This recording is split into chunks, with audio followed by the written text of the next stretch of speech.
Okay. Are we actually live on the other platforms?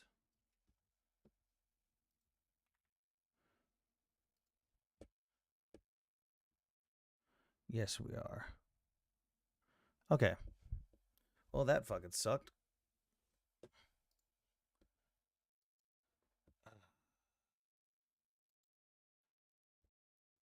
Hey, babe. That Russian was 100% reporting the whole time. Oh, I know. That's why I was like trying to say things about Russia to try to get him come off mic. Like, when do we make it the 50-second state? I just love that Um, people deny when Russia's like, "Oh, hey, what up, Moose?" I love when people deny that like Russia is imperialist when like they can literally watch Russian state media and they go like, "We're gonna take over everything," but 5 minutes later it's like, "We're so feeble," and it's like, which one is it?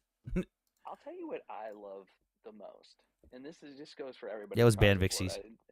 It's not even just like it, it's not even when it comes to Israel, but when it comes to like people formulating opinion without knowing any of the history, like starting off a question with like I don't know really much about it, but like I just want to pick your brain and get some knowledge from you.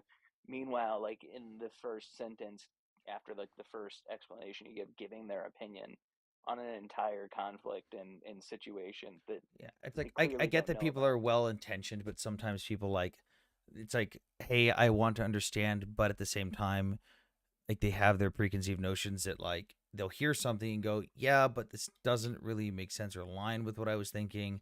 It's like, okay, cool. Well, then just lead with that. Say, hey, I kind of know where you're gonna go with this, but like, don't make me explain the whole thing if you already knew what I was gonna say and you know the background at least at the surface level. Just start off with your disagreement. Start off with your Yeah. question, so we don't have to waste the 5 minutes of me going through the fucking epilogue of everything that's happened. Well, optics are everything, and it's like I think people should like understand like the internet's forever, right? Like you give an opinion on something and like it's people are judging you by it, and then when it comes to your experience, do you want people to base their experience like we were all raised with the same principle of treat others Mm-hmm. how you want to be treated, right? Like Mm-hmm. if if we go into it not caring about like the history or understanding something and give an opinion based off of pure ignorance, it's the same thing. Like it's the Yeah. same thing that we all come and gripe on the internet about with a bunch of I mean, strangers it's every it's day. exactly what you were talking about that day that like that America First Randy dude when he had that thing up like, oh, Ukrainians are Yazis, but the second I come, they're like, oh, I'm gonna remove that because I respect you. Proceeded to go, hey guy, hey Anthony, you are the expert on this. We don't know much, but we think this about Ukraine, this and this. Can we ask you questions? I go, sure, ask away. Openly admitting, hey, you are the expert, you know more than us, but let's ask you questions. And then every single answer I gave, they proceeded to They pull the cut pro you off. pally arguments, the cut off, the denial, the I don't want to open my ears. You've presented us with the facts, but I'm going to say nuh-uh. It's the same exact thing, and that's what I get pissed off about some of the pro-Israelis when they pull the pro-Palestine style arguments. It's you can't make fun of pro-Palestinians for doing that, and then pull the exact same argument on a topic that you don't know anything about because it's the same fucking thing we make fun of them for. We make fun of them for their Yep. ignorance. We make fun of them for shutting their ears, speaking on shit they don't agree on or know anything about. And the second you are blessed with the opportunity to talk to someone and gain knowledge on it, you do the same fucking thing. 1,000%. It drives me absolutely nuts. It was like And they did last night not with the like that you live. came up defending me on that one. I remember that. Yeah, they were not happy with me about it. But it's not even just that. Like last night, for example, like we're having a conversation with that gentleman that was genuinely curious. Like, was he getting information and facts wrong and doing exactly what we're talking about? Mhm. Absolutely, but he was engaging in a conversation, and that's why it's like important to. I don't know. I think dialogue is so important. Letting people finish their thoughts so you can address it afterwards is like crucial because then you get nowhere. And then from an optics point of view, it looks like you're trying to force an agenda or opinions down somebody's throats without even listening to what they have to say. And I don't think it gets you very far. Are we talking about someone in particular? No, Just people no, in we're just general, talking about people in general. like people, especially on the pro-Israeli side, who understand the conflict and even understand the surface level stuff of the Russia-Ukraine stuff, but will pull the same pro-Palestine arguments. It's like, I don't understand something. Let me ask an expert. Oh, the expert is giving me the facts and their opinion and their assessment, but I'm gonna say no, nah, and stick my head in the sand. Yeah.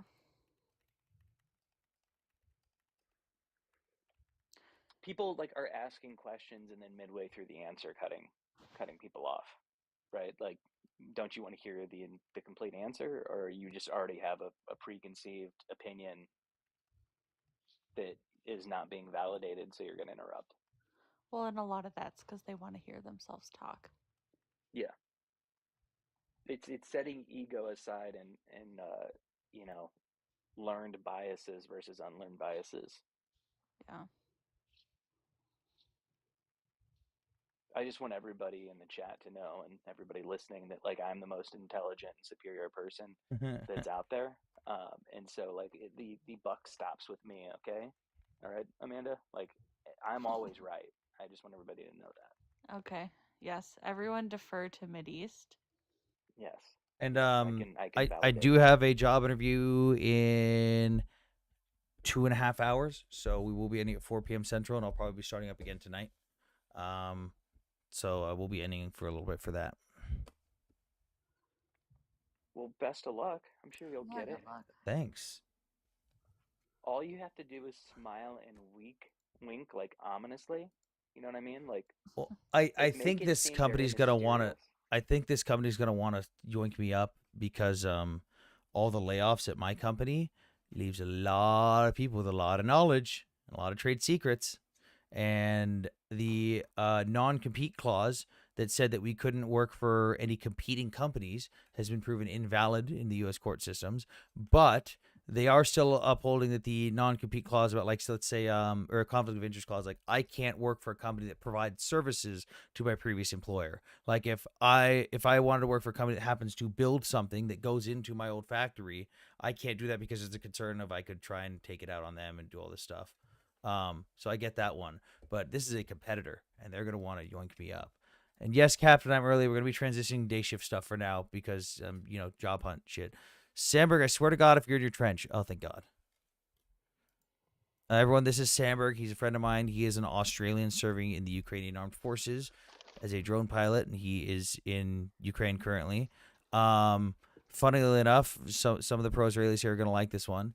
If anyone knows what the mitznafet is, the little fucking deflated chef's hat that the Israelis wear on their helmets, similar to scrim, where it distorts the shape of the helmet to make it harder to identify through scope and stuff. Sandberg here ordered a mitznafet in the pattern of Ukrainian camouflage, proceeded to put on his full gear with the mitznafet, and then go around pro-Palestinian lives and tell them he was in Gaza. Oh my god.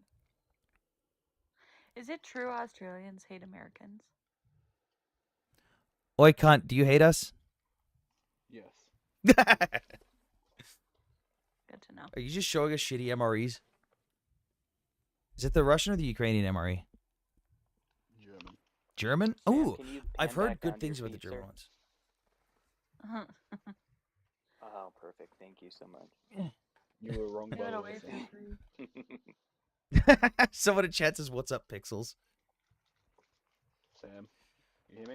Yeah, I can hear you. I was exactly where you guessed. What? Trench.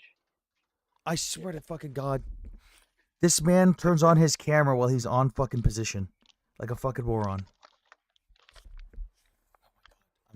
I'm texting your mom. I'm texting your mom. God damn it! I would have just called me Pixels. I said that. Hang on. I'm opening Signal to text your mom angrily. Hey Sam, Huh? how do I join the IDF without becoming a Jew? Actually, you don't have to. I looked into it. I couldn't find out how. Everything said I needed It's a to- very difficult process. You got to know the right people. I actually tried after October 7th, but the gaps got filled super fucking fast, and they didn't have any openings for me. Kansas Steve says he's also messaging your mom. Tell your son to stop opening his camera on TikTok live while he's on fucking position, please.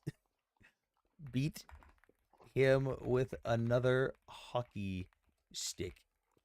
Thank you. For those who don't know, Sandberg maybe have some brain damage from his mother beating him with a hockey stick when he was younger. And the more recent incidents.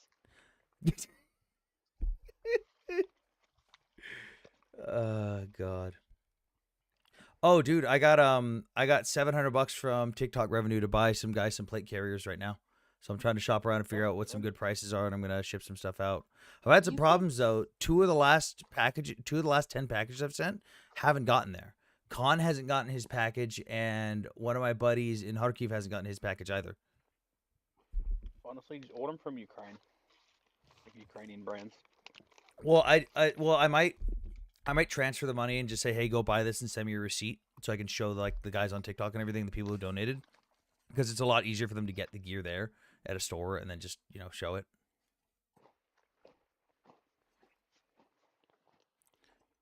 Brain damage is a sign of highly intelligent behavior.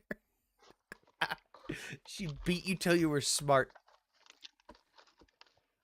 I'll talk to you in a couple of days, man. I just thought I'd come say hi to you. Hey, I'm gonna be hitting you up for I might need to acquire some Russian drones for some electronic warfare testing if you can help me out with that. Like genuinely, like I'm doing some EW testing on some personal items that are super cost effective that you guys can make in the field yourselves. Potentially, I'll ask.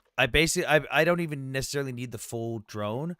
I basically just need I don't need the frame or anything. I need motors and boards and the cameras to see if I can fry stuff at a distance.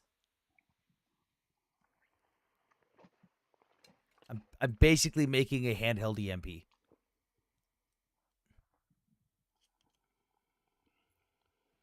Too easy. Alright, I'll catch you another day, man. All right, stay safe, brother. Tell Zach to stop going to the fucking front lines. See ya. Yeah, he needs to finish up. I think he's in hospital again, isn't he? Yeah, he's in the hospital again.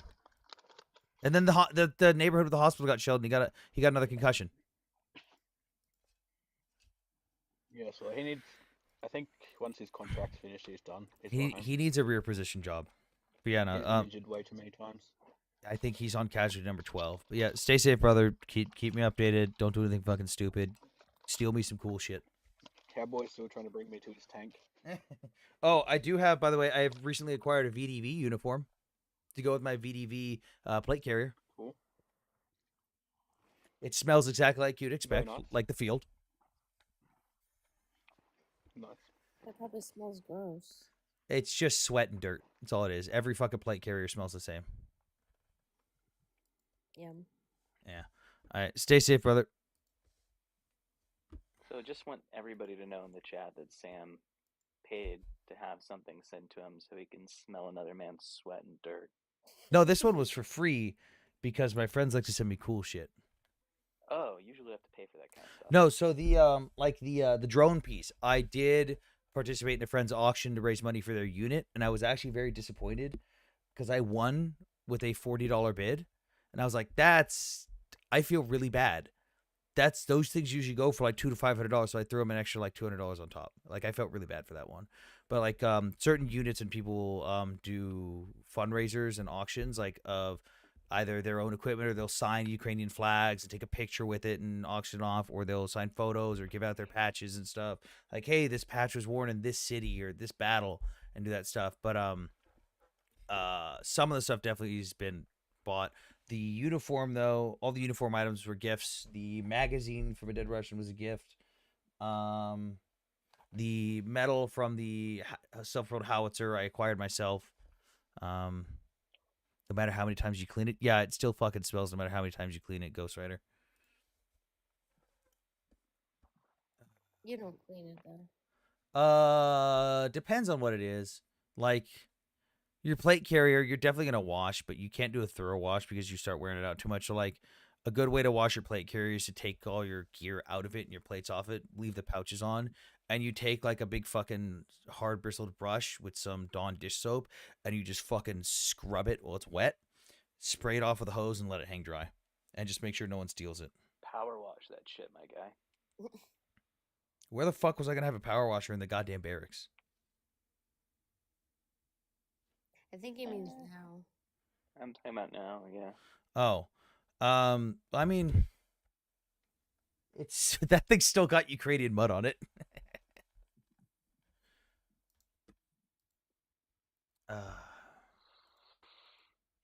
So how's everyone doing?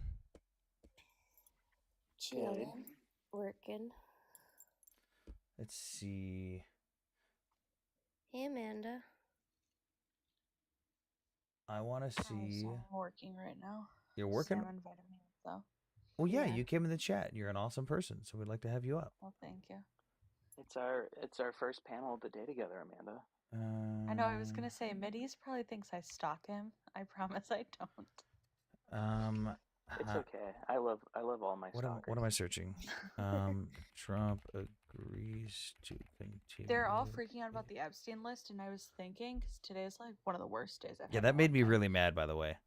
Even I it know, made no, JD I Vance saw mad. That was surprising. JD Vance even tweeted about I it. didn't even see that. What it make him mad about? The government They basically won't came out and release the said the Epstein list doesn't actually exist. It Well, definitely exists. It's just, it would really break precedent to release a list of people incriminating them when they don't have evidence to convict. Basically, the government would be Fuck 'em. putting an arrow on all these people's backs Fuck 'em. and then have, doxing them essentially. well, not even doxing, but like this would put like, this would bring like vigilante justice. Like they can't do that, and they've always known they couldn't do that. So you know, it was stupid for Republicans to campaign on this, but I know. we did. But I've been saying like the bill's not gonna screw Trump, like the Iran strikes are not gonna screw Trump, supporting Israel, even arming, like resupplying the Ukrainians after we cut back for a minute because of our supply and stuff. None of that's gonna piss off Trump's base. This Epstein thing, this is gonna piss off the base. It's so stupid. Yeah, we were very dumb. Oh, General Prince Habibi, how are you? Hello, What'd you have General for Prince. breakfast today? Who's Prince? Something I don't want to say right now. Oh. All right. When- What's up? Okay, that's weird. What's up, brother? Yeah, it's really weird. Why? I mean, you can't take the food that I eat, so whatever. Wait, You is it can't too take spicy or the something? food that you eat? He eats prayers 5 times a day. That's all he lives off of. Yeah, Wait, what are we you talking? Are we eating? talking like Middle Eastern food, or what are we talking about? I have no idea. I eat bread made from wheat, real wheat. Oh, I can eat. It's just after a while it gets old. Like I've tried doing stuff like that, and it just like I wouldn't say I'm bougie, but I'm a little bit spoiled. It's like I've tasted the processed shit. Give me back that processed shit. I'm all natural, bro. One day I will have my own fucking compound. I will be self-sufficient and I will be able to do that. But today is not that day. I guess in New York they're going to be like surviving off of real bread, not processed stuff. That and borscht in the soup kitchens that will be in No, Manhattan. I don't think it's gonna go that far, but yeah, no borscht. I know. Sam or Anthony likes his borscht. I'm not You a love fan of the borscht. borscht. Depends on how you make it. Like I've been told that people in Odessa make fish borscht, and I'm like, yeah, Yeah, I no, know you can fuck right off. You know what? You just have to They can have have some- Odessa if you're gonna be making fish borscht. You just need one crazy Russian lady to try to drown you in borscht and never want to eat borscht again. Yeah. General Prince, what are your thoughts on borscht and When I was on when I was in Ukraine? New I'm just York. curious. I was in New York. I was walking around Manhattan, and this cute chick, she drives up and wanted to pick me up. I'm not sure why. It wasn't an Uber or nothing like that. Can you figure that out? Did you look like you Robert? made good food? She tried No. to physically pick you up in her car. Yes. She was like, Habibi, hop in. I think. Oh, hey, I Tater. think it was Mossad trying to kidnap you. No. Yeah, I'm glad you didn't get in that car. You don't know where you could have ended up. Yeah, don't get into random cars. Don't do that, brother. Guys, I'm going to ask the hard-hitting question, though. Prince, what are your thoughts on the Ukraine conflict? Man, you just hit right into it, bro. Yeah. To be fair, I know I've had my I don't. I know who you are, but I don't remember all the conversations we've had. I know we've had contention before on the Israel-Palestine stuff. As far as I remember, though, I don't remember you ever being disrespectful or like being stupid about the Ukraine thing, just off the top of my head. I'm not. The reason I came up, I was just going to ask you: does Israel support Ukraine? Yeah. How? The overall public majority opinion polls support Ukraine. Bibi Netanyahu and Zelensky have military partnership and trade agreements that they've been setting up. One of the things is exchanging Russian munitions that are usually designed in Iran. So, like things that Russia uses that Iran has designed, the Ukrainian government is handing over to the IDF to do analysis and intel research on it and reverse engineering and stuff, just to like gain more intel on it.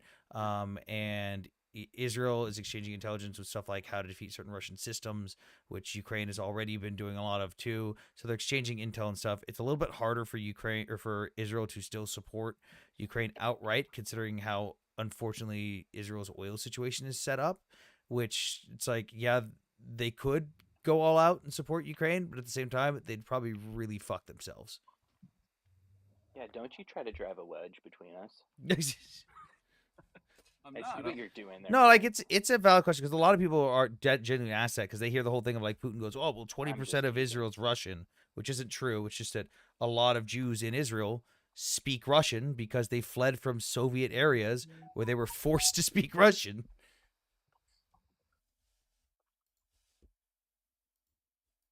Yeah, no, they definitely support each other. Like, and if the problem though is like, if people like to ask Ukrainian soldiers and IDF soldiers, like, do you support this side? Do you support this other country? And you're probably going to get a very blunt answer that no one's usually used to. It's cool. That's nice. I've got my own fucking war to worry about. I don't care. Like the general public that's not involved in the war does support each other. But when you talk to the soldiers, they're like, dude, I'm literally getting shelled right now. I don't fucking care about anyone else. Like, Is that the way you analyze politics? no, I'm just giving you what the answers usually are from the soldiers' perspective. Like, if it's like, if I'm on the front lines defending my country, cool, that's nice. My people can support this other country over here. I don't really give a fuck because my main priority is staying alive and unaliving the people invading my country.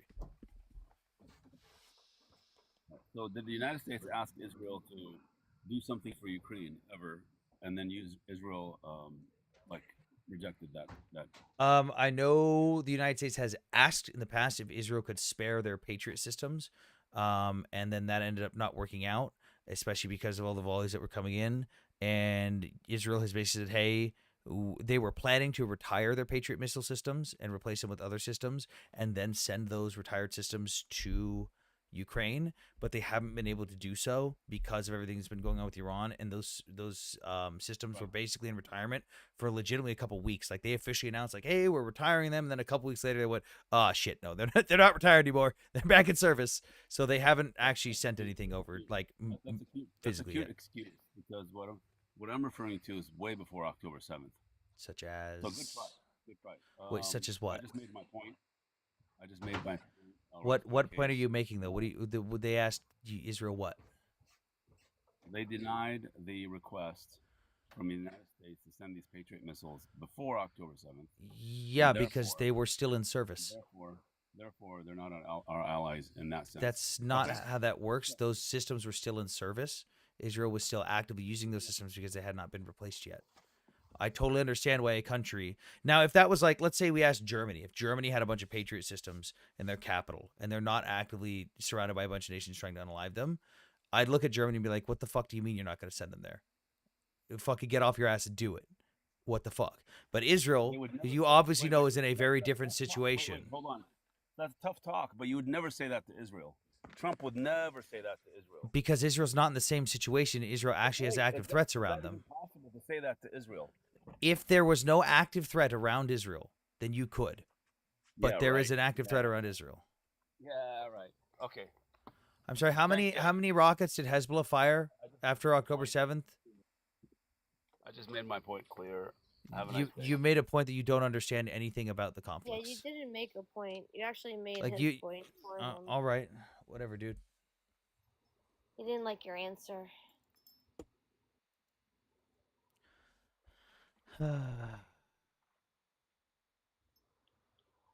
What up, Tater? What's up, bro?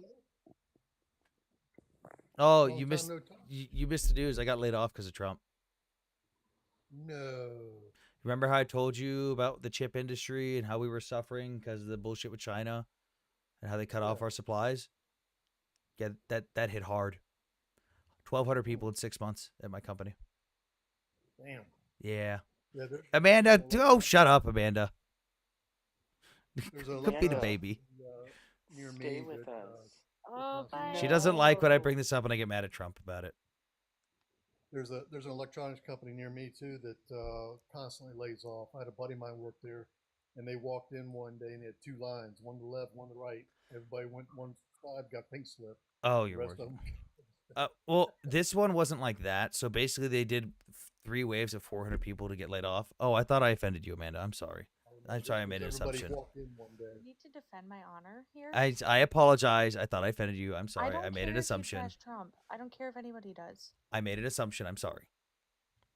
I don't think I'm that much of a Trump sycophant. I just trashed him earlier about the Epstein thing. I'm depressed and I'm working. Okay, bye. Wait, no, you can't just leave. You can't just say I'm depressed. Bye, Amanda. What the fuck?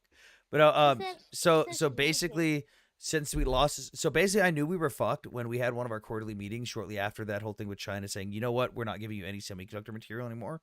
We had a quarterly meeting and they were like, yeah, we're doing great. And then I said, hey, so this thing just happened. Are we prepared for this? Like, do we have a fallback plan? And the literal leader of my building went, and then handed the mic off to an executive who gave me some fucking political answer. And I was like, oh, yeah, we're fucked. It's in, over the last 6 months, they did 3 waves of layoffs with 400 people each. And then even some targeted forced retirements, which are basically just get out. Yeah, it sucks. So basically, here's how it went. We didn't have a go home line or anything.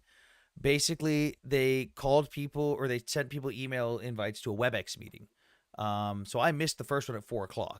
I basically got off my shift to Wednesday morning at 8 a.m. Got home at 9:30. Went to sleep. Woke up at 5:00 to an email saying, "Hey, you have a WebEx meeting at 5:30 with HR." And I was like, "Oh, what's this about? Maybe it's that dickhead at work complaining or something." Hop into the meeting. There's 3 people in the meeting. They don't let me unmute my microphone, and they play a pre-recorded audio saying, "This is your last day. Don't come back." Damn. Yeah. I think you should move to St. Louis and apply at Belmont. Wait, so it says, why would we listen to a white? Wow. That's not racist at all. Hey, since Wow. you got so much free time now, you feel like taking a road trip?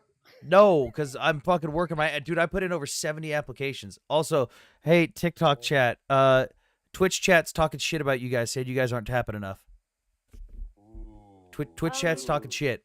Now I'm really What's not. interesting about Rainbow is that if you read their profile, they're talking about inequality. If you want equality, you shouldn't separate people like that and say, why should I listen to somebody because they're this specific skin color? It's kind of crazy. I know. It's Yeah, really- skin color also doesn't dictate your knowledge level. Whenever we listen to this American talk about the Middle East, we automatically know our own history just by being born there. Thank you for the follow, Chaya. I forgot to mention. Yeah, guys, there's 88 people in here. Anthony should be way above 3K likes. Holy shit, we Let's do get have him up 88 to people. 10, 200 likes a piece, please. Like, then- tap, share the live, join the team. if And you then haven't already. I'll go live again today after the new job interview. We'll see how it Okay, goes. and when you guys are tapping, use at least 2 fingers, if not 3. I haven't talked to you. I'm actually Yeah. a little upset with you. And do it. What'd I in circular do? motion. You came up to DC. Okay, and chill you out, didn't guys. Let me know. We Oh, could have. sorry, Golda. I didn't even know down. where you were, and I was there for a day. I went Hey, so how was- Zaddy above you, Tater, Zaddy above you. I went to stay with him for a day. He tucked me into bed, and then the next morning we went to the Capitol, did some Literally. campaignning, Tucked you and then in. I He left. kissed your Yes, tummy he goodnight, tucked sir. me into bed. We went on He did it TikTok on live, live. and then I got paid a galaxy for him to deep throat a banana on live. Did he give you his whoopee so you could roll up in a ranger blanket? Wait, didn't I give you the Galaxy for that? I think that was No, me that was gave my the on. Galaxy. And then no, here's my whoopee though. I got my whoopee. Yeah, you think I was gonna let this man spend time with anybody else while he was here? Hell no. Yeah, I'm damn, an even hour YouTube outside. chat's talking shit now. Even YouTube chat says people on TikTok aren't tapping enough. Damn. Hey, Even Wait, says I'm tapping while thinking about Mideast. Wait, someone says Yeah, Azov we needs all men, know. pay his shit, so and Did you kiss him so on the are the work forehead goodnight or on the conditions. lips? You know what I want to know is Winter. What are you thinking about while you're tapping? Patrick says Azov needs men, pay his shit, and Azov. Okay, so Azov doesn't need soldiers right now. Ironically, what Azov needs right now, they've actually got positions open for admin people. I'm not kidding, because this is one of the butt fuck backwards things that the Ukrainian military's been doing, where they're similar to the Soviet style, and what the Russians do is like, okay, Mickey Tater. So you guys are both veterans. About me, Zabby. Oh, God. Since you guys are both veterans, I'm going to ask you this question. When you go on a deployment, you leave back a skeleton crew, right? Like the guys to run the shit and everything. Yeah, exactly. You're What would you do if you're on patrol and you look to your left and there's the guy in charge of your pay? I would not be happy. Yeah, you'd be fucking pissed, right? Yeah, Ukrainian units kind of just do that. Like when the unit deploys, the whole unit deploys. Meaning the admin guy gets schwacked and you're like, well, what was he working on? Who's going to do the paperwork? Let me say this though. Let me say this. Like sometimes if you needed to get a convoy together, like you would take some of the guys from like the rear in Kandahar, Even or like Twitter chat's talking shit now. Yeah, like you might put a convoy together with some extra gunners and stuff like that, but like they would not be the primary like team to do anything specific. They would be an extra weapon on the convoy. You know? Yeah, but these are guys. They've got their guys sitting in a fucking trench with you. Like so they're trying to fix that now, though. So they're like trying to have actual competent people do the admin stuff and logistics stuff back at the rear, so they don't have those guys at the front anymore. Dude, there's a part of me that actually really doesn't want to go, but then I think about my back and I'm like, if my back gives out, like I could literally get you into a recon platoon immediately. Okay, I'll call you later because really, there's a part of me that just wants to. I don't know. I'm in a mood. Is that you want to go over there? Yeah, I think I do. Look, when I was over there, one of the battalions I was with was 4th Battalion Training Battalion. Why don't you try hooking up with there if you can teach? If you are able to do something like that. I could send him to the group that I worked with, but if he wants to actually kick in fucking trench doors, I have a lot of my buddies are in 3rd Assault right now, and they're in a new foreigner recon platoon. Yeah. I was just saying that if his back is a problem, if he's got knowledge to expand on, go to the 4th Battalion and start training people. I guess. I mean, I wouldn't do 4th because they're 4th still has a high problem with like randomly just some idiot at the top goes, "What is this? This person has experience. I don't need them as an instructor. Send them to the front." It's like, no. Guys, here's a question though. If my back is feeling iffy, is there like an intel section that I can get into? You'd be if you wanted to do something like that, you'd contact the SBU directly, and you'd get a job with them, which they do hire a lot of forwarders. Somebody just wears you like a backpack and carries you around. Yeah, while the the SBU, think of it like CIA and FBI combined, where they do have guys on HRT teams and stuff, and they do have guys that do that stuff, but it's also just a lot of open source intelligence gathering or SIGINT, and like dude, one of the most readily available sources of information, I shit you not, is the Facebooks of the wives of Russian officers. I've heard you talk about this. Like guys, like if I had my preferences the last 2 years to get into something, I would have loved to have been on some kind of option to be on the Southern Lebanon campaign with like I don't know, Ukraine seems like a good option right now, at least before winter. You remember in the beginning, we were collecting so much intel from these guys doing fucking selfies and shit and recording everything and talking on their cell phone. All the fucking shit we were getting to all the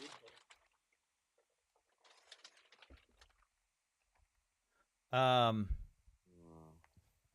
Like, dude, yeah, at the beginning of the war, there was dudes literally live streaming themselves on TikTok, and I'd be like, okay, identifiable landmark, cool. Live satellite imagery, thank you NASA. Okay, paid. Go to this website. Okay, cool. Hey, this is the exact 10-digit grid for that to the SBU. Like, dude, we were watching. I was literally calling in artillery strikes on dudes live on TikTok. Like, it's insane. And there was even instances of like at the beginning of the war when we found out the Russians were on open comms and they weren't using encryption. We found a bunch of guys got alive and they had actual fucking papers with frequencies on them, with call signs and everything, different unit identifiers, all this shit. And we were getting on these websites where you can listen in for what's going on, but there's also other websites where you can pay to transmit over those frequencies. And we'd wait till like someone would call for support, like a Russian unit would call for support, and I'd have someone translating. We'd take that info, forward it to the SBU, like the location, what they're calling for, and then we would a lot of the other guys would just scream at them. What I would do specifically was I would blast the American national anthem over their calls for support and fuck them. I mean, listen in on conversations with them and their wives and girlfriends and shit. Yeah, there was a Russian general that got disappeared because the Russians did this amazing thing where when they first invaded, they took out the cell phone towers to take out Ukrainian communication. But they didn't realize that they also used the same fucking cell phone towers. So they had no service. So what did a lot of their officers do, including their generals? They would literally go to random fucking babushka's house and use her fucking landline to literally call the Kremlin directly. Like, Well, I don't understand how the Russian like forces function like this. it's Bro. just Like, you how- have enough people. That's it. just throw Can enough either of people you to guys battle. send me patches? What kind of patches? What kind of patches? Like, do you want? just anything that's fun. Like, I'm trying to like get into collecting them. I got my little when Wahoo. I go back to when I go to Puerto Rico, I'll dig into my stuff that I have some patches of. I'll send you some stuff. Yeah, I just want to start collecting them. I got What you. a lot of people don't realize the Russians are the literal bull in a china shop. That's their mentality of dealing with things. Just fucking plow through it at any cost, whatever they can do.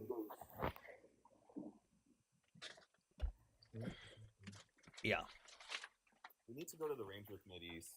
So. Wait, Mideast, are you okay with saying what state you're in? Oh, I'm in Missouri. I'm in St. Louis. Oh, I mean, you could travel to me and go to the range. We could have some fun. My range will let you bring 3D printed pew-pews. Don't show anything. So my Don't show anything. brother owns the range that I got. Oh no, there's nothing that's out that anybody can see. Will your range but- handle a Barrett? Yeah. Mideast, I'm gonna send you something on Signal or on Telegram, so I don't have to say it out loud if you don't want to give it away. But you can just look at the preview and say yes or no. Okay. Yeah, but my brother owns an outdoor and an indoor here in Missouri, and I go to quite a bit. Nice. I don't think I've ever asked you this question. No, I did not. Oh, so you're just a boogaloo boy. No, not even that. I do. I'll message you on Telegram. Definitely not that though either. Can Ukraine win the war? Billy Boy Yes. sounds gay. One of my friends is actually a fucking Boogaloo Boy chapter leader. Oh God. It's funny. Antifa has an entire fucking page on him, Oh no. and he You know you've done right by getting on an Antifa page. he went over to Ukraine to fight for a while at the beginning, and then came back, and now he's in fucking Myanmar fighting for the locals. Oh Jesus. Yeah, he wanted to go back to Whoa. Ukraine, but he didn't like how so basically there was a couple big incidents with scammers, like foreigners, specifically Americans, that came over to scam Ukrainians, and there was a lot of distrust, and a lot of them kicked out their Americans, and it's already really hard to get into the Legion, like good units, but like if you're trusted and the Ukrainians fucking trust you and they know you're good, they'll bring you into a Ukrainian unit. So if you've got a foreigner in an actual Ukrainian unit, they know their shit, they're good, and the Ukrainians trust them. But because of those incidents, they dropped a lot of their foreigners. And when he wanted to go back, if I recall correctly, they weren't allowing foreigners in the units he wanted to go to anymore. And they were like, hey, no offense, man, but we can't trust foreigners right now. So he was like, yeah, fuck it, Myanmar. That is insane. Like so that I would be. For Don't me, think that he would gets be the paid in two- Myanmar. Dude, that would be the two worst things though. To go from like winter warfare of something like Ukraine to like jungle. Well, he warfare. fought in the summer heat in Ukraine. Dude, screw all that, bro. Like, dude, give me a desert, please. Give me some desert When he was in warfare. Ukraine, so someone says, when he was in Ukraine, he was fighting for pay because in order to fight in Ukraine, mercenaries are illegal. you have to, and if you want to fight in Ukraine, you have to be under contract with the Ukrainian armed forces. You have to officially be an enlisted member of the Ukrainian military, because mercenaries are illegal in Ukraine. Like, you literally cannot participate in combat unless you're a contracted service member. So he's just a regular soldier. In Myanmar, I have not asked. As far as I know, he's just living off his VA benefits and just helping out.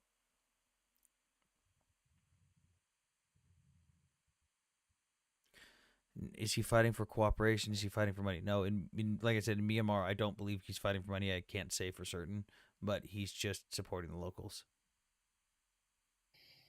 I didn't know there was any active shit going on over there right now. Dude, Myanmar is a fucking shit show right now. Yeah, dude. It's really interesting. And the thing is like the rebel forces are a lot of really young. Hello, Iman. People. I answered you on Telegram. Okay. Do you think World War III is possible with Iran, Russia, and China being allied? No, because Russia doesn't give a fuck about their allies if their allies are in trouble.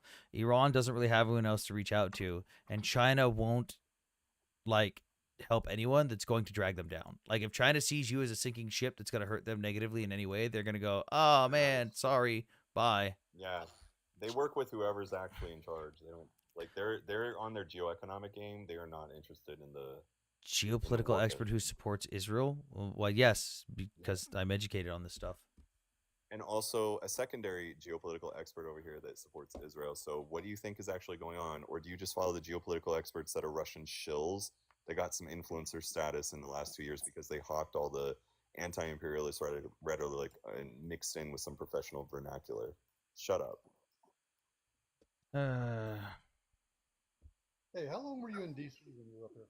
Literally a day. I flew in the night before, slept at Zaddy's house, spent the whole day at the Capitol the next day, fucking died in bed, and then woke up and was almost late to my flight the next morning because I got stopped by TSA. I got stopped by TSA. I was almost late. I was gonna say, like, I didn't get you there late. If you had been in town for a while, I could have taken you to the range at Quantico. We could have some fun there. Ooh. No, when Anthony's here, he's mine, buddy. I already had to call the state guys and say, like, hey, if I end up moving to that area, who do I inform about my tax stamps? And they were like, oh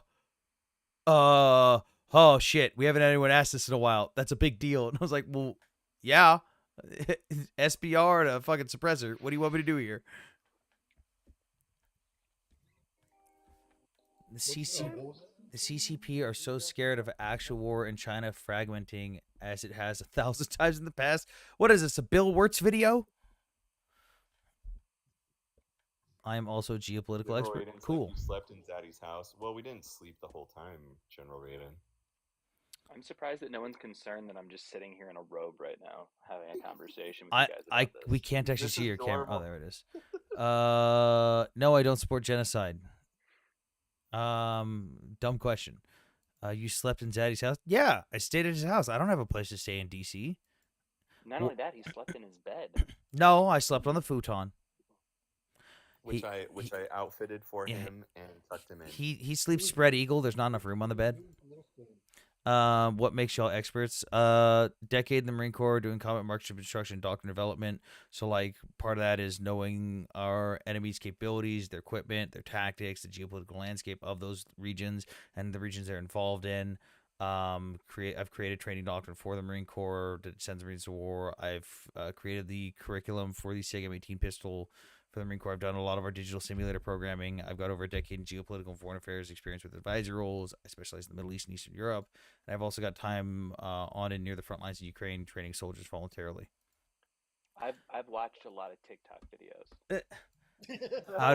How do we get rid of Zionism? You don't. If you guys only knew Mideast's actual education. What was that commercial? I slept in a Super 8 or something. Or I slept in... Ring a Mideast, boot I feel like we're locker. kindred spirits because like we don't actually project our actual experience. It's just like trolling people on TikTok. Wait, hang on. Like Let's read this with the comment. vocabulary, you're like, well, if you know all this stuff, like, why do you do all this? I'm like, because I don't take you guys seriously. Like, I think you're dumb. Let me read you guys this. Ring a boot locker does not mean expert. Good, great English. all your education was based on pro-Western ideals. That's not geopolitical experts. Sure. I have only read Western material. That is all I've ever read. I've not studied that's all, yeah. doctrine from other countries or their entire history on their political systems or their We're entire like I've living not Anthony, been to these Anthony, countries and studied them. I think it's almost like they don't understand like what happens in Western countries, that we're not like limited to the amount of resources that we I can read. Like our books and information isn't like controlled by our governments like the countries that you live in. I know it's a foreign concept, but like I bro, don't know. also many of us so-called experts have actually lived and worked in the countries and regions that we're discussing. So like I've spent the majority of my adult life completely involved in anything going on in the Middle East and Latin America.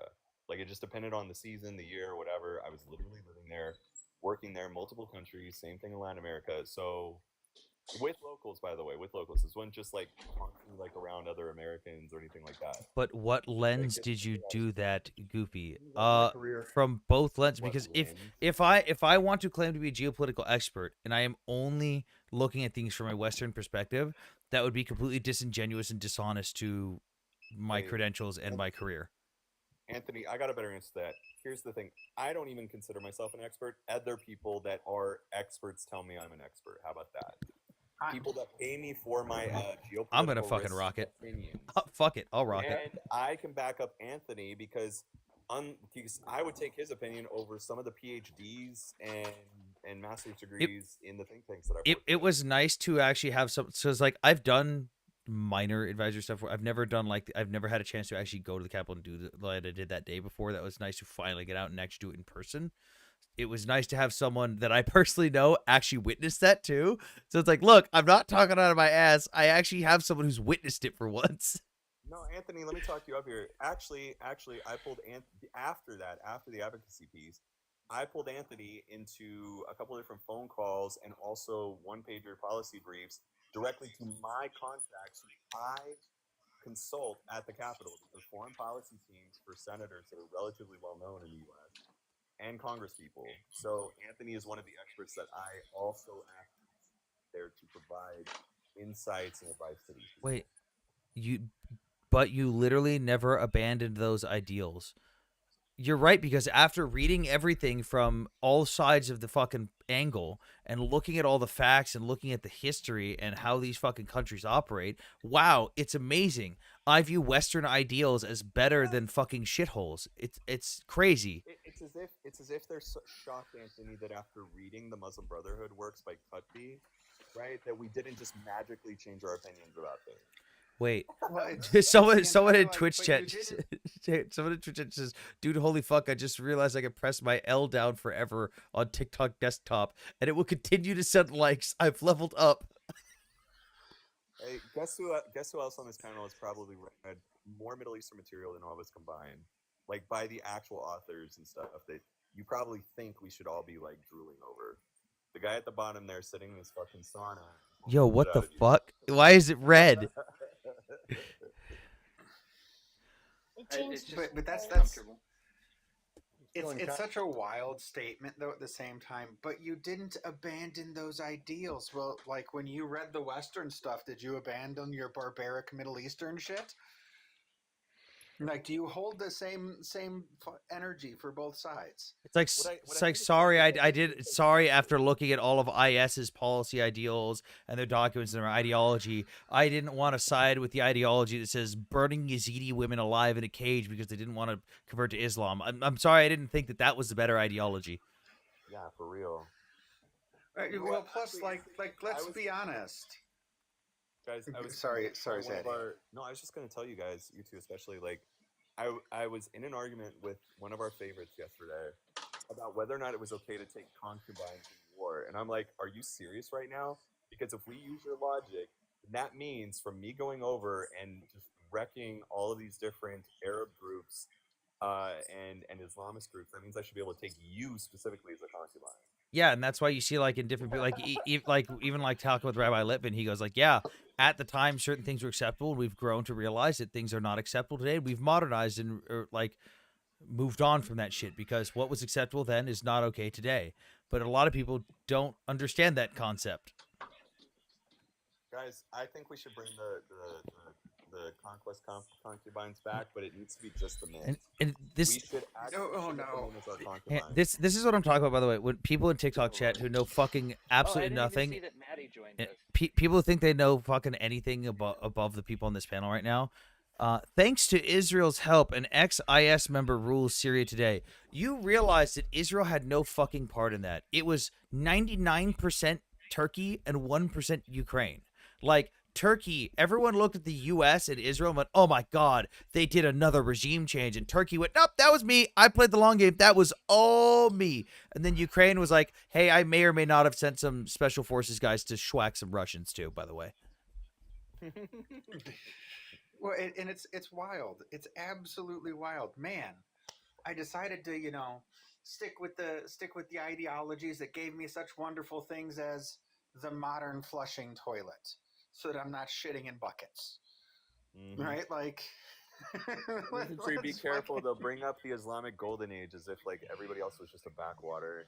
Well, the crazy thing about the Islamic Golden Age, like, let's be fucking honest. Wait a second. Half of the people that are listed in the Islamic Golden Age as creating all of this stuff didn't even create it. Persian Zoroastrians. And also somewhat, and they also borrowed a lot of stuff from ancient Greece and Greek and and Byzantines. Also, Maddie, you haven't said a That's word. the way it works. That's the way civilization works. I just think it's funny when sorry. they try to have this supremacy complex over it. You're pulling an Amanda right now. You've been on the panel for 5 minutes, 6 minutes now, and you haven't said a goddamn word. Because I didn't want to interrupt anybody. Hey, Maddie, you can absolutely interrupt all of us. Immediately, It's okay. immediately interrupts her to tell her she can interrupt. Yes, interrupt me back right now. That's the I patriarchy. did have a question for you, Sam. Uh-huh. Okay. Obviously, obviously I know they're evil and all that good stuff, but do you think there was like a specific tactic or like reasoning why Russia all of a sudden decided that they were going to like come out and do this thing with the Taliban? Which thing with the Taliban? Where they like officially recognize them as Afghanistan's government, they put their flag up. They're anti-West, that's why. Yeah, Russia doesn't give a shit what these people believe in. Russia hates those people. They hate Arabs, they hate Muslims. They don't give a shit, but they're anti-West, so it's convenient for them. To put it this way, the highest conscripted the highest conscripted region in Russia right now to get sent to the slaughter in Ukraine is the Muslims in Dagestan, which is the second highest congregation of Muslims outside the Middle East. They send those people to the fucking slaughter because they fucking hate them. But if you are anti-West, by all means, I'm going to support you, is their ideology. Yeah, I know that. It's just obviously the Taliban's been around for a long time, and so I just don't know why all of a sudden Russia's doing all this. Because it's the enemy of my enemy is my friend theory. Yeah, it's like the whole it makes the U.S. look bad. That's it. I mean, think about when Russia invaded. Actually, we as the Afghanistan, U.S. don't really care, to be honest. And the CIA funding madrasas and the, them back then, like there's no difference in what we did with the Mujahideen. Like it's the enemy of my enemy is my friend. Yeah, like we didn't like the Mujahideen, like... but we still supported them to an extent because we were stopping Soviet and communist expansion, and also they were slaughtering the ever living fuck out of civilians, and we were like, man, we really don't like these people, but they're the only ones willing to stand up and fight. Yeah, let's give them some weapons and training. Here's a bunch of Stinger missiles. Yeah, but it's like Constantinople says in the comments, though, like, why now and not before? Because the Taliban government has recently started campaigning to try and show that. So they do what a lot of Middle Eastern nations do, which is they redefine what the enemy's objectives are and position themselves as if they won to show that they are more powerful, and then they capitalize on that. So the U.S. objective in Afghanistan, at least at the start, was just wipe out the Taliban or get rid of their capabilities and push them out. We did. Wiped them out 55,000, 2,000. They ran and fucking hid like little bitches in Pakistan, and they would get chased across the border every fucking day when they'd come back. But they also didn't fucking come back to take power until we were fucking leaving. That doesn't really sound like you're the victor if you couldn't do a goddamn thing until I was fucking leaving and halfway out the door already.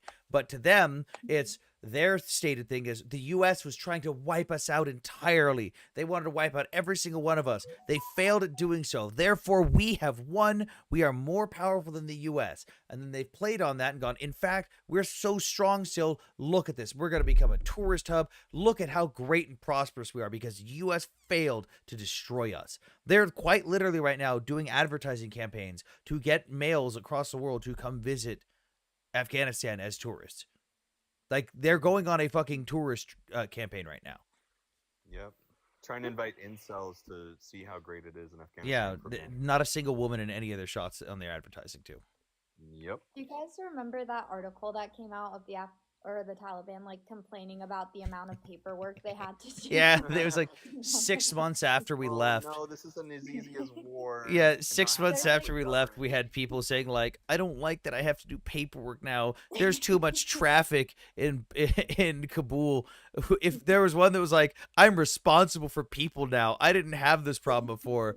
There was another one that was like, "If I show up late to work because of traffic, they take my paycheck." I was like, "Ah, ah, you played yourself." There's, like, pictures of them on the swing set, like trying to de-stress and stuff. Dude, they played themselves 100%.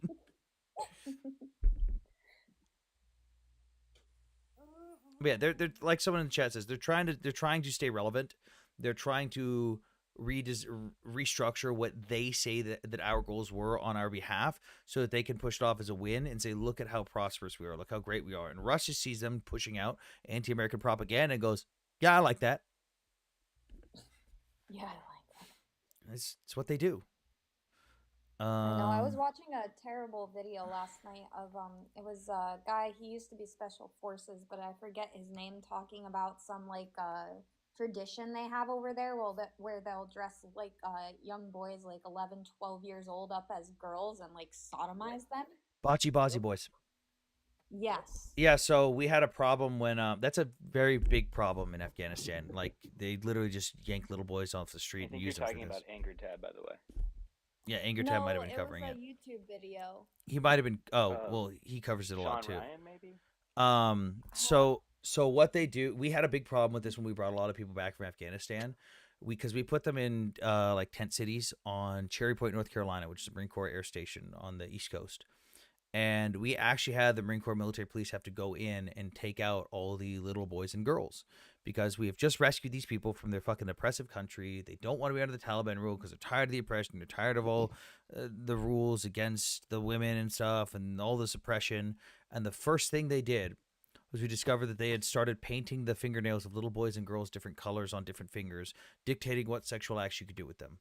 And we had to take out all of the little boys and girls from that camp. Yeah, it was Sean Ryan. I just looked.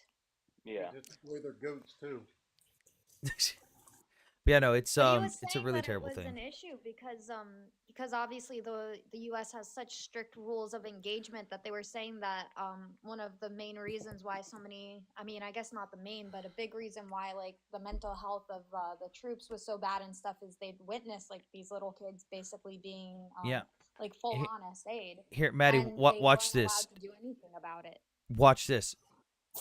Mickey, Lion, how did you guys feel about being flat out told that you couldn't interfere with the local customs and practices of Bocce Bozzy? Dude, we had entire special ops teams that were ready to murder some of the warlords they were forced to work with. We were, like, my entire company was ready to go to war with entire towns over. So when I was in Afghanistan, we found the body of a woman who had been, she'd been stoned. And we were ready to go to war over that, and chain of command came down and they were like, nope, dude, you can't interfere with their customs. There was a well-known case of a special forces, I want to say captain or major, who beat the shit out of it was a local police chief or something because he had found a little boy chained up in his room to his bed. I can't remember the guy's name, but he ended up getting brought back to the U.S. over it. I remember the case when we were over there and we heard about it. Just, fucked up situation. Maddie, when we left, There was people walking around the bases filming, like service members and contractors filming all of our stuff that we were trashing and throwing out. Behind one of the buildings, they filmed a giant stack of 3-ring binders, like 2-inch thick binders. It was like probably 2 feet tall and probably like 5 feet diameter, like a big fucking pile up against a wall. Every single one of these binders was the same topic, and the dude picked up the cover and looked at it. It was literally a training class on teaching Afghan police officers that it's not okay to essay random women that you pull over that are by themselves. An entire fucking class, an entire binder on how you can't just essay a woman because she's by herself.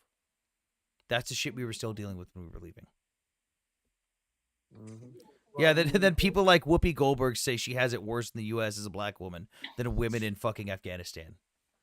We had the same problem down at Cherry Point and other places where we had the refugee camps. They were attacking female Marines and soldiers and shit, and sexually assaulting them. Now let me make a statement, guys. Here, I want to say how much this contrasts with the rest of Afghan culture and tribal identities, and especially when it comes to women that actually served in the military over there, like the Afghan Female Tactical Platoon, one of the former commanders of which I am working on collaborating with to help coach her on government relations and see how we can help her and her former sisters in arms to more fully integrate into the U.S., maybe even join the military, get access to education, things like that. The service that they provided alongside U.S. Special Ops and Afghan Special Ops is insane, and I find stories like that in deep contrast to the rest of the things that we're talking about here, and especially the Taliban, whose theology and political ideology is absolutely antithetical to the variety, the rich tapestry of Afghan identity and tribal societies. Um, Obviously, I know each one of us worked with some amazing people over there, true heroes, right? But yes, there's some very dark sides to the warlord culture there, or not. I wouldn't even call it culture. Like the way that has developed over the years, whether under the Taliban or other vicious brutes that would side with whoever they felt was the best for them to side with for the day. Ryan, But if you Ryan, have an oh, opportunity, sorry. Go ahead. no, just if you have an opportunity, please do look up the Afghan Female Tactical Platoon and their history. And I think that also stands in stark contrast to where we were able to get with the Afghans, despite all the issues that we were dealing with over the years, by comparison to where they have rescinded to there under the Taliban. So anyway, Ryan, you said the Taliban were actually against the bocce stuff. And it's when not really, it's when it's convenient for them optically. Like there was a lot of people that would claim they weren't Taliban, participate, and then go, "What? No, I'm Taliban. No, I didn't do that." Yeah, I think the Taliban started to. Wow, it really depended. He's not completely wrong. Yeah, it depends on the region and the time period and when it was convenient. Right, you would see that amongst a lot of I think just in general, like warlords and commanders, it was almost like a status symbol sometimes to have like you had your own little boy for you. Yeah, well, several. And like the problem is like if it wasn't that, it was something else. Like if it wasn't that, it was just oppressing women in general. I heard this directly from Colonel Kemp. Yeah, except again, Ryan, it's basically it was case by case, region by region, warlord by warlord, but still, and I'm not saying it was all the Taliban, but I'm saying it's a cultural thing over there, and the Taliban's official stance might be that they're against it, but the actions of many of their people and their warlords was not in compliance with what they were preaching publicly.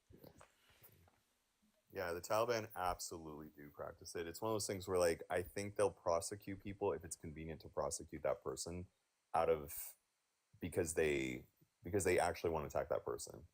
It's not because they're all like a part of the problem. Well, it's just like fucking goats was haram too, but goddamn, they still did it. How many of you actually caught guys doing that? Hands up! I caught two. I caught dudes with a donkey and with a goat. And by the way, one was in Afghanistan, the other one was in Iraq. We caught them in both. We caught multiple guys. We'd be out on night patrols and shit, and you see some guy through the nods and like, What the fuck is he doing? Okay, Mortimer, you can stop spamming. I see your comment. You don't have to keep spamming it. Sam41 was my call sign that I was assigned years ago when I worked at the police department before I joined the Marine Corps, and I kept it as my call sign in the Marine Corps. And when I was doing video games and stuff when I was younger, I didn't really know what to use, and I didn't want to use my real name online, so I just used my call sign for everything. And then when I went to the Capitol recently, I excuse me, I did a bunch of public interviews with my name and my face, and I was like, well, anonymity gone. He came out of the closet. No, that was at Mickey's. That was at Mickey's house. Oh. I mean, guys, not everything is coming out of the closet. It's okay to kiss the homies goodnight. You know what I'm saying? I'd carry you in Hey, did CS2, you dude. ever- I have not played CS2 more than like 3 times because I stopped when they switched from CS:GO to CS2, and every time I played it, it's just been nothing but hackers, and I'm fucking miserable. I've got over 10,000 hours in Counter Strike, and I used to play professionally.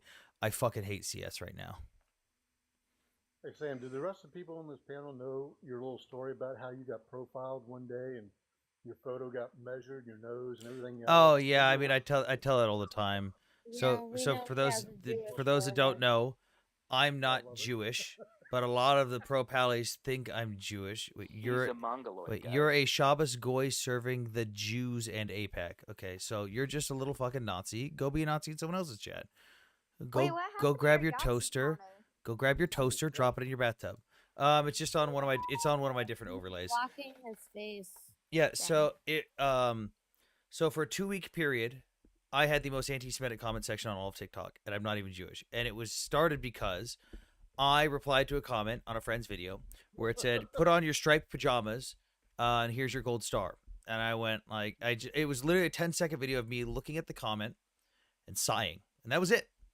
Over the next 2 weeks, though, I received over all of my videos in total about 20,000 comments. I counted, filtered through them all, had a fucking bot scrape them, and actually put them in a fucking Excel sheet. 10,000 of them were anti-Semitic. The effect of, here's your striped pajamas, get in the ashtray, get in the oven, each man was right, everything. I had over 500 direct unaliving threats in my DMs. I had a lot more DMs, but 500 of them were actual unaliving threats. And there was even people that were screenshotting my face and doing facial structure analysis of me to measure the proportions of my face to Yahtzee proportions to determine that I was secretly a Jew. Like their main thing was the sunkenness of my eyes compared to my eyebrows and where Wait, my you're not nose Jew? spacing is. You're not Jew? Ryan, that doesn't explain your nose. Hold on. How big is the nose? Is it big? Not bad. It's not about the size; it's about the shape. What the actual Do I fuck? have Yeah, a- no, do I it have a was Jewish it nose? was pretty bad, Joanna. Like Yes, Dude, you it I was would wrap the my most lips around anti-Semitic Mickey's comment. nose. Dude, my comment section was worse than the fucking gotta get IDF's closer. comment section on Yes. TikTok. If you want to laugh, one time there was one of 100%. them that had an entire live because I straightened my hair and they were talking about how I was using it as a means of deception because I was trying to look less Jewish.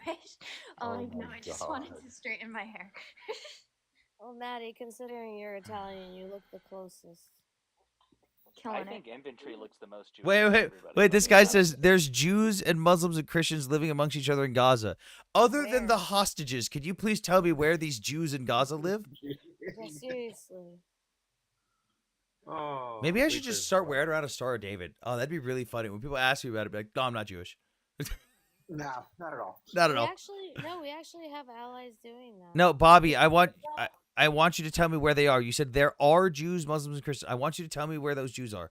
And how many of them are there? How many Jews are currently living in Gaza other than the fucking hostages?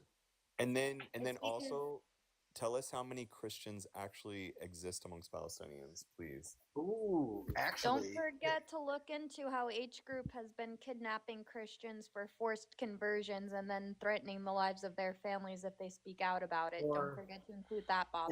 or exhuming the bodies of Christians who were buried in Damn Gaza it, Captain.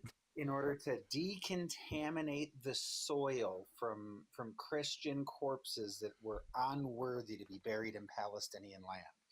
Tell me about how the Christians live in peace over there. Sam, a lot of our allies wear it. It's not a religious symbol. Hang on, I just heard whoever had a Samsung just had all their alerts go off. What did you say, Golda? I said a lot of our allies wear it because it's not a religious symbol. I think it'd be really funny though because they would 100% assume I'm Jewish, even more than they already do. I mean, I feel like wearing the sudra is at least halfway between that.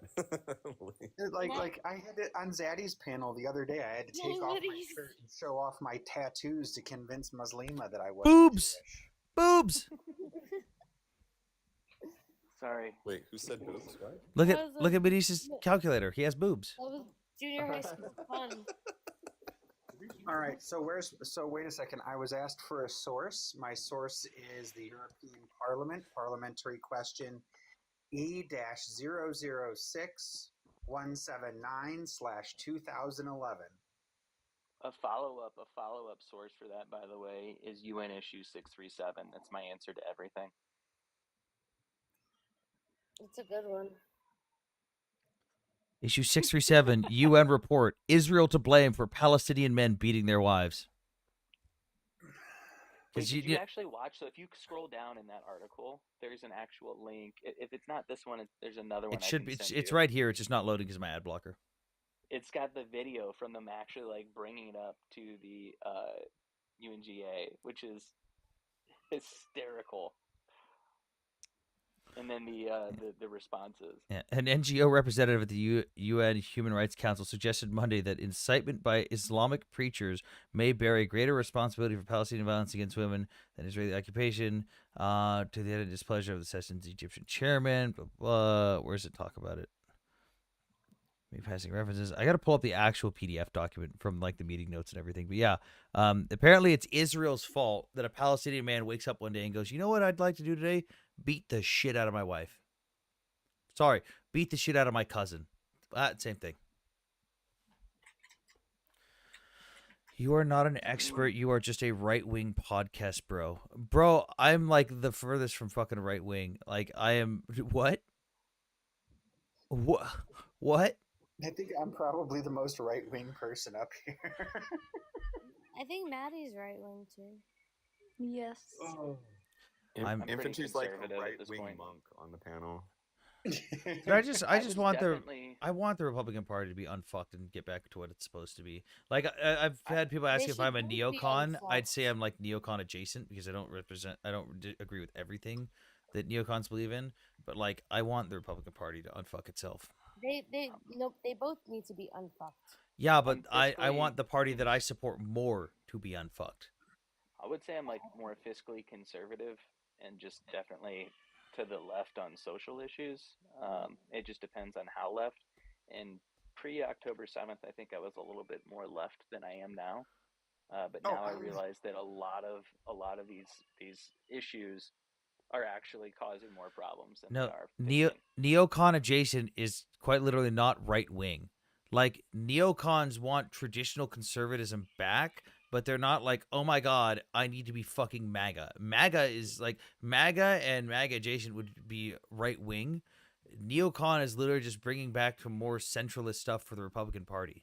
Fucking so like, listen, guys, I'm right wing, right? But not as in like right versus left, but as in like right versus wrong. I identify as correct.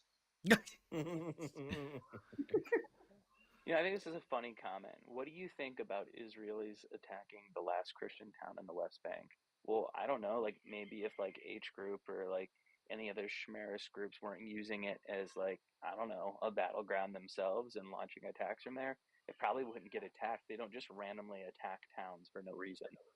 I actually there's a dude throwing a dart at a map and he goes, "That town, fuck that town."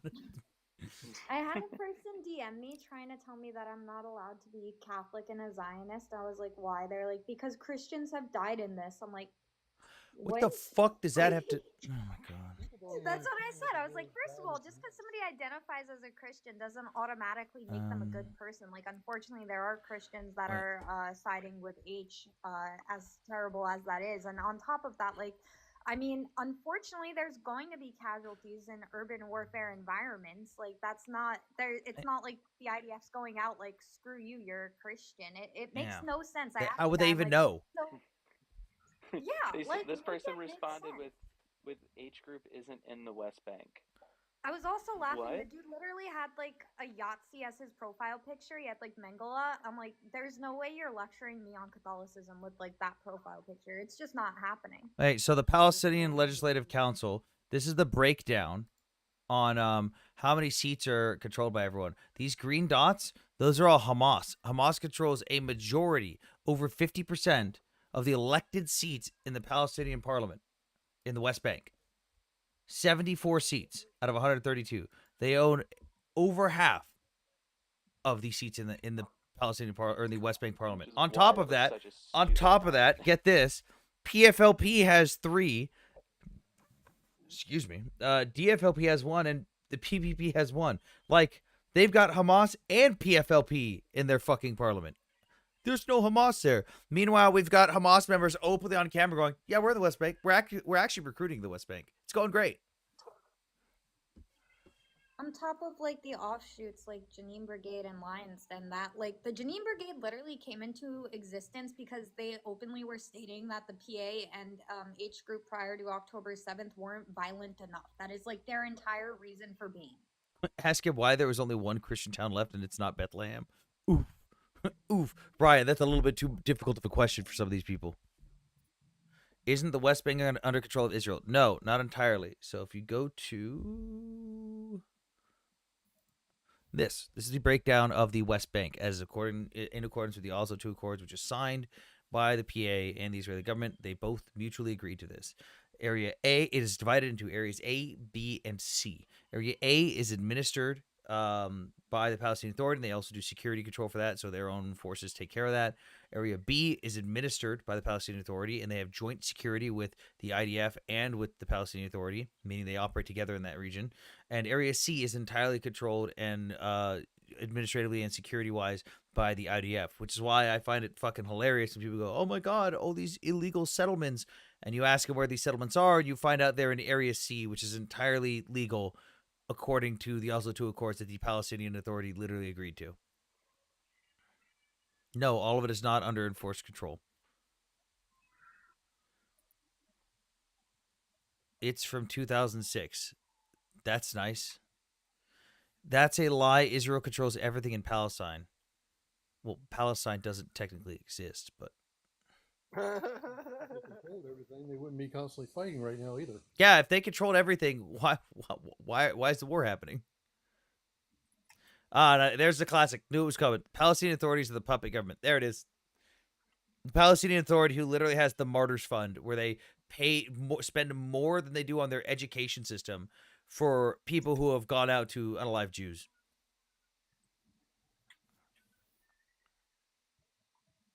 Palestine doesn't exist. That is correct. The sovereign state of Palestine has quite literally never existed. To this person asking about violence in the West Bank, first of all, the violence is 6-1 Arab 10 to 1. Jewish, number one. Betzelem says 10 to 1. Oh, interesting. Okay. And secondly, it's not funded by Israel because IDF fights with them also. So definitely not funded by Israel. You don't technically excited. Why are these people so obsessed with Jews, bro? Like, I don't get it. Glue. Because we're cute. I hear the baby in the background.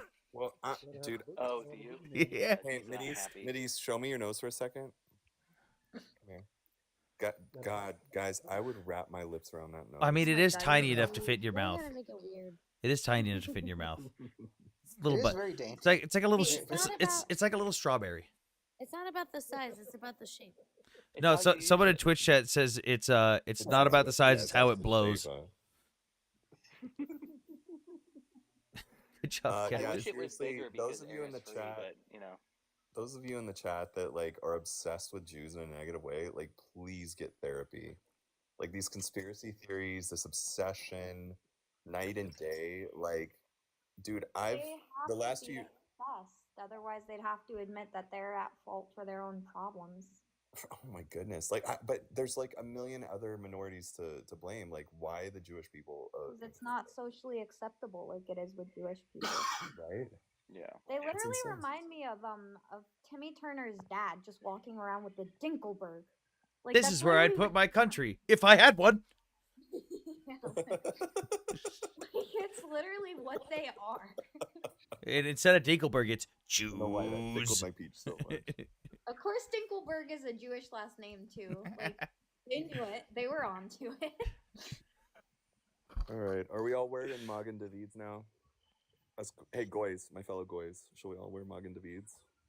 Oh, I'll have to go get one. All right, let's do it. Dude, I can't love wait all the for someone to people, pick a but I fight with me, just don't honestly. like genocide. Well, thank God it's definitionally not a genocide. Yeah. So I just got this from Rockets to Roses. Did you get the necklace? Ooh. Yeah, I did. Nice. Ooh, Tony I should show Scott off in the- Steen. I got That's this so nice. for the idea. Nice. Did you see it? I see it. And then the giant map of Israel. The other one I had was smaller, but yeah. I gotta do something nice for the Israeli friend of mine from Tel Aviv that sent me the mezuzah from Rockets to Roses. I think I'm gonna get a custom Israeli piece made, like custom like little Israel one with maybe like a Megan David on it. Because like all of us Jewish people have like a jeweler that's a friend. Right. Middies, I've been like looking for one that Agreed, has Auntie. both combined, and I haven't found one. I mean, there are a few on like Etsy, but like So let me. I got something for MJH here. It says, or you don't like children dying in general. I think most don't like it. Yeah. So here's the problem. MJH is up until very recently, civilians have been. And I say this speech all the time. Civilians have been spared from the gross reality that is warfare. You had historical stuff going on where you've got like fucking books and photos, and then you had news correspondents being escorted by troops in safe manners, reporting on everything, but you still didn't see the gross reality of war. War is disgusting. It is chaotic. And it is fucking awful. And there's a lot of disgusting things like civilians die in war. It happens. And a lot of people aren't used to seeing that stuff, and they're not mentally prepared for that. They're not desensitized to that. They can't separate the emotionality from the facts of stuff or the statistics. And I don't expect most human beings to be able to do that, because that's not how most human beings are fucking programmed. And it makes sense that when you see some of this stuff, you are emotional because you are a human fucking being. The problem is when people dive too far into that and they don't even think for a moment about it. You get people who will flood your feed with some of these things, and you will only see one side of it and go, oh my God, people are dying. I just don't like it.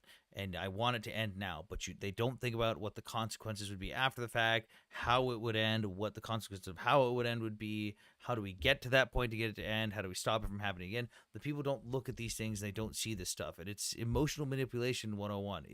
You're literally being gaslit via appeal to emotion because you're a human fucking being. You just have emotions, and that's just a lot of people aren't used to or ready for seeing stuff like that. Can you bring up the stats on this? Because this person's saying that the stats show enough, not even half are in the army, 70% are women and children. I want to see the actual percentage of women and children that's agreed upon, like released by actually. Hamas. So originally, hang on, I actually have that open already because It is the exact because number. originally this was from Al Jazeera. Nearly 70% of deaths in Gaza are women and children from the UN. And then what happened very shortly after that, because this was November 8, 2024, was Hamas quietly drops thousands of deaths from casualty figures. Claims that 70% of the fatalities are women and children are complete nonsense, says report. So the United Nations had them revise their statistics and prove that, in fact, 70% of the casualties are combat-aged males. What are you talking about? We all know that they're women. Half of their women are named Muhammad, and that's why they're all on the list. Yeah, and it's also really convenient to have a buttload of children under your death toll when you count anyone up to the age of fucking 21 years old as a child. 21-year-olds are not children. 20-year-olds are not children. 19-year-olds are not children. 18-year-olds are not children. And even 17-year-olds would normally be categorized as adolescents. They're not children. And yet the Gaza Ministry of Health and their death toll counts up to the age of 21 as children. Insane. So according to the United Nations, who had who openly admitted that Hamas revised their numbers from the Gaza Ministry of Health, no, 70% of the people in Gaza that are unalived are not in fact women and children. It's quite literally fighting aged males. Get fucked. Have a nice day. And It's by the also way, ironic that that if you look, not a single person has died of natural causes since this war started. It just strange. hasn't happened. It's all Israel. And by the way, anecdotally, pretty much everyone who's served in combat in the Middle East has seen them use teenagers and even child soldiers. Wait. So again, we can corroborate this from our own experiences, not just the data to back it up. Listen, I lost you after the Muhammad comment. When did I mention Muhammad? My son got unalived from cancer. Okay, cancer was called Israel. It infected his pancreas, but it was definitely called Israel and unalive him. Wait, how did you end up on my FYP? I don't fucking know. When I was in Somalia, we had kids carrying fucking AKs bigger than they were tall. Yep. Yeah. I always love when they say that because, like, commenting on it will just make you be on their FYP more, but they're not. Yeah. It's funny. My average viewer retention time for non-followers is like 10 minutes, which is really fucking funny. It's actually pretty good. Yeah, my follower retention time is like anywhere from 23 to 25. Wait, how can you see that? When you go into the live analytics afterwards, when you've been on desktop, you get more. If you go to Live Studio on desktop, you get more analytics. There's live analytics? Yeah. Mm-hmm. Oh, can I do a shameless plug, Anthony? Sure. Okay, everyone, I need y'all to check out the Latin American Intersections podcast. Okay, there's a couple of cool episodes on there, like Hezbollah in Latin America and Israeli diplomacy in Latin America, amongst other things that don't necessarily have an intersection with the Middle East, like indoor agriculture in Puerto Rico, renewable energy in Costa Rica, an interview with the president of Costa Rica. Anyway, I also think that a lot of people should go ahead and support that podcast. There's also going to be a Middle Eastern Intersections podcast coming out as a sister series to it. So, please do go follow that podcast, share an episode or two, listen to an episode or two, and also please, please, please send a little bit of support and love for the podcast as well. Golda, someone says they Anthony, have an emergency they need to get a hold of you for. Who? They're saying Golda. they have to reach Yazan. Yazin? I don't know. There's also been a crime that's been committed in this live. I just want to point it out. Wow. What'd I do? This is a gross offense. What? There's like literally 160 people here right now. Oh no! Sam has been live now for like 2 hours and 1 hour 27 minutes. There's 1 hour and 27 minutes to be exact. Sorry. But there's only 12.3 thousand likes. That's messed up. It's an abuse. It's egregious. It's a crime. I'm disgusted with the chat right now and the fellow viewers of this live. If you guys could tap the shit out of it, tap his face like it's a Hamas member popping outside of a hole in Gaza right now, okay? I want you to tap the shit out of it, okay? Tap it like you're sending aid to the starving children in Gaza that have been starving from an imminent famine for 2+ years. If you guys could go ahead and do that, if you could share it out like you're sharing the wealth of the aid that GHF is trying to distribute while openly getting attacked by H group and their competing forces to try and make Israel look bad, even though it's not really controlled by Israel. But my point being, I want you guys to share the shit out of it, like it, and then if you could gift him with like information, so to speak, of like, I don't know, them putting schmodine into a flour, but forgetting to crush it up with all of Mossad's wisdom and intelligence and leaving it whole in there so people can see it almost like it was propaganda. But go ahead and share this out with people and gift him. You forgot that they left it with the actual fucking markings on the pill identifiable to Google. Yes, exactly. Wasn't it like a potassium pill? About the genius of them. It was something stupid that would literally, I don't know. And also, I will say, guys, so you guys don't have to give me, but anything I do get from this channel, I don't keep myself. Anything that I get from this channel goes to buying gear for my boys in Ukraine on the front lines right now. We've got about $700 right now once I withdraw this month. And we're going to be buying plate carriers to send over to a bunch of the boys that I know on the front lines and their platoon. So Thank you guys all for that as well. That little crown up there at the top, click that, send it to him. It's going to a good cause. And then also that little orange heart at the top. Join his team. Yeah, I don't know what that Educate yourself, does, learn a but go little. ahead, do it. You get a Discord link. It helps protect it. It builds your team, which exposes it to more people, which is really important. You need to extend his reach. You get a Discord link if you do that. I don't know where it shows up, but it says you get a Discord link. I put my Discord info in there. Oh, yeah. I didn't just get did one. it. You do not get a Discord link. It should Yeah, I give was it to you gonna say. somewhere. I think if you go to my profile, it shows it somewhere. I set it up. TikTok says it gives the link to members. I'm not seeing it. Hey, I'll have Zaddy, to figure quick out how it question for works. you. Hey, one of your videos, your indoor range. That's not the NRA range, is it? Why are you giving away my location? Yeah, it is. It's the NRA range. Well, I'm in Nova, so that's why I know. Okay, yeah. You know what? Like that's like one of the only ranges. Oh that's easy to shit! get to. That's actually another thing. Cowboy, Cowboy in the chat is one of my buddies. He's a Canadian in Ukraine, and I do need to find him a helmet. He needs a very specific helmet because he is a Leopard tank crewman. So we got to get him something specific. What is that? And he's got a small ass head. He's 50, the 50, Leopard tank don't is a give it German away, design 'cause- tank.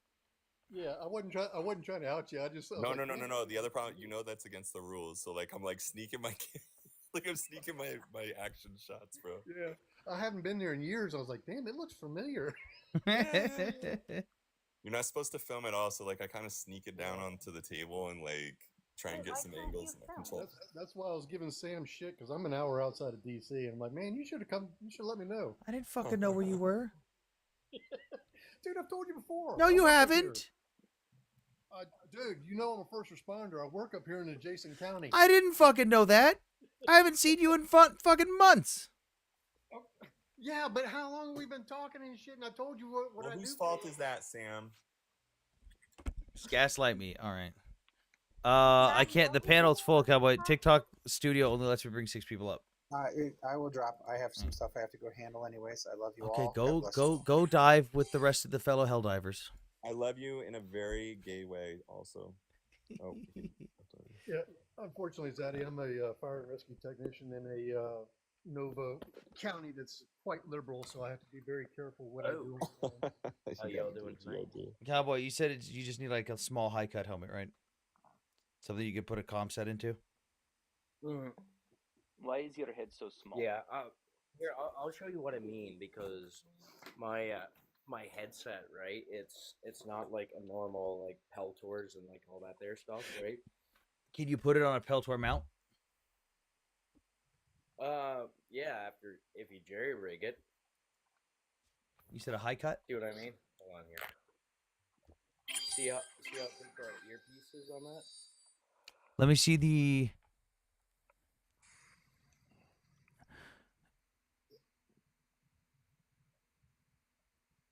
Is there a wire running through the headband? Yeah, there is. Yeah, but Send me the model. Send me the model number of that if you can find it, and I'll figure out what I can do because I think I know how to fucking modify that to mount on a fucking high cut helmet.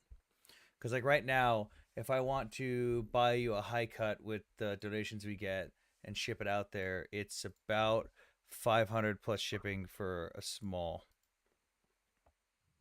Yeah, and there's no small, and that's the issue here in Ukraine. There's Get a no bigger small. head. Like they have small. Well, I wish I had a bigger head, bro. Will the band expand enough to go around a high cut or no? Wait, what do you think about the plan to displace Gazans in Auschwitz camps? What in the fuck are you talking about? Ooh. That's not Some a random plan. dude in the chat. They're gonna put the Palestinians into Auschwitz. No, that's not a plan. But Cowboy, I feel your pain. My head is so small it doesn't fit any hat. Yeah. Well, the hardest part is like I tried with a large, it don't fit, right? Like it puts too much pressure on the top on the side of my head, so it cuts off like the veins, right? And then a medium, right? Then it causes pressure in the back, like too much pressure, right? And at the top where the band goes. So if I go size small, I'll be at least able to, because me and the boys were looking at it, and if you know what I mean, the the cheap clip-on ones that go on the side on the rails. Mhm.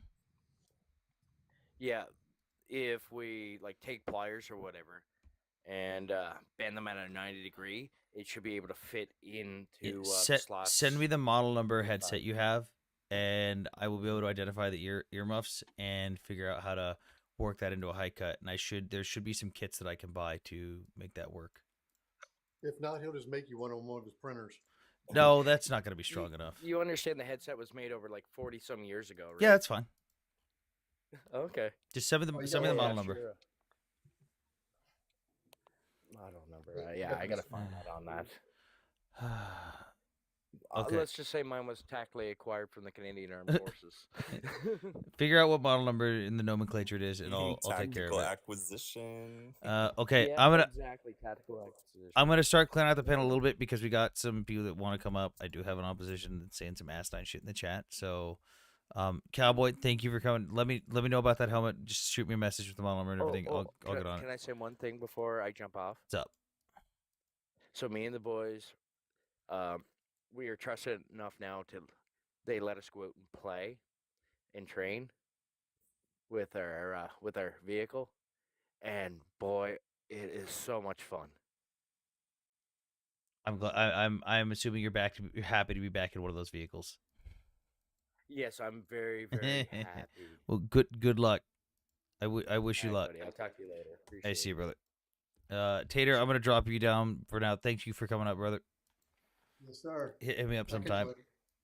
Okay. Okay. I mean, everyone else here is on the same page, so let's this is gonna be fun. Ryan, let's start with one topic at a time and stick to it, because I know you're just rattling off a bunch of different shit in the comments. You claim still that what's going on in Gaza is a genocide, correct? What did you say? I'm sorry, I had a problem with Mike. So I just want to stick to one topic at a time, because I know you're rattling off a bunch of stuff in the comments. Let's stick to one topic at a time. I'll address one of the main ones that I have an issue with. Is you're saying that your claim is that what's going on in Gaza is a genocide, correct? It's a genocide and a new Holocaust. Okay, cool. So another, again, stealing the Holocaust and stealing yet another thing from the Jews, but you say it's a genocide. No, not stealing from the Jews. It's happening. It's cool. So where does the definition of genocide come from? Genocide, the definition of a genocide, because basically. No. Where does it come from? Specifically. I will define you what genocide is. It's the will of destructing in part or in whole a whole population. You left out a very key part there. What was the main word you intentionally left out there just now? You're cutting me off each time. What was the key part that you intentionally left out? It's the will to destruct in part or in whole a population. No. That's the genocide. In part or in whole, a whole population makes no sense, by the way. But no, you intentionally left out the word intent. So the present convention, genocide means any of the following acts committed with the intent to destroy in whole or in part a national, ethnical, or racial or religious group as such. Of course there is an so intent. if you're intent on wiping out a people in whole or stop. If you are intent on wiping out a people in whole or in part, would you give them hundreds of thousands of polio vaccines to save their lives? Okay. I'm just asking you, like, if you personally want to wipe out a people. Well, I'm framing the question so you know how to answer. You're cutting me off. Hang on. I'm finishing the question though. I'm saying for you, this question is you specifically. Let's say there's a group of people that you want to wipe out in whole or in part, to your heart's content. Would you give them hundreds of thousands of life-saving vaccines if you wanted to do that? Terrible. It's terrible. Okay, can I answer? Are you gonna answer what I asked, or you answer something different? And don't cut me off, please. For God's sake, don't cut me off. Are you gonna answer his question? What if you going to directly answer target his question? hospitals, schools? No, Ryan. What we're not gonna do, Ryan. What we're not gonna do is the exact same thing I said when you first came up here. We're gonna stick to one topic at a time. We're not talking about hospitals yet. We can get to that later on. We're sticking to one topic at a time. The question I asked you was, if your question is biased. It's a very simple question. Cool. Yeah, I didn't ask the questions that you want to answer because your questions are fucking stupid. No, I want to go through the actual legal definitions and the legal terminology that sets a legal precedent, because the accusations you are throwing around are very serious accusations. So I want to go through the legal framework. So you have to prove the intent. Now, again, if you are intent on wiping out a people in whole or in part, do you issue them hundreds of thousands of life-saving vaccines? You don't bomb them in safe zones. I agree. Okay, cool. So you can come back when you want to actually talk and discuss and like actually answer the fucking questions. Open the borders. No one's keeping them in except for the outside nations that won't accept them. So all I have to say is that Palestine needs more diversity. Look at their demographics. If I've never seen an apartheid state like that one before.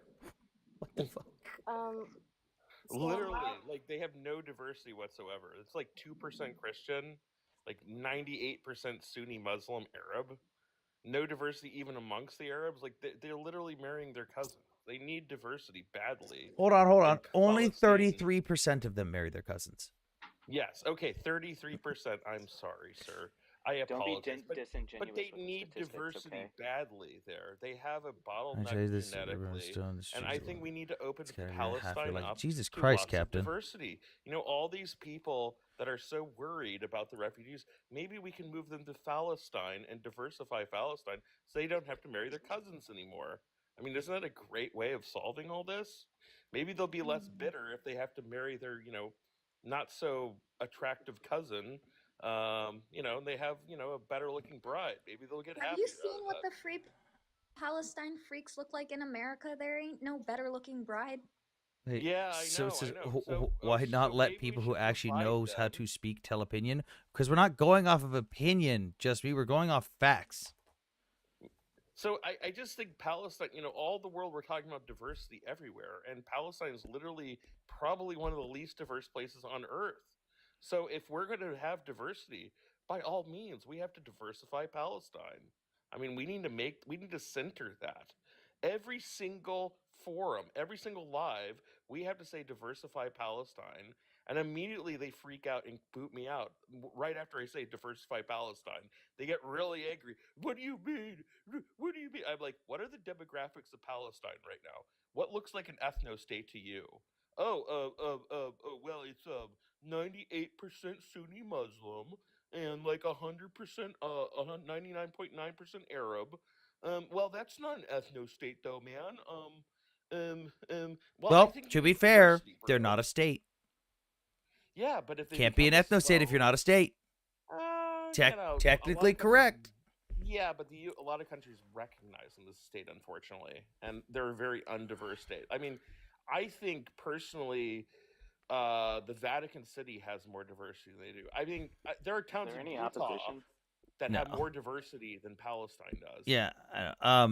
Well, Oppenheimer, I appreciate the jokes. I appreciate you coming up, but I'm gonna look for more opposition coming up. But I appreciate the humor. All right. God Thank bless you. you. Appreciate the take though. That's actually pretty good. Yeah, I've seen Russia's pushing the Palestine genocide narrative. Of course they do. They literally support Hamas. Of course they're gonna push that narrative. They've been pushing pro Hamas stuff from the beginning. Again, Dmitry Medvedev openly admitted on October 9th they helped facilitate October 7th to distract the world from Ukraine. They openly invited the leaders of Hamas to Moscow the week after because they support Hamas. They literally made the dude that was in Russia, or the Russian captive that was a hostage with Hamas, when he was freed, Putin made him thank them. He made him thank them.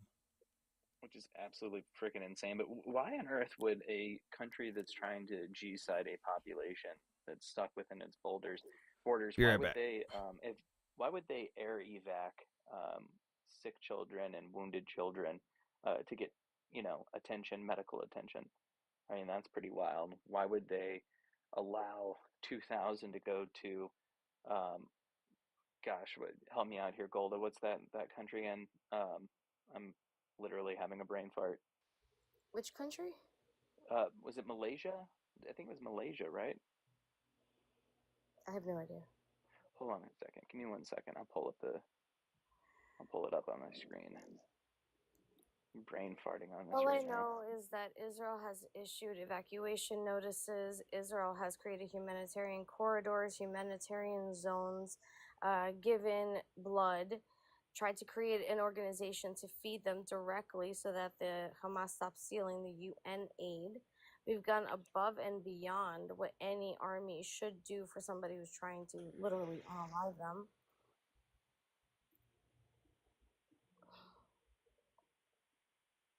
Yeah, I think it was Malaysia. I could be wrong though. It is Malaysia. Oh, where to send them to? Yeah, they sent 2,000. They took in 2,000. Now they're burning down the hotels and in that country right now. It's Malaysia. And I gotta make a phone call real quick, guys. You guys keep talking. Okay, love you. Ooh, what should we talk about, I Mideast? swear to God, if you do that voice, Mickey, I've told you every time you do it, I will drop you because I Is actively there a watch the mod viewers here drop. while you're on your phone call? Yeah. Oh, Goldie, your mod, right? Okay. Yeah. Is there any opposition? Like, I'm just shocked. We saw No, there's just a Tazimo bunch came of through. people in the comments who are too scared to come up. Okay. Well, maybe you guys should come up. You guys seem to feel very strongly about it. Enlighten us. Change our minds. Are you muted? Okay, we can't hear him. Yes, please try to change my mind. Okay, Mickey, I will drop you. I didn't do any. What? You're not allowed to do the voice. That's my regular voice. That's not your regular voice. Oh my god, dude. Itchy trigger fingers over here. No trigger. I literally warned. Trigger fingers, itchy trigger fingers. Okay. Hello, Ari. So I was listening to say how We can't hear you. Yeah, your mic's all jacked up. Give me a sec. How are you, Ari? So I was just listening to you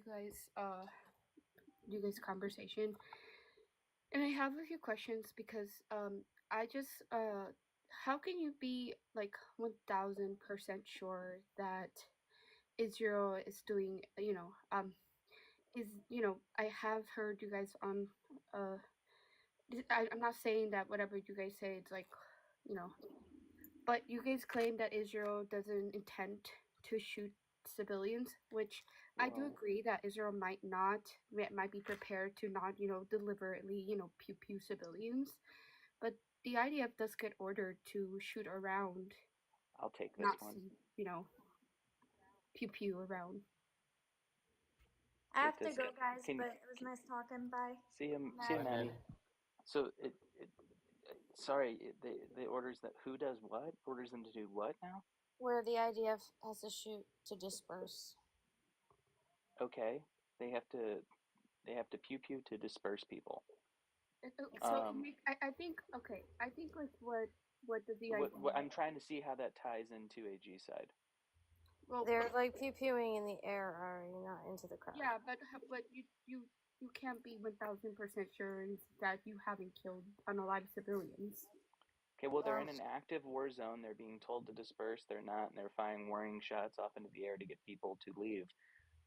You tell me if they're doing that, then why wouldn't they just fire into the crowds of people?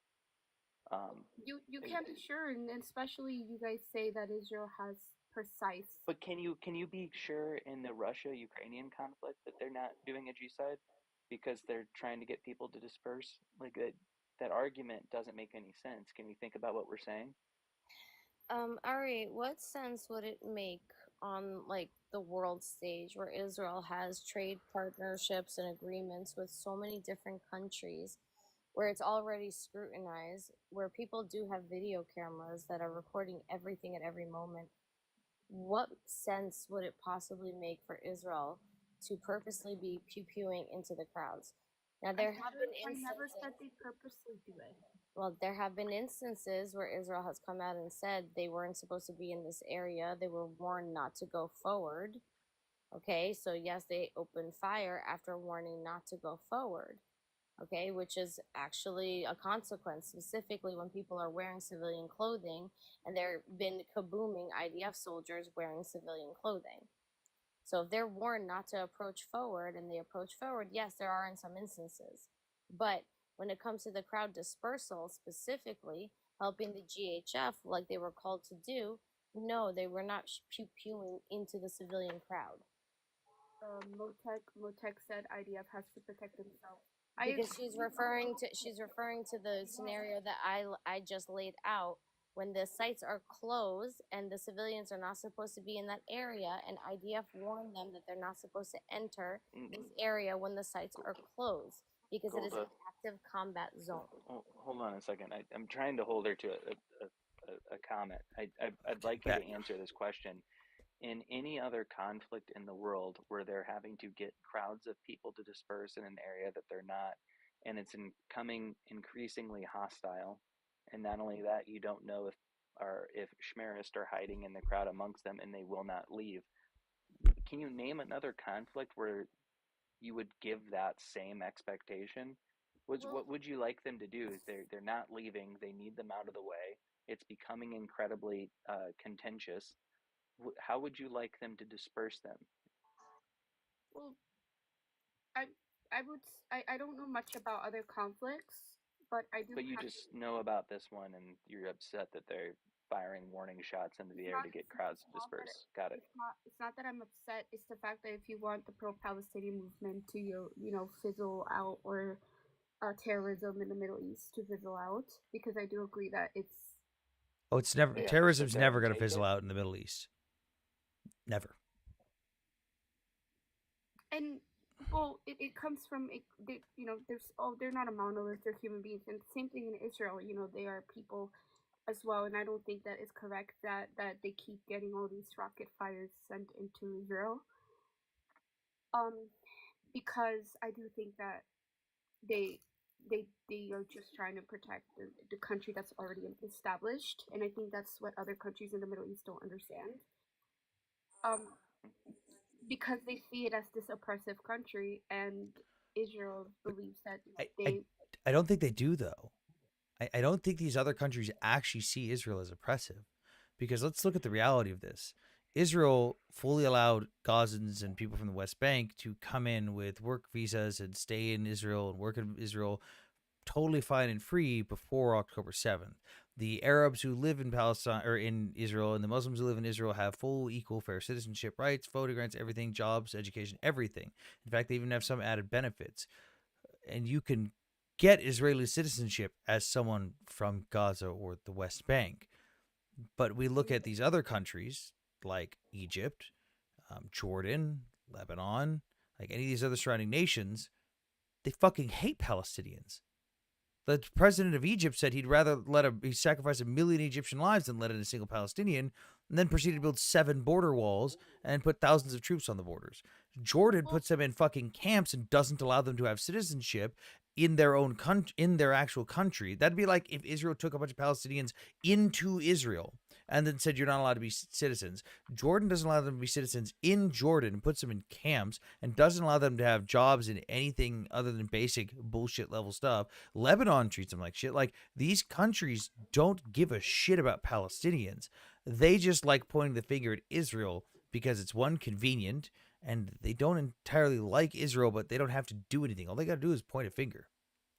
Lies, Jordan gives them citizenship? That's a blatant fucking lie, Amaral. Yeah, no, they don't get citizenship. To be honest, the whole discourse to be honest, I believe that it's a religious discourse. I also think that, like, it comes from, like, the biblical history of the whole thing. For one side, it does. For one side, it does, and throughout, since technically they really do not like the idea that the mandate it was given also to the Jewish people of the country, so they were really mad about that. It wasn't given to them. I didn't. Okay, Look, Ari, I know you know the actual history on this stuff. I've seen you on Nick's Live and been on panels with you on Nick's Live countless times. I don't know if you're just trying to do this thing where you're playing dumb or you're just saying you're forgetting these things, but I know that you've learned these things. I have seen Nick teach you these things in full depth, one-on-one, for over an hour. I spent hours talking with you about this, Ari. I don't care about what you think. or what? No, it's not what I think. It's what I know. It's I've personally witnessed with my own eyes and ears you being educated on this exact topic from very start to now, in depth, multiple hours on end, in one-on-one discussions. Ari, are you saying that you and I haven't had hours of discussions on this as well? I have, and like I said, this is why I would rather choose to not support any of them because Palestinians have not really No, Palestinian no, supporters you don't in the have West. to. Nobody asked you to support either side. You don't have to. Well, You we could just We say can I don't give a fuck. I we don't can want to have a support either side. conversation if you're gonna let me try and Well, no, like I think Ari, what they're saying to you is that they've exchanged and they've wasted their breath, hours and hours of times trying to explain this to you. And instead of taking anything away, you keep coming back and saying that you're not going to choose a side, and that's what you're saying again right now. So, what is the point of you continuing to talk about it if you don't think that you should be taking a side? Oh, and also hosting lives about it. Yeah, like if I sit here and talk to you individually one-on-one for an hour, and then you still end this conversation with, "Well, I don't want to choose a side," and then you come back tomorrow and you say, "Well, I don't want to choose a side." Why even talk to you? Like, what is the point of that? Like genuinely, I'm not trying to be rude, but like honestly, what is the point? Nobody's asking you to choose a side. You don't have to. You don't have to give a single flying fuck about that Yeah, you entire don't have region to of the do world. that. Nobody's requiring you or asking you. If you don't want to support either side, don't then fucking don't. okay, I If would you're this deep into it, stop engaging in conversation, is what we're trying to tell you. Like, there's no point in trying to learn more or have a conversation about it if you're this deep into it and you can't figure out which side is right and which side is wrong. I don't know what to tell you. well, look, I'll say this. I would be more willing to support Israel and Zionism, which I don't have any problem with. I actually learned a lot about what Zionism is. But I would I be don't really want your really support. well, okay. I'm not saying that you need to want it to support, but I think if you want people to understand it better, maybe be a little bit. I we guess don't we make don't we don't care if people understand it better because the facts have been in front of them. The history is free, the library is free, the internet is free, and people will come to the same conclusions that they come to regardless because their best friend supports one side or the other or something's more popular of an opinion. People don't care about the facts anymore, so I don't really give a shit about winning people over. All I care about is the facts, and if we're honest to our facts, it doesn't matter at the end of the day because when the dust settles on this, everybody in the West and everybody in the rest of the world is going to look at the Palestinian side of the equation and realize that it was built on propaganda and lies and equate it to the boy who cried wolf. And the next time that something comes around, even if it's the same bullshit claim or even if there's a shred of validity to it, nobody is going to take themselves seriously because all they do is fucking lie. And you sit here like the little sheep that you are and cannot make a decision on a conflict that is pretty straightforward, and you're still talking about it coming on panels after everybody has walked you through, taken the time out of their days to walk you through the history and the knowledge and the facts of actually what's going on, and you are too dense to make a conclusion. That's all. And yes, I'm absolutely insulting you right now. Ari, I just I mean, I was look. gonna say You're the same thing, welcome. but nicer. Yeah. Your questions are fine. It's just I think it's because it's the same question over and over again. Ari, one of the things that becomes problematic is this form of questioning. It gets hard to distinguish between someone that's actually sincerely asking questions and someone that is doing what we call GAQing, which is just asking the question. And in reality, it's sort of it's rhetoric. It's basically rhetoric that's wrapped up in inquiry. Okay, it's what a lot of people do on this app, where they pretend to be inquiring, and in reality, what they're doing is trying to make a point to the audience in a roundabout way. That is usually some type of a position that is against the individuals that they're questioning. It's the Kia. Yeah, so like that's how some of this stuff comes across, especially if you've had these discussions with a lot of other people.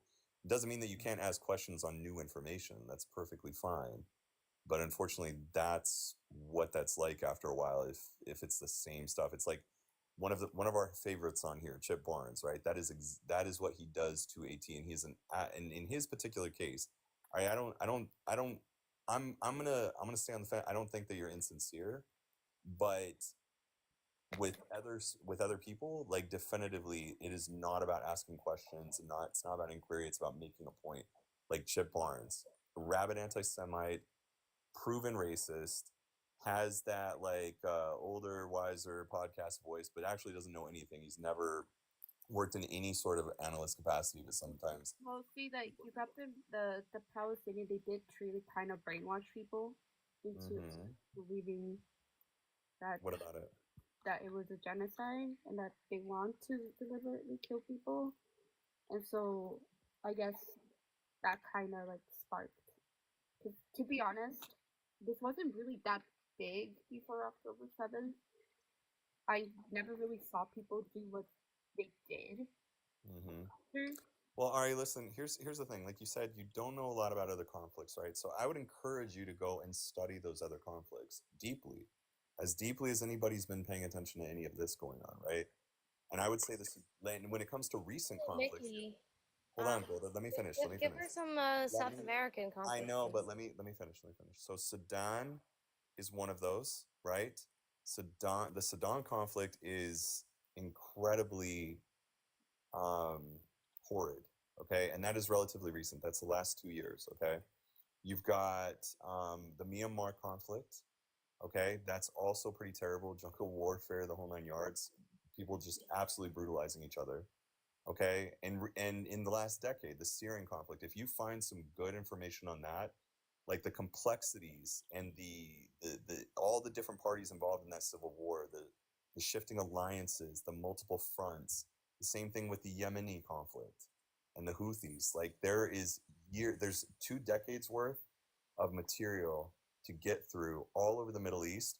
And like Golda was saying, I'm sorry, I stopped you, Golda, but like as far as like Latin America too, there's plenty to look at in that particular area. When you're looking at Golda, I don't know if you're referring to Hezbollah or something else there. No, but like that's where Ari's I figure that might be closer to home, Ari, something that you might, feel more passionate about. I mean, when it comes to like total conflict, like it's not there's not as much total conflict in Latin America, but obviously like transnational crime, transnational criminal groups, cartels, all that fancy stuff. But if you want to relate to the Middle East, the other thing too, Ari, is to look at the complexities of organizations like Hezbollah.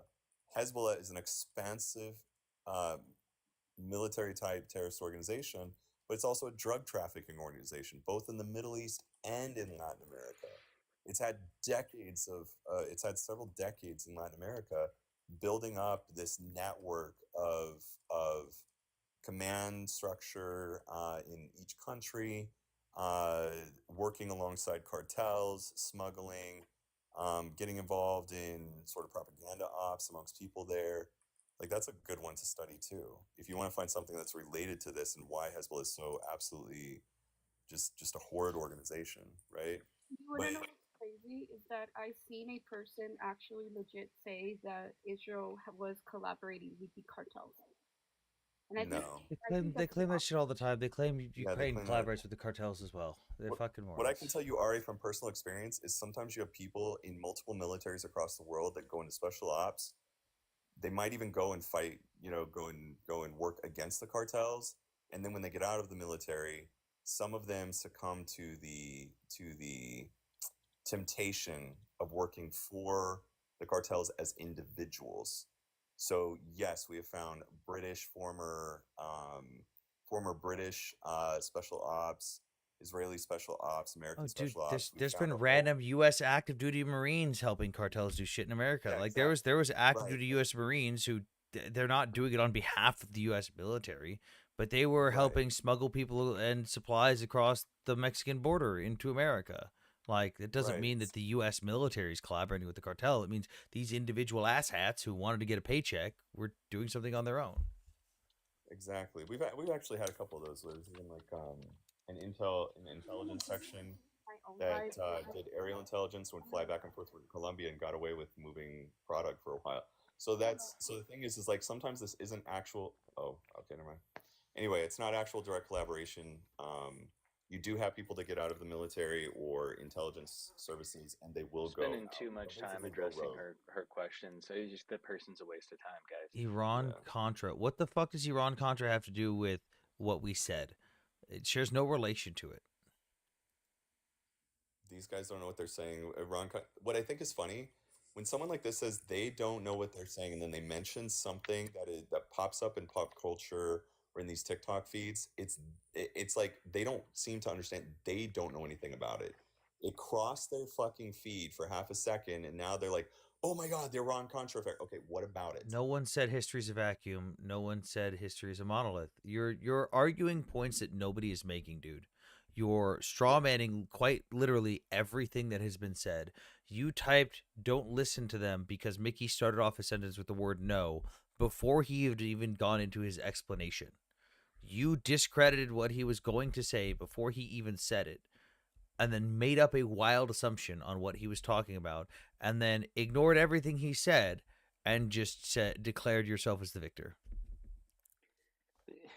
The ones that are worth having, like that Logan guy from last night, or the gentleman before that, those are the conversations worth having because they're actually able to engage and listen to a point and maybe concede a little bit. But when somebody has been talked to or explained something by multiple people for hours on end, we are wasting our fucking time. Sorry. I just, it drives me nuts.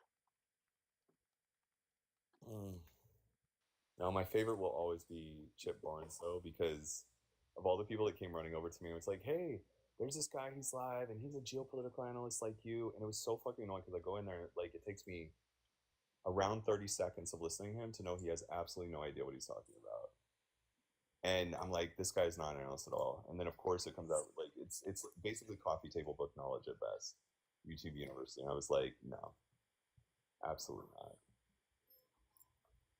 Sorry, y'all. I'm distracting Sam with my news. Mickey and Golden know. What happened? Oof. About the floofy. About my baby. About my Oh, I child. thought you were about to tell us you were pregnant. No. Yeah, dude, she scared the hell out of me when she called me. Hold on. I've got a secret to tell you. I'm a mommy. Mama Yeah, that's exactly how I got the I'm a mommy. I'm like, what? Zoe. No, because I took it from, you remember, like, Love Island? I was stealing the line. I'm a mommy. Mama Oh, puppy. This is Look Zoe. at her sharing her We love big flippers. dogs. Zoe, hang on. Oh Zoe, my, is sit. that a German Shepherd? Zoe, speak. No, sit. Sit. Speak. No, don't you whine. Speak. No. Hey. Speak. Louder. Oh, he's Hey. so beautiful. Sit. Louder. Speak. There you go. Oh, Let's go. Good boy. Hey. Oh, good girl, I mean. Good Anthony. Uh-huh. Anthony, is she good with the baby? Yeah. Of course Both she the pets is. are. Dude, mine is so good with ours.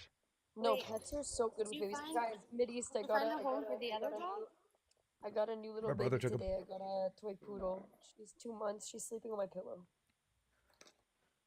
As you guys have seen, Sushi the cat that wanders around and breaks my shit, and then that's Zoe the dog, and my brother took the husky. Oh, good. We love Sushi the cat, and we love Zoe the dog. I'm gonna start a fight. Oh no, Woody. My dog's name was also Zoe. My dog's name is Neely. You guys Puppy. can look up on Here you go, Sam. Puppy. That's my baby. Oh my god, Well, it's stop, one I'm of gonna them. cry. I can't open my fucking camera. I wish I could. She's Mideast. a German Shepherd Rottweiler mix. Oh my god, stop it. Wait, She's a Sam. dirty, rotten German, Sam trained those Ukrainian guys. Training wasn't enough. I mean, they keep sending me shit off of Russians they've killed. So Sam's collecting memorabilia, bro.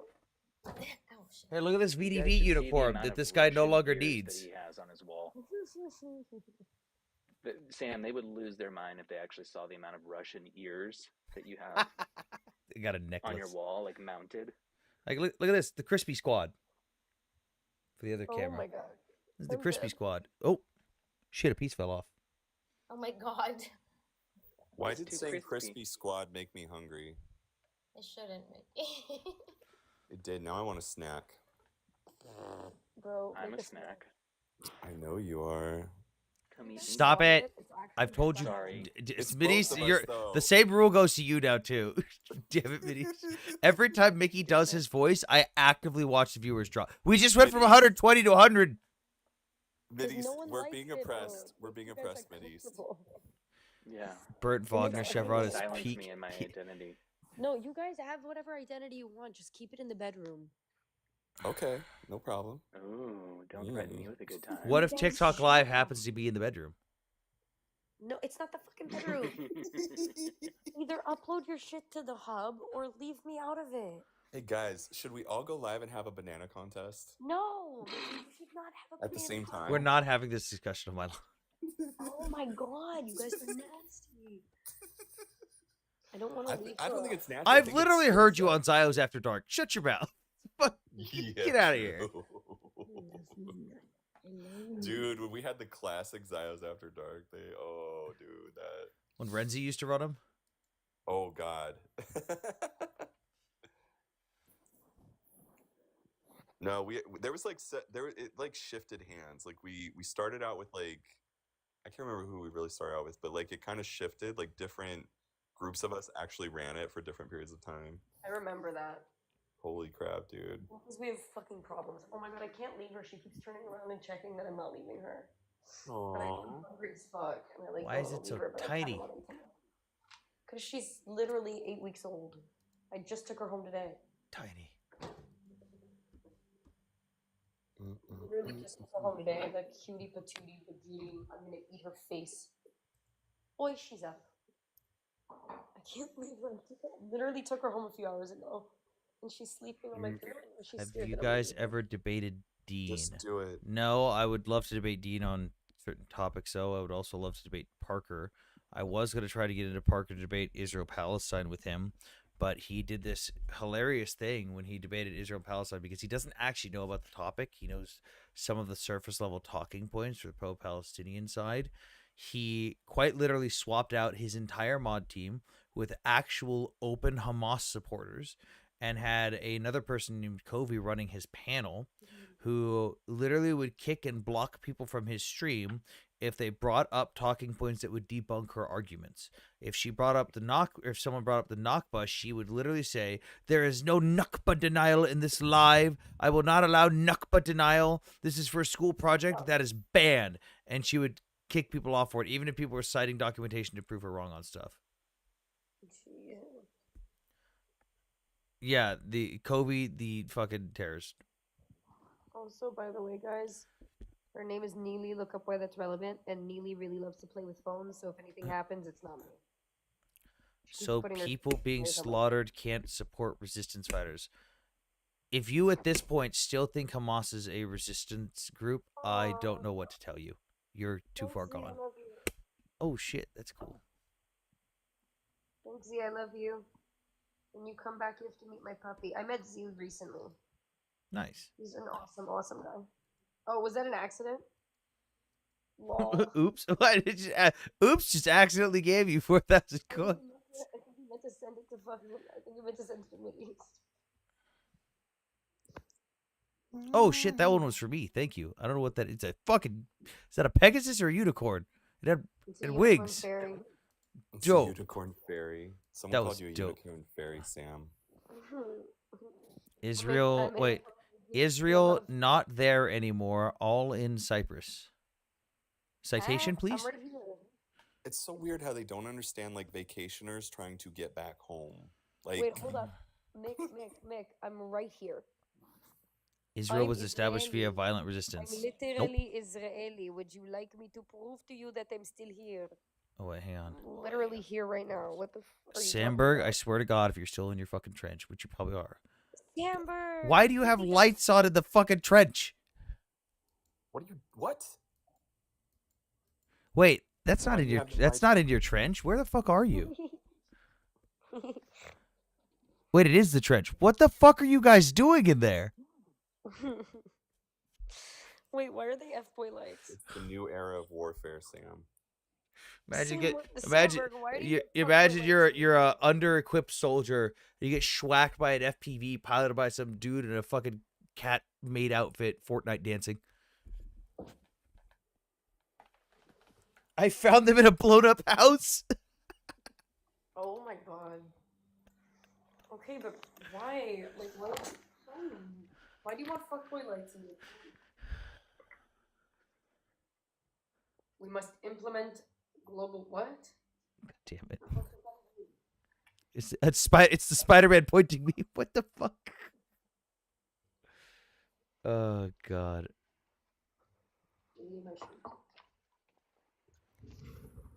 Bro, I got this like Well, nacho pistachio filling from the Dubai chocolate. Sandberg, go to sleep. Wait, why are you crying, Mama? 1 second. Hey, look, Sergeant Goy is here, Mickey. Oh God. Sandberg, we're gonna talk some opposition now. Thanks for coming up, brother. Stay safe, you fucking moron. Jono boy, you might need to re-request. It doesn't look like you're connecting properly. Oh boy. Oh, there you are. Hey. Hello, can you hear me? Yeah. What's up, Jono? And then you go something. I've been hearing some things. Do you think? I've heard that. I guess the administration believes that Russia is going to expand the war further into Eastern Europe. What do you think about that? There's active movements by the Russian military to suggest that. Now, it depends on which think tanks and people you're talking to on what that means exactly, because the overall consensus, the majority consensus, isn't that Russia's going to, say, invade a bunch of NATO countries and start a bunch of stuff, because they physically don't have the capability to. They don't have the personnel or the equipment to do that with how bogged down they are in Ukraine. But they definitely could test the waters to see how far the West is willing to take appeasement. Meaning, we've already seen them build up over 100,000 troops directly on the Finnish border right now, and they're not taking the traditional war of attrition right now, like the traditional war of attrition where it's like, I just have to outlast you with equipment. They're doing they're doing a newer style of war of attrition where it's just, I have to outlast public sentiment. How long do I have to go until people go in and just give it and go, fine, we'll give you what you want as long as you stop. So we've already seen them cut communications cables to NATO countries. We've already seen them casually violate people's airspace. We've already seen them casually launch stuff in other people's airspace and in their countries. And now we're seeing, okay, they're building up on the Finnish border. They obviously don't have an objective or goal to take Finland. Who's to say, though, that they're not going to push into Finland just a little bit to fiddle fuck around and see what happens? Because there's a very good chance that countries, if Article 5 were invoked by Finland, Article 5 still needs to be voted on, and it needs to be a unanimous vote. Well, there's two countries right now that we don't know if they'd actually vote yes on Article 5 if a country were invaded by Russia.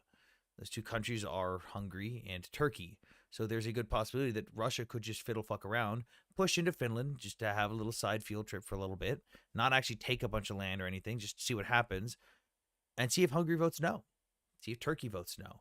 Because you've already seen Hungary turn against Ukraine. We've already seen, we had operatives from the Hungarian government and military just get caught as spies in Ukraine, trying to figure out where Ukrainian defensive systems were and air defense systems were and troop movements. So there's the possibility that Russia's going to expand it in a sense that they're just going to test the waters, but not to the point where, like, hey, they're going to do an all-out war where they just start invading people left and right. Because at their current capacity, they're incapable of they're physically incapable of that. They don't have the logistical support. They don't have the equipment supply. They don't have that capability. It's just, how far are they willing to go to push to test the waters to see how lenient people are going to be with them? Because if they get away with it, let's say they push into Finland, Article 5 doesn't get invoked, that tells them, okay, cool, we chill out for a few years, build up our forces again, we probably could just take a NATO country. Might take a while, but we'd eventually get what we want. So that's what people are. That's what the majority consensus is when people are talking about Russia expanding the war. Okay, and you don't think that Russia has the industrial capacity to expand it in an all-out invasion in any particular way? You just think it'll be an incursion? They've definitely got a lot of backup equipment still, but not nearly as much as they'd like, nor the age that they'd like. Like right now, the most common tank on the Russian front line is a T-62 from the 50s. They've lost over 10,000 tanks in total. They started this war with a little over 15,000 tanks when you look at all of their active duty and storage and reserve tanks that were operational. The Russian Ministry of Defense has openly admitted that they physically cannot keep up with production of armored personnel carriers and infantry fighting vehicles. They're being destroyed faster than they can make them. We're seeing Russia start to make dirt bike units because that's their easiest way of transporting logistical supplies now. We're seeing them use donkeys. But what we're not seeing is an end to the human waves. We're seeing the endless human waves of people come time and time again every single day, over and over and over, company level assaults, because they don't care about that. But especially when it comes to like their logistical support, their logistics still is a push logistics system compared to the Western style pull logistics system, which is inherently flawed when dealing with something like this, especially when you're so logistically taxed on the amount of vehicles and equipment you have. We've also seen in the cities that Russia is producing stuff, specifically with their tank manufacturing plants, we've seen a 40% reduction in smog over those cities that are specifically designated to make stuff like tanks. Russia keeps claiming, oh yeah, we're pumping out 100 tanks per month, but satellite imagery shows that not only are they not coming anywhere close to that, most of the tanks that they're producing are things that they're pulling out of storage and slapping armor onto and claiming that it's a brand new tank. They're saying, look, we made this brand new tank, but it's really just an old fucking tank from the 50s or 60s that you slapped some reactive armor on.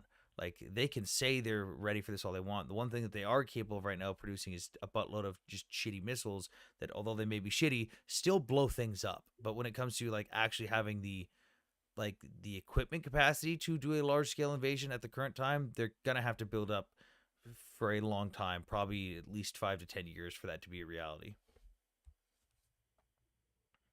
Okay, well, those were basically my questions. All right. Yeah, and if you want more in depth stuff too, like I'm covering it at a basic level, I would look at go to the Institute for the Study of Wars website and go to their pages on people covering the stuff in Ukraine, because basically everything I'm telling you right now, they're saying the same things, just a little bit more in depth, and they'll show it like with maps and everything. Sometimes they'll show like the satellite imagery analyzes like the smogs over different cities and stuff. Like they'll go more in depth with it and explain what the rationale is behind every individual thing and what the in-depth impact is of individual areas. All right. Hey, do you watch Peter Zeihan's content any, and what do you think about him? Nope. Like most You of don't the like- or you I don't- no, I don't even watch. Like most of the media that I consume is I'm going over state media from other countries. Like I'm going over Russian state media, Ukrainian state media, IRGC media, Israeli media, Gazan media. Like I'm going through media outlets from different countries, going through their Telegram channels, seeing what soldiers from different countries are posting, and I'm looking through all the other stuff and filtering through it, and then looking at what the U.S. side is posting. Like I'm not sitting as much as I would like to have the time to sit there and watch podcasts or individual people. Like the most that I have time for with stuff like that is like think tanks, like in talking with people from the Institute for the Study of War. Okay. And what do you think about these Iran strikes? Do you think they were beneficial? In a sense, yeah. Like it definitely showed a lot of people around the world that the U.S. isn't just all bark and no bite. Like if we really want to stretch our legs, we can. Because before this drop, the GB-57, people kind of didn't believe us when we said we had the ability to fucking touch you 100 feet under the ground. It's kind of one of those oh fuck moments. Like, oh fuck, the U.S. wasn't lying. Kind of like every other piece of equipment we've made. When we say we can do something with a piece of equipment, we fucking mean it. And that kind of sets a precedent with a lot of the other people in the world. And we typically understate our ability. Yeah, like we put like the worst case scenario capabilities on stuff usually. Now, from my understanding of the situation, it is unclear whether we destroyed their nuclear capacity, at least from the last time I've heard. Is there any concern? Yeah, they had those trucks before the strike at Bordeaux, and there was concerns that they removed some of these centrifuges. I'll get to that. So let's do a little damage assessment here. So this is the before image of the Bordeaux facility. These are some of the entrances here and here. There's also some entrances back here, and there's some vent shafts right here. Notice where the mountains and the ridges are. You can't really see anything. You don't know if there's a large cavity inside. You just see all these ridges. Now, hey, look, they're gone. The mountain didn't just get blown up like a lot of people say, oh, you just blew up the mountaintop. That's not how that works. Something that was a massive cavity underneath this is now full because that mountain is now filling that hole. And you can even see again right here, this is where we saw some of the entries for the exhaust. Whatever was underneath this area is now full. Now, whether it's full entirely or full partially, All we know is whatever the fuck capacity or the fucking square footage of these mountains are is now filled.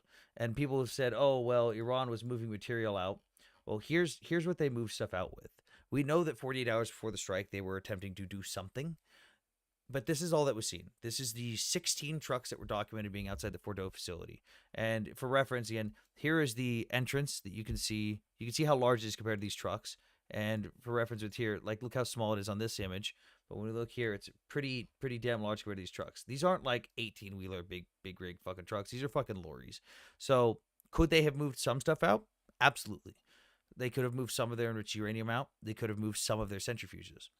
But the likelihood that they got all of their centrifuges out, or even a majority, without damaging them because they're sensitive equipment, or all of their enriched uranium, there's no logic to that. And on top of that, even if they did move a bunch of it out in this, there's absolutely no way we didn't follow every single one of these fucking trucks on satellite imagery to see exactly where it went, which tells us, oh, look, we now know where to bomb next if we need to. Yeah, and to Zinda chat in the comments, when he says this mountain is now filled, That's they not what I hollowed said. out the mountain. They made tunnels. They made tunnels underneath it. Those tunnels, as a result of the GBU-57, quite literally imploded and filled them. Yeah, like this is basic battle damage assessment. Like again, there was mountain. Now there's no mountain. Where did the mountain go? Well, it's now underground. The mountain didn't fill itself. The mountain filled the cavity underneath it. That is now no longer a cavity. It's full now. Who knows how full? We do know that from satellite imagery as well that no one has even attempted to enter these facilities. We've seen them covering up stuff, like we did see satellite imagery and live feeds of them covering up entry holes from bombs. We saw them put big concrete slabs over them and then cover them with sand. Don't know why they did that. And we've also seen from intercepted comms from Iranian officials and generals and stuff and scientists that there is a mixed consensus. We've heard a lot of people discussing in private that there is complete destruction. And then we've heard a lot of people saying that there's no destruction. And then we've heard a lot of people saying, I don't fucking know. We haven't even been back there. So we did definitely do a lot of fucking damage. How much damage, to be precise, there's no fucking telling until we either get more intel or Iran lets something slip or we bomb something else. Greetings from Israel. Hello, Snigga. It's someone in YouTube chat named Snigga. Yeah. Dear God. I hope that answers your question, Jonah.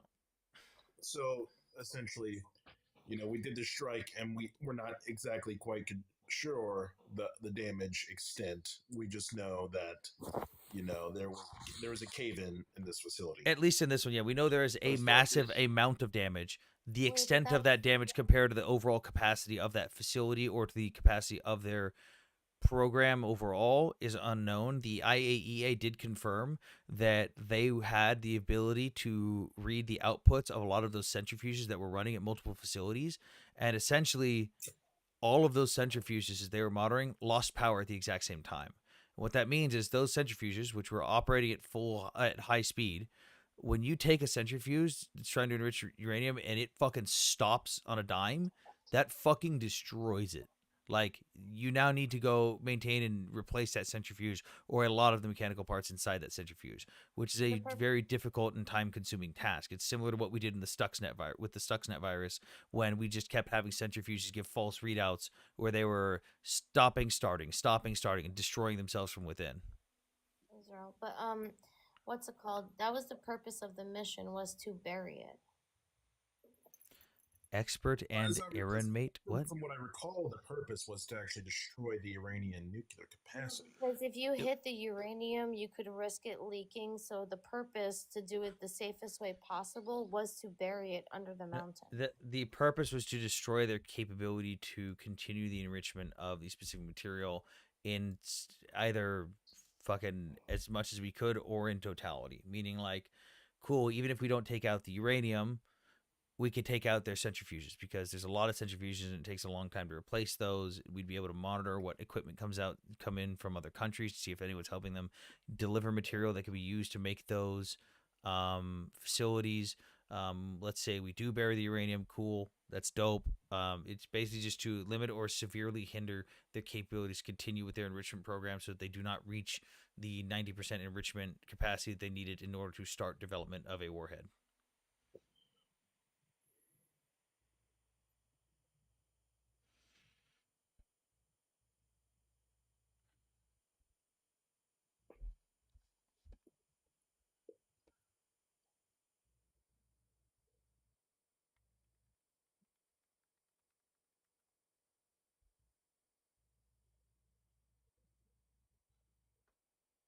Does that answer your next question, John? Oh yeah, no. So essentially, I mean, but we don't know the extent of which this was like effect. We definitely know we fucked them up pretty goddamn good, but the actual like preciseness of that, we don't know. Okay. Yeah, but well, at least we the average civilian on around here doesn't know. Yeah. Like eventually someone may leak something or something may come out. It Who seems knows? like nobody knows. It seems like the UN doesn't know. It seems like the CIA doesn't know. It doesn't seem like Mossad knows. Seems like the Iranians don't even know. Dude, they're not going to give away their secrets, bro. Yeah, there's probably some people that do know to an extent, a lot more than the general public. Guarantee that. Oh yeah. But what we do know is the IAEA has at a bare minimum come out and been like, oh yeah, like all these centrifuges fucking died. Like, and they didn't state that like they were blown up. They said, oh yeah, they like hard stopped all of them immediately on a dime. Israeli intelligence services haven't arrived at any bottom lines for now, the official added, but we don't think there was any bug in the operation, and we have no indications that bunker buster bombs did not work. Nobody here is disappointed. They also said a professional battle damage assessment takes time. That's the key part of the whole conversation right here. If you look at the reports from the United States and other agencies, they're trying to come to a conclusion immediately. That's where things are wrong. You can't just come in and say, okay, well, yes, we assess that it's there's a conclusion that it's been completely destroyed. No, they have assets that have to go look at it. They have to do their whole battle damage assessment. It doesn't just happen instantly, which I think a lot of people in the States expect. We had the same conversation earlier at the beginning of this live where Anthony was talking about how he posted a 7-minute video, and within 7 seconds of the video, somebody had commented. That was even worse. That was a 2-minute video. I posted 3 videos that were clickbait about Iran's claims of destroying F-35s and all this other stuff. And at the 9, it started out with me going like breaking news: F-35 shot down by Iran. And at the 9-second mark is where I go, actually, this photo that I showed you is fake. Here's the truth. Blah blah blah. And people on both sides, the majority of the commenters, I went through them, about 75% of the comments on that video were made before the 7-second mark from both people against Iran and people supporting Iran. People on both sides who couldn't be bothered because their attention span is like. That's my whole point, though, where the instant gratification generation and everybody else, like our parents, everybody want to know something immediately. They just want the answer. The reality is the answers to something like this take time, and it could be weeks, it could be months, who knows, but we can't come to a conclusion indefinitely until that assessment is completed. And that's the important factor here. Well, I don't think it's the instant gratification generation. I think it's because Donald Trump, after basically. No, he's not referring to this specific topic. He's referring to in general. Like, well, yeah, maybe in general. Like, dude, let's be real. Half the videos on TikTok have a fucking video game playing on the side because people can't fucking pay attention. Yeah, exactly. Yeah, no, fine. But in the context of this particular circumstance in which he was talking about this battle battle damage assessment, I think we're looking for the answers so quickly is because Donald Trump, after kind of putting his neck out there and causing a lot of political distress here in this country, basically just claimed, well, these are completely destroyed. We completely eliminated. That's my point. That's my point to you. Is that was part of the problem. What he did and what America has done in general is they put out a conclusion. You got a bad echo. A conclusion before there was actually any conclusive evidence that was produced. So, like Israel came out and said, and this is why I quoted this. An Israeli official said, "A professional battle damage assessment takes time." suggesting it was far too soon to draw the kinds of conclusions included in the DIA report. Saying this specifically because people are rushing to the conclusion because Trump, for example, wants to give his base an update and say, yes, it was worth it. Yes, we destroyed them conclusively. We don't know that conclusively. But the reality is, if you look at the images like Sam just walked everybody through earlier, and other people have looked at, you can tell from the images that it was more than likely pretty darn successful. And if it wasn't 100% successful, it at least set them back months, if not years. Yeah, similar to like again, I mentioned the Stuxnet virus earlier. The Stuxnet virus wasn't something that like happened overnight and oh my god, we've crippled Iran, or it was a slow build over time that even at the time when they had already a very high enriched level of uranium or percentage of uranium, the virus that was spreading throughout the computers was wreaking havoc to the point where it was like shit. For the Iranians, it was like shit. All our shit's breaking. We don't know why. What's going on? We can't enrich anything anymore. Everything's fucking breaking. Someone fucking help. And it took years for them to figure out what the fuck happened. Like, and that was a massive delay to their program, which greatly hindered them. And you get people going, well, Israel and the U.S. have been saying they've been close for years, and they've been close for 40 years. Like, no, they've been close at multiple points across those 40 or 50 years, but we've kicked their ass and hindered them on multiple occasions and basically reset them damn near to square one multiple times. By the way, if I mute on a phone call, guys, so you guys can keep talking and take over. Okay. Oh, can we? Yeah, is it your interview time? I'm waiting for the call within the next 3 minutes. Are we gonna be here for your interview? No, I'm gonna mute the microphone because I thought it was gonna be a WebEx meeting, but he said it's just gonna be a phone call. So. Oh. But you made your hair all pretty. Yeah, I got a haircut today. Sam's pretty hair. I got a haircut today. Golda, leave me alone. No, he even deliced his beard and and combed it and arranged it nicely. Yeah. No, it looks nice. Thank you. But yeah, it's just. Has I told you, Sam, that it looks like you have very soft lips? I'm sorry. Let's get back to the conversation. My bad. If we can just continue. Okay, Sam just lost one viewer. I did. I actually did. Fuck. Like little pillows I want to live in. I mean, okay, that's sorry. enough. Oh, and there goes one more. No, you just gained. Never mind. Okay, so did you have any other questions, John? John, I don't know how to pronounce it. Is it just John or? Yeah. I mean, you can just call me John. I mean, I guess what I would. Oh, John, I talked to you before. You're from my home state. You're a Missouri boy. That's right. Yeah. SEMO all the way, buddy. Okay, Southeast Missouri all the way. I guess my main concern would be is, let's just say that we don't attack. We didn't really. So if I remember correctly, you're staunchly anti-Zionist. If I remember, I'm not anti-Zionist necessarily. What I'm concerned with is our interventionism in the Middle East on behalf of Israel. That is my primary concern. I will say this one wasn't on behalf of Israel because it wasn't Israel that was calling for it this time. Israel wasn't even the ones making the claims like people claim they were. And just like Israel wasn't the ones claiming that there was nukes in Iraq, that's also been a thoroughly debunked talking point that people just still believe because it's been passed around so much. This was explicitly the IAEA, which is the inspecting group, the International Atomic Energy Agency, from the Nuclear Non-Proliferation Treaty, which the United States and multiple countries are party to. Basically, they had an assessment. They released 2 reports. Here, I'll actually pull them up. They released this one.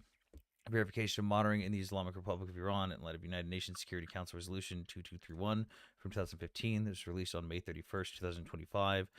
They also released this one, NPT Safeguard Agreements with the Islamic Republic of Iran, also released 31st of May 2025. And they gave this agreement and presented it to all the people that were party, all the countries that were party to the NPT. And everyone in the NPT, including the United States, went, oh, shit, this is bad. Yeah, we can't let Iran continue this. Except they all basically looked around the room and waiting for someone to take some action. And instead of someone who is part of the NPT taking action, they all looked at Israel because they all know that according to Iran's openly stated admission, Israel's the first target. They all said, damn, someone needs to do something about this. Israel. And Israel went, fuck, yeah, I'll grab my coat. And then the U.S. went, well, Israel can't get this facility. Guess I'll handle that one. Like, it was. Well, I mean, in the way you've kind of admitted that it was on behalf of, you just said that Israel's the first target on this. No, but this was on behalf of the IAEA. The IAEA was the one who stated it, and then the NPT, everyone who was signatory to the Nuclear Nonproliferation Treaty, said, hey, something needs to be done, but didn't want to get off their ass and do it themselves. Even the countries that were staunchly anti-Israel in total, like even fucking France, was like, yeah, someone needs to do something about it. France didn't say a goddamn word about Israel going after the sites first, because France supported it. Was that like the purpose of the negotiations taking place? No. So the negotiations was they were given 60 days per Trump, and they refused to negotiate with anything and agree to anything. There was some dispute to that. Well, they were given 60 days. They got a bunch of what they demanded at first, and then when it came to the hardline things of like what's actually in the NPT, they refused to comply with anything. And on day 61, all gloves were off. By the way, I'm going to mute now. You guys handle this. Yeah, so I would just say that it seems like you're opposed. It sounds like you're more like an isolationist than anything. So you're opposed with supporting an ally. My question to you, and I've been actually waiting for somebody to answer this. You understand how the Foreign Military Fund works with Israel and our relationship, correct? Yeah, so I mean, we give them about $4 billion a year, and they get to choose basically whatever we want, except our best stuff, right? Will they have to spend how much of their defense spending within the United States? I'm not quite sure what percentage. It's like over 95%, just so we're on the same page. Okay. Okay. So I guess my question to you would be this: let's set that in one box, right? Now let's create another box for all of the jobs that are created, right? Let's talk about the Iron Dome and the amount of jobs in Arkansas that have been created as a result of it. Let's talk about the increase of sales on the F-35 immediately following the 12-day war, right? Let's talk about that specifically with the F-35. Let's talk about the Arrow, David Sling. Let's talk about all these things, information that they give us. By the way, the United States is talking about making their own Golden Dome, which is going to be based off that, and they're going to be having a lot of intelligence and technology that they've gained from that relationship to vastly improve ours. We could talk about the trophy system, right, that was developed to help protect our troops when they're out on the battlefield. That healthcare, artificially implanted hearts, right, that are basically artificial hearts. We can talk about all of that, right? Now, I want you to set all of that aside in that little box, and I want you to think about these two boxes going over to like a Russia or a China, right? The technology, the technological gain, the return on investment the United States gives, would you be okay with not supporting Israel, right? Not funding, not giving them, any of this money in exchange for what they give us, not including the 30 billion they spent in our economy just this year. But would you be okay with them exiting out of that agreement because we're not going to support them anywhere, cozy up to Russia or China or any of the other powers in the world, be giving that boost to their military apparatus and actively improving technology, helping fix their systems, them getting the real-time experience with it? Would you be okay with that exchange and that money going back into their economies? I think generally, I more or less take the line that Israel's an albatross for our larger strategic goals in the area. I think it makes more sense. That's not what I asked you. I'm asking you specifically. Would you be okay? Yeah, no, I'm getting there, and I'm contextualizing my answer. So I think it makes more sense to ally yourself with someone like a Saudi Arabia, who's in a predominantly Muslim region than a minority We nation. are allied with Saudi Arabia just as much as Israel. Already. So why not have more allies anyway? Yeah, well, just let him answer the question. Okay. I'm genuinely curious. Yeah, no, I'm not saying that we're not allies with Saudi Arabia. I think that this cozy relationship that we have with Israel, I think it could be better served with other countries in the region, and maybe not the minority country that, for some reason, manages to piss off every other country in the region for whatever reason. Um, but that's beside the point. So whether or not they give this amount of money to China or Russia, um, I think we will still have a very large strategic, technological advantage over them, a very large strategic advantage over them. And I think we would be better served to actually have this relationship with an actual Muslim country in the Middle East. We already have those with Muslim countries. And again, I'm saying the degree of relationship that we claim to have with Israel, that would be better served. Saudi Arabia has a relationship with Israel too, so two of our allies actually have that relationship. Hold on 1 second, Zaddy. I got a phone call. I just wanted to make sure we're on the same page. Yeah. So you would be okay with this, and you got an echo, John, but you would be okay with this, I guess, is what you're saying. But I don't think that you're understanding what I'm saying. If you look at the S3 systems, right, the radar technology, the missile intercepts that Russia has developed or China has developed, and now how they're changing places. Right now, China is going to be supplying them to Iran. They're supplying all of these to countries that would be adversarial to us. They're supplying missiles, other programs, and stuff like that that are then in turn being used on U.S. troops overseas in other countries. But not only that, they're benefiting from the sales of doing this. That's how they skirt sanctions. That's how they're actually getting money to fund their war efforts and pushing their agenda. So my question to you, what would make any of these other Arab countries care about that not happening with that relationship with them? And then also, again, how would you be okay knowing that the technology, the improvements, because the Iron Dome, Patriot missile system, all of these things have been improved and given in exchange to the United States. Where would you see that at, and where do you see the benefit of working with any of these other countries that aren't really currently developing any of this technology and sharing it with us? I'm missing that from your answer. Here's the thing: is I think on its own, the United States is a technological juggernaut. I don't even think that we need like any particular allies. No, we're not. No, we're not a technological juggernaut. No, we're not. We're a technological juggernaut because of our relationships with other countries. Can you swipe out of the app and back in because you have a really bad echo? Yeah, I'll be back. Oh my goodness. Yeah, he's not really getting the point. No, he gets the point. He just really hates Israel, and so his hatred trumps all the logic that should be there. Well, like the idea that we should like formulate more alliances with a Muslim country. We have that. Like we have very robust. What chips are being produced in the United States? Like what happens if we lose our allyship with Taiwan, right? What happens when we lose our relationship with an Israel that produces a shit ton of technology for the United States, who literally invented the GPS, right? Oh no. He left. He might not have been able to figure out how to swipe out. Yeah, see if he re-requests, because I'm genuinely interested in this. Like, if you are so keen on not having a relationship with Israel, are you okay with all of the technological advances that are coming out of that country go to other countries?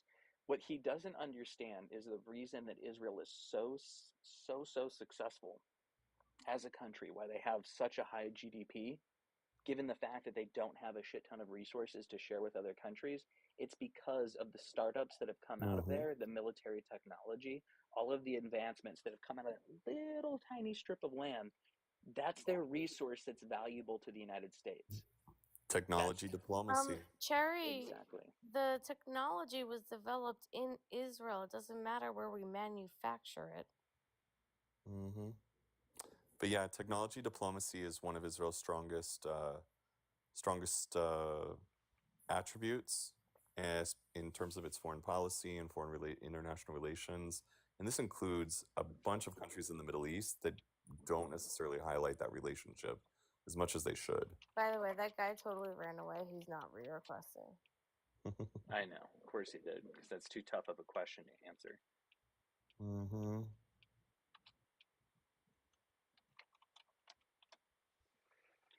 Let's see here.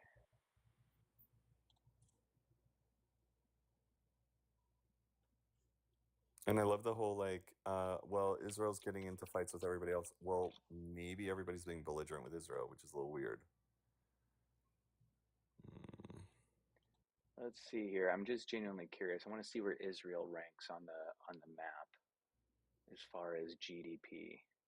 So Israel is number 28. I want everybody to think about this for a second. Mm-hmm. Israel is literally beating out Austria, Singapore, Norway, Bangladesh, Philippines, Vietnam, Denmark, Iran, Malaysia. Now, I want you guys to think about how big these countries are in comparison to it. Egypt, Exactly. Hong Kong is number 39. They're beating Hong Kong out. South Africa, number 40. Okay? I want everybody to think about this. Let's use critical thinking. Ukraine, for example, 57. Let's keep going. Where's some more interesting ones? Hey, Mideast. Okay, so real good comparison. So you've got an over $500 billion GDP for a country of just 8 million-ish people, okay, and a tiny strip of land. And Iran, by contrast, has a GDP of under 500 billion for 80 million people, and it is what, at least 15 times the size of Israel? It's 90 million people, right? They have, so Israel has 513 billion GDP, right? Iran has 404 billion GDP. Now let's see, they have 90 million people in this country. Israel has 9,256,000. Let's see here. Hold on. GDP growth. Now let's go look at the growth because that's interesting. So Israel's growth is 2.42% right now when they are literally fighting a war on several fronts. Iran, interestingly enough, is actually beating in that category. It's 5%. Mideast, John is back. Oh, he's back. GDP per capita. I am back. 55,000 for Israel. Now here's the interesting part, guys. 55,000 per capita GDP for Israel, but for Iran it's $4,446 or $4,466. My bad. That's staggeringly different. So, John, the reason, and I'm just going to ask you this question now because you kind of skirted around the answer. What would you say makes Israel, that doesn't have very many resources to trade, have a GDP of 513 billion? Like, what is the resource that they exchange with the world that makes them as successful as they are? I mean, you've laid it out before. I mean, Israel is basically the Silicon Valley, but it's an entire country of the Mideast. I mean, you are correct. They do have all these technological advantages and advances. I don't disagree with that. But the argument that you're making essentially boils down to, well, that without these relationships, American technology would be almost nothing, or somehow incompetitive. That's not the argument.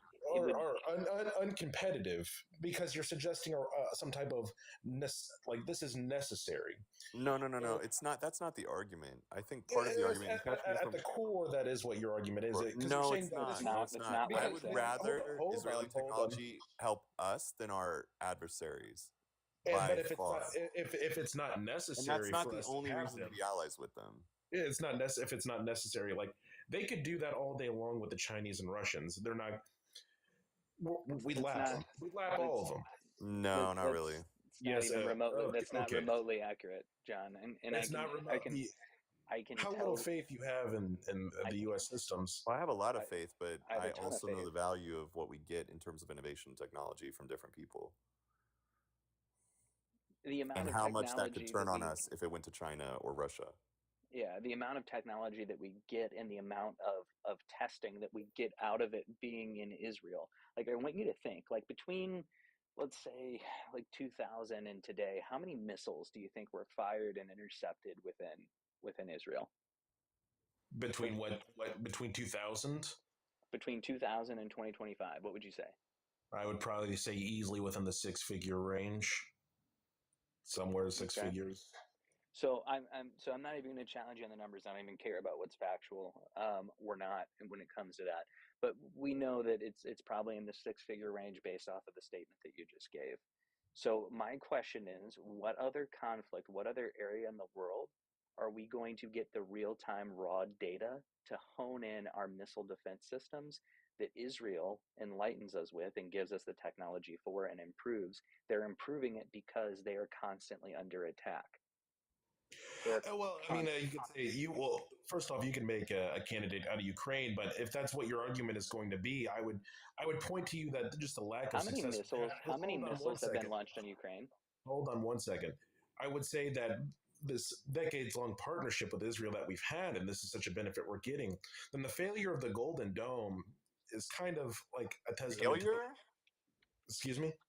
What failure are you talking about? It had a 95% Are you talking interception about rate the during Iron saturation Dome? attacks. No, I'm talking about the Golden Dome. Golden Dome. Yeah, What the has United failed? the United States missile Right, interception what has program. failed? It only has a very small like interception rate. It's like maybe 40%. So do you think that's going to Where? be Wait, improved hold by on. Israel's? Wait, hold on, Mickey. Wait, where has this been tested, and where are you getting this information from? I forgot particularly where I got it from. I don't know. I got that a long time ago. It was a while ago, maybe a couple Trust me, years bro. ago. I just wanted to say, like, I just want to make sure you're on the same page as me. The missiles that have been launched to date, like from 2022, late 2022 to September 2024, is like 11,466 missiles, just from October 8th alone. Just from October 8th alone, from Hezbollah up north, not even Hamas, there was 11,466 missiles that were launched.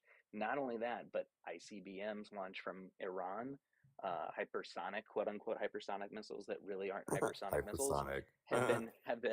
have been launched at Israel.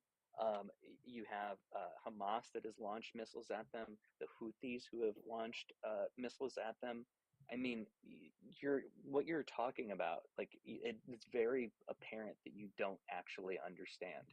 And No, I'm not I trying to be understand. insulting on your No, intelligence, no. but like, I understand. Like your whole argument is like, who's going to be our guinea pigs? Like it's not just our guinea pig. It would be one like thing. who's gonna be our missile guinea pig? John, my point to you We is can that figure it out our own.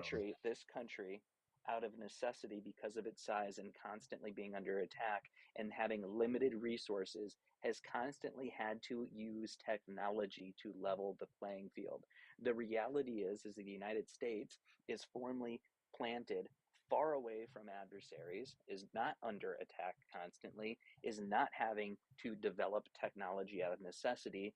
It's funding them based off of what congressman or senator thinks, oh, we should dump some money and do this, or whatever the Pentagon deems necessary from a civilian standpoint to a military standpoint to invest technology and money into. This country, on the other hand, out of necessity, is having to deal with problems in real time and having to come up solutions for them in real time. That information is invaluable to the United States, not only to the United States though, but to its allies as well, in protecting their foreign interests. Why do you see in the news right now when something seems to be heating up, the United States is selling or giving, right, Patriot defense batteries and systems or other types of radars or technology to those regions? It's to protect them. But the interesting thing about this, though, is they're all improved and developed by Israel. America gets to sell that technology to other countries and reap the reward of it. Israel doesn't get to reap that reward. It's part of our relationship that we have with them. What do you mean they don't get to reap the reward? You're saying that they're how do they get to reap the reward? Hold on one second. You're saying that they're inventing this technology, but they're just sort of just doing this so selfishly, and they don't get any reward out of it. I mean obviously, according to your own argument, they're getting some reward out of it if they're inventing the technology, but again, Well, you're no, but hold on one second. What Hold money on are one they getting for inventing? What money are they getting from foreign countries the United States is turning around and selling Patriot missile defense systems to, or any other technology to, or for example, the F-35, which Israel, the only country that's a part of that program, has the actual codes to alter. Right? They can go in and code it and change the technology and the actual platform to fit their needs. Right? Their jet is specifically the F-35I. It was purposely built for them.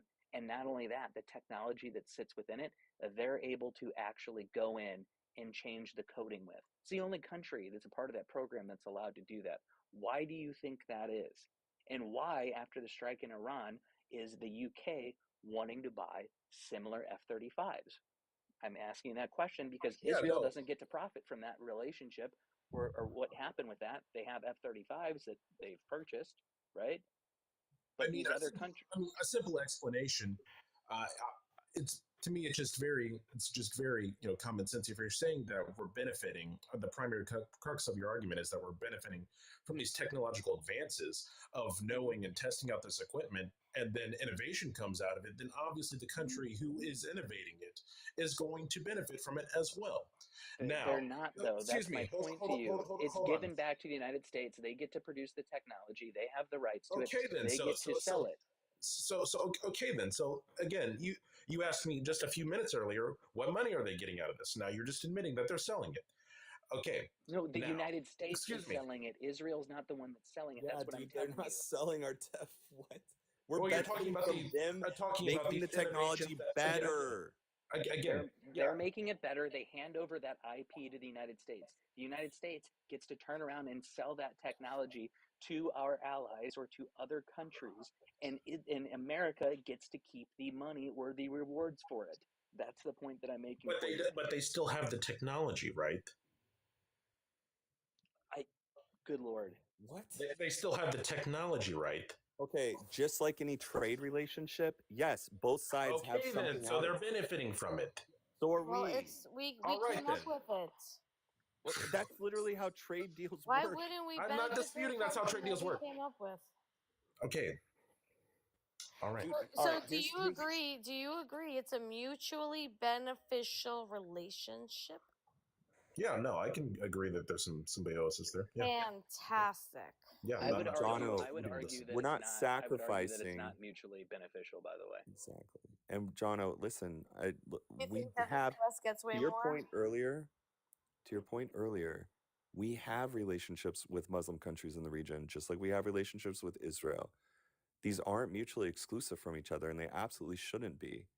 All right. Israel, for the size that it is a powerhouse of technology, innovation, and it is a reliable ally in a region where people aren't always reliable. Now, Saudi Arabia is a reliable ally in part because we have a deep economical business partnership in a sense with them. Okay. The UAE, excellent partner in many things. And notice that these partners that we have de facto are allies of each other.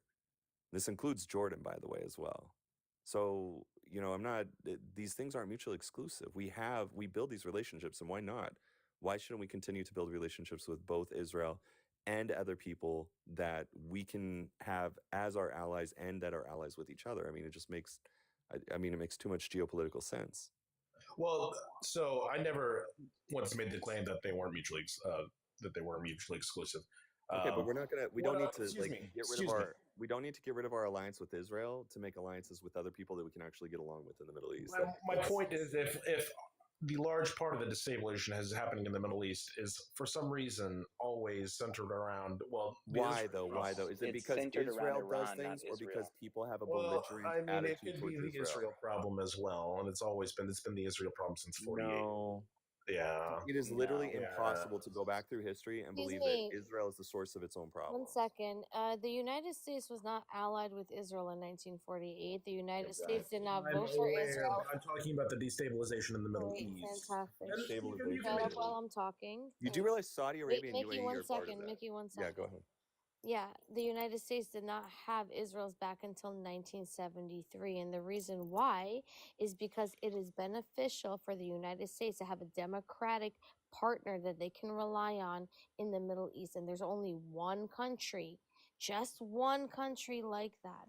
And I'm so sorry that you hate Israel so much that you are blinded by your hate that you can't see the logic behind this. But any country that doesn't ally with Israel is going to be left in the dust technologically, militaristically. And you best believe that America is not going to be on that list. So cope with the fact that you are paying your tax money to help this mutually beneficial relationship, or stop paying your taxes. I really don't give a fuck. Well, this whole idea that we would be left in the dust as the United States would be left in the dust technologically without Israel is just this is a fantasy. Okay, Jono, let me spell. Hold on once. Let me finish. Jono. Let me finish. No, let me Jono. Let me finish. Let me close out. You're right. We would still be. We would probably be okay.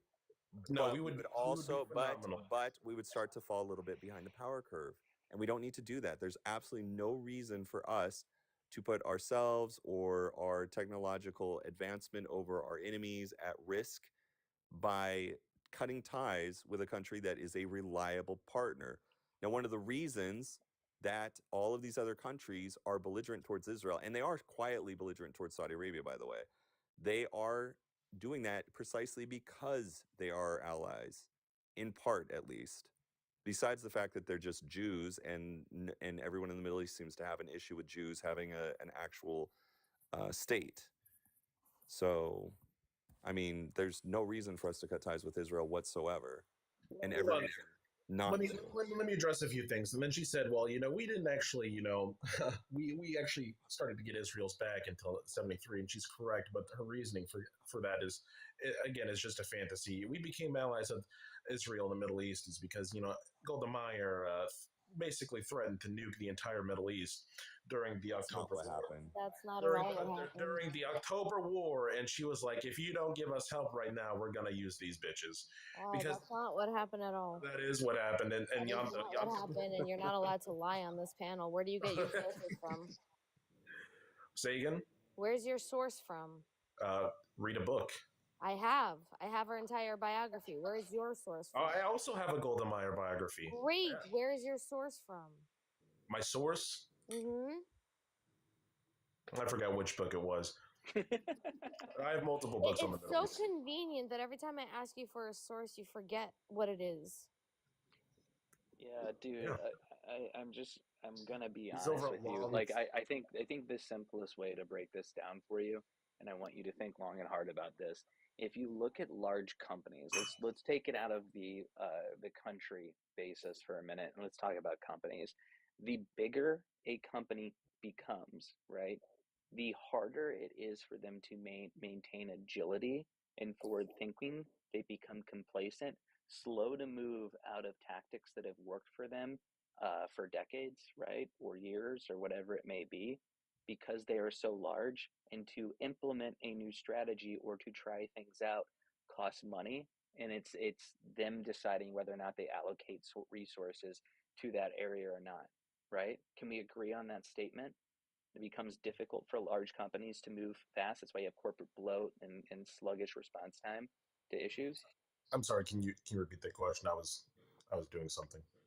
No, it's okay. So, can you admit that large companies that are plagued by corporate bloat, right, are slow moving and adapting to changes in their markets or their environments because they have gotten complacent, because they have gotten so big and large? I mean, I suppose so. I guess what do you mean by corporate bloat? I guess by overspending in other areas that they really shouldn't be spending in. Okay, yes. Yeah. Okay, good. So we're getting somewhere. Would you say that the reason that small startups that are competing in similar markets to large companies are able to come in and grow and gain traction quite quickly because they have a new innovative approach to something, that they've identified a problem, and now they're building out their platform around that problem because the times have changed? I mean, most startups, and I guess most startups fail. So, no. I don't think that it guarantees that just because a I'm startup talking is about the unicorns that rise out of nowhere. I'm talking about, like, let's say Uber in its okay. So infancy and like rise to so like power the versus Yellow so Cab. like the 3% of companies that actually do that. Yeah, for sure. Yeah, or like Blockbuster and Netflix, right? Like yeah, like the 3% of companies that actually do that. So that is why America, being the biggest company of all of the companies in the world, by a staggering amount, that is slow moving to make a decision, right? That has a lot of corporate bloat, right? Like, I don't know, 50 million condoms being sent to Gaza in an aid package, for example, from US aid, or things along that nature, it becomes a problem. And when they're not actively engaged in conflicts or in wartime, right, a strong military ensures their power. When they are not able to sit there and think innovatively because they're not forced into a situation where they have to be, they're not keeping up with the curve. If you look at Ukraine, for example, when you started seeing FPV drones used in the way that they were being used, right, it has changed the battle space almost permanently. It's being adopted into uh, military doctrine for tons of countries. China is literally building a drone ship, an airplane that can drop tons of drones at a time, FPV drones that can do this sort of a drone doctrine, right? It's no different than Israel, right? With Mossad releasing drones and doing the stuff that they did in the 12-day war. My point being to you is, when these countries that are faced in hard times, that are our allies, and we're giving them information with, or we're giving them tools to fight these wars, we are gaining invaluable knowledge and data. We are getting a massive ROI on our investment while simultaneously projecting our power across the world and maintaining our importance, showing the world that they want to do business with us. That is the whole point of it. And what you're missing and failing to see is that Russia and China and Iran and India and South Africa and Brazil, when they all want to come up with this and adopt this whole new BRICS method and block to try and undermine the US dollar, it's countries like Israel that are protecting it from happening. Their attack in Iran shifted that. It got rid of, it undermined the Silk Road, it undermined Russia's relationship with Iran, and so forth. That's the part that you are missing. All of these things, it's much more complicated than, oh, I think we should just stop supporting them. They're the real problem in the Middle East. No, if the Middle East is left unchecked by the West and by Israel, things like that can happen, and you have more people that are getting confident in it because they don't have any checks and balances on it. If Israel is giving weapons technology and innovation to the opposing side, Russia or China, it is creating a problem that undermines the United States directly. That's why we have an allyship with them. It's the same thing with Taiwan. Taiwan produced the best chips in the world. They have tons of chip manufacturing. We don't. If Taiwan falls, that's a problem. There's similarities there, right? Do you understand what I'm saying?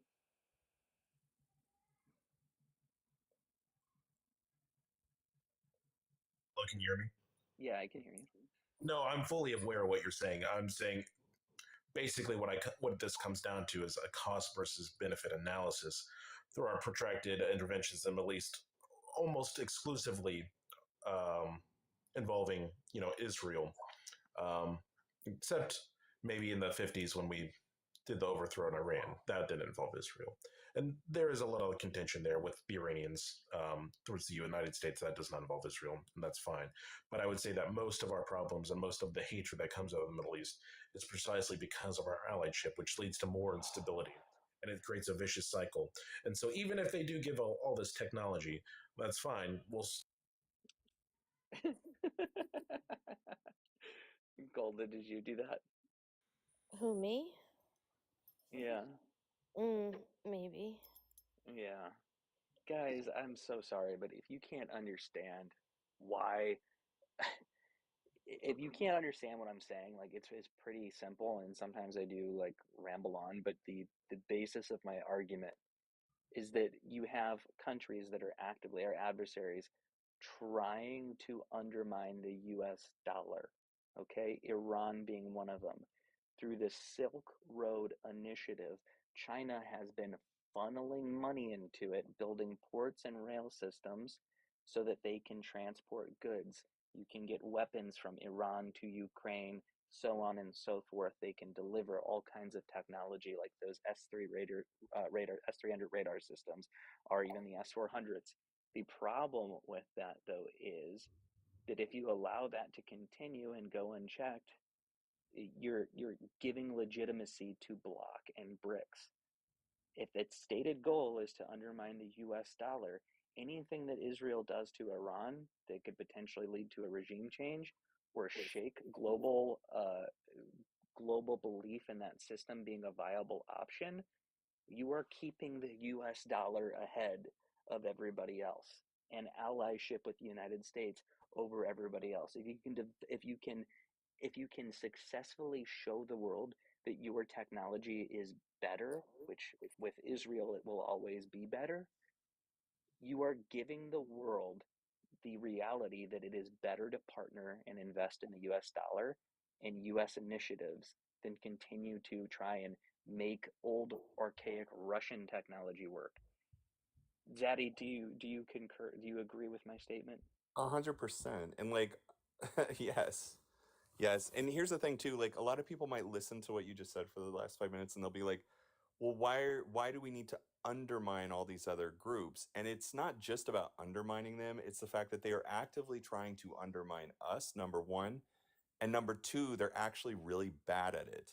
They don't have the same cohesion. If we were to be undermined by their efforts, it doesn't mean that they would be better at providing global stability or true or stable economic alternatives to everybody else. So to me, it's kind of imperative for the world to understand, like, look, right now, there is no such thing as a multipolar world. I'm sorry. Because none of these countries that we just mentioned have shown, aside from China alone being able to sort of play like its geoeconomic game or whatever in a couple of different regions, they're not capable, nor really are they interested in creating the stability or being the stable partners that we are. We're not perfect, but they're not a good alternative. BRICS is not an alternative to anything. And it's not because the technology and the US dollar is reigning supreme. The technology is reigning supreme because of relationships that we have with like a Taiwan or an Israel, for example. Yes, exactly. And so, and my point, by the way, to somebody in the comments that said, let me find it real quick. Silk BRICS was never competitive with us. Sir, I'm just going to point this out to you. Trump literally just came out like either yesterday or the day before and said any country that decides to go the route of BRICS, we will implement a 10% tariff on them. If they didn't see it as a threat to the US dollar or to US trade or relations, he would not be saying that publicly. There would be no need for him to do it. It's something that could, if the balance shifted. The reason the balance hasn't shifted is because we don't have moronic isolationists leading the country.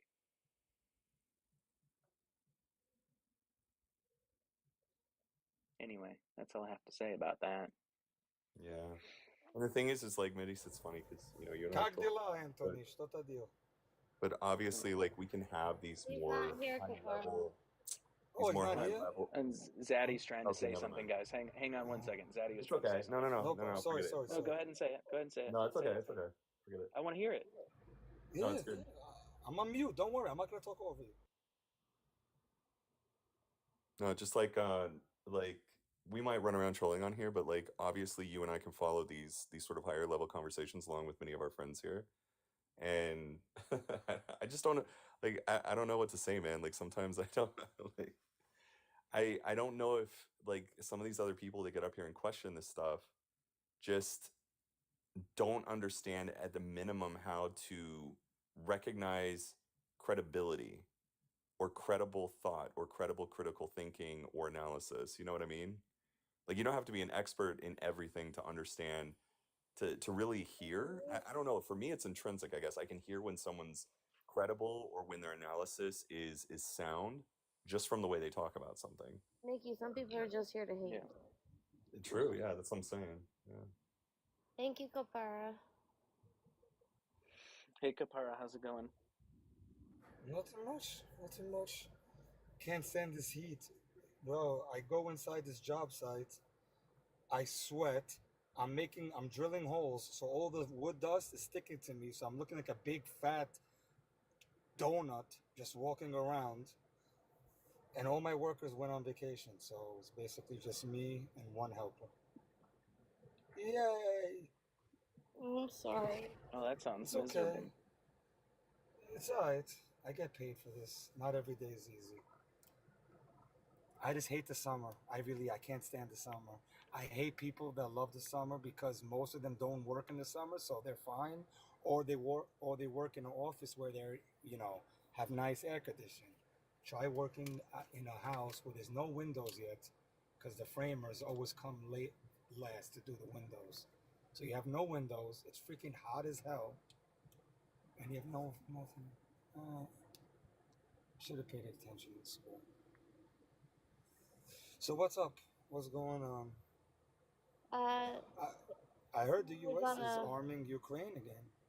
I heard that Trump came out with a statement saying it's time to give them arms. Mm-hmm. Why don't they just He send sure in did. a few Marines, finish this in 1 week, and that's it? Call it a day.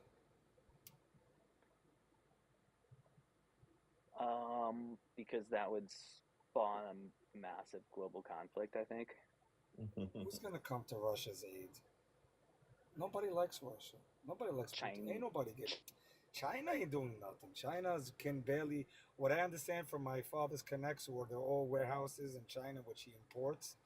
They're barely. They're in very financial We love issues. China. China's amazing. We love China, Shop. but I don't think nobody will come to Russia's I aid. think China wants the world looking elsewhere while they do whatever they want to do. I don't believe China will get. If America goes in and just pushes the Russians out, I don't believe nobody. I don't think anybody will get involved. Where did Mideast go? Sam is on. No. Oh, he dropped off. What is Sam doing? He's a job interview right now. Oh, on TikTok. Okay, can we just cross our fingers? How about you give us that guy's number? We'll call back. Yeah, you gotta hire. Let me talk to him. He can't hear us. We can't hear him. Kabek, you have to hire. Anushka wants me to give Sam a lion. Yeah. Does Sam really need the lion? Honestly? Yes, he really does. All of his money goes to the guys in Ukraine that he makes from there. I'm pro-Israel. Like, my money should be going to Israel, Anushka. He is pro-Israel. Do you know how many times this guy has our back on Israel? Every time we call to need a military. But the money's gonna go to Ukraine. I'd rather the money go to Israel. But the money goes to Sam, who's pro-Israel. Listen, then we're gonna start buying house. You know what? That's just what he does with his TikTok money. Everybody All does. right, when he comes back, I'll think of something. You know, what am I, like Santa Claus? No, Anushka's giving up whatever line you promised her. Listen. I'm gonna tell you right now. Alan sent me a lion to my backup account. After TikTok, after TikTok tickets cut, I get $100. So that's nothing. That's why I tell people, like, listen, I send lions because I know people deserve it. But if you need money, I'll just sell you the money. I think it's worth it more than a lion. You pay like $320 if you buy the coins on a website. But if you're hosting the panel, you'll get 120. If you're a guest, you'll get like $96.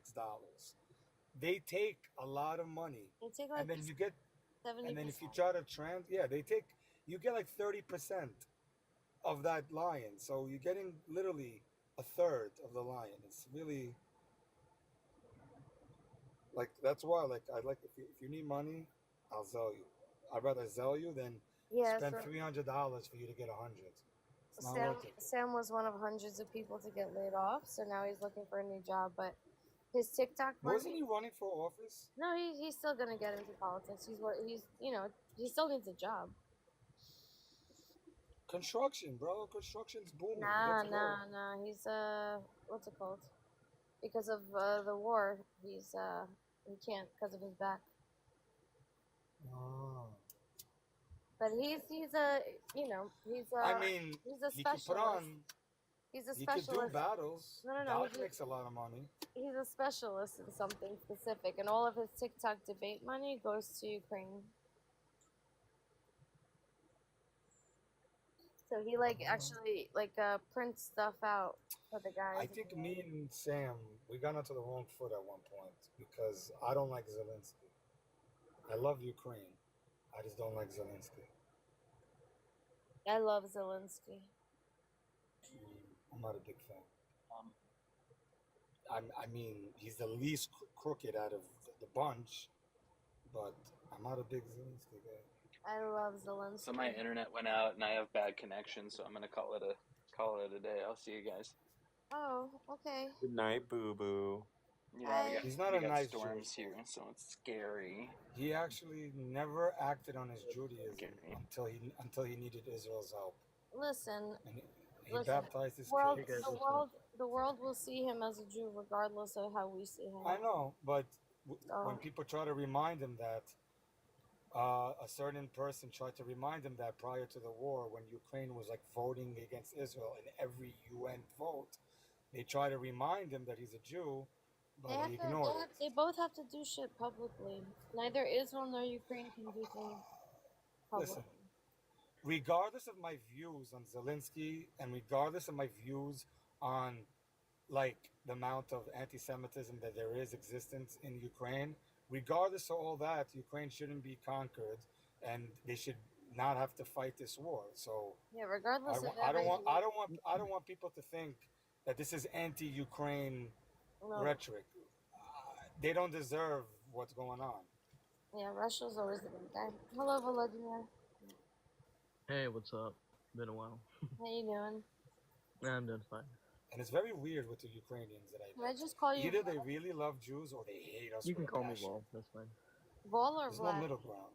Vol is fine. No, Vlad is the Russian kind of version. I'm sorry. It's all good. It's okay. My Ukrainian family was Russified, so all we got is a Russian. Well, thanks. Thank you, Sasha. It's all right. Anywho. I don't know. I guess while Sam's out here, I'm bringing up. And I don't like the colors of the Ukrainian flag because it's like Okay, Maccabi Tel Kafar, Aviv, stop the complaining soccer about- team, and Beitar Yerushalayim is way better than Maccabi Tel Aviv will ever be. So there you go. No, I'm joking. Zaddy, don't worry. It's gonna be fine. Okay, well, let's not make fun of Ukrainian colors here on the Ukrainian live. Thank you. I'm trying to troll Sam. He's not here. He hears. He's listening. No, he's Jewish Queen, what's up, my girl? How are you? I missed you. How are you? Good. I didn't talk to you for a while. You've been hiding. I know. It's been a long time. Crazy. Yeah, you missed. I haven't sung since you've been. I stopped singing. I know. It's not fun without you. Hmm? It's not fun to sing without you, so. I know. Do you know I'm still looking for that filter? You have to host. You cannot do it as a guest. You have to be the host. Only the host could do that filter. That is sad. Well, I know it sucks. Did you want to bring something up? Me? No, Vol. No, well, I just kind of wanted to say what's up because I heard you guys talking about Zelensky and everything. So I just thought I. Yeah, I love Zelensky. Kapara is not a fan. Don't like him. Oh, okay.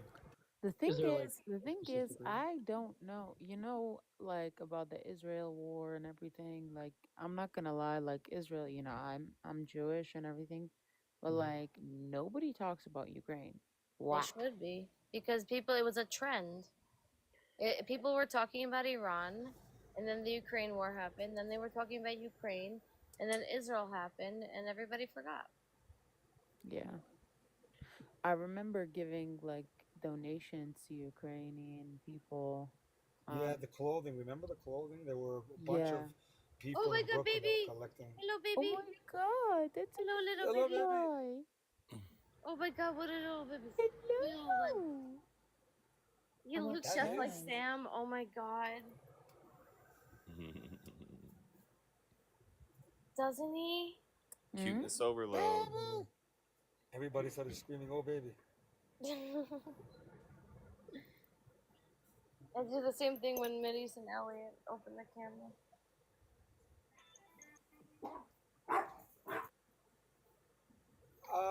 Yes, Baba Yaga. They are evil people watching, but you know what? Whatever. It is what it is. I got my hat from Booby L. She got me a. Oh, I left it upstairs. She got me a hat that says in Hebrew Kahana Tzadak, which is Kahana was right. I'm And then back. she What the got me a fuck's going on? T-shirt. What I miss? So it's Hey, Anthony, what's up? that guy John wasted a whole bunch of time. Yeah, I saw the comments Because, going nuts, but the interview was going really well, so I didn't want to like. yeah, no, don't worry. I was saying you should let me talk to him, Sam. I Oh, guarantee you'll get the job. after What could like possibly go wrong?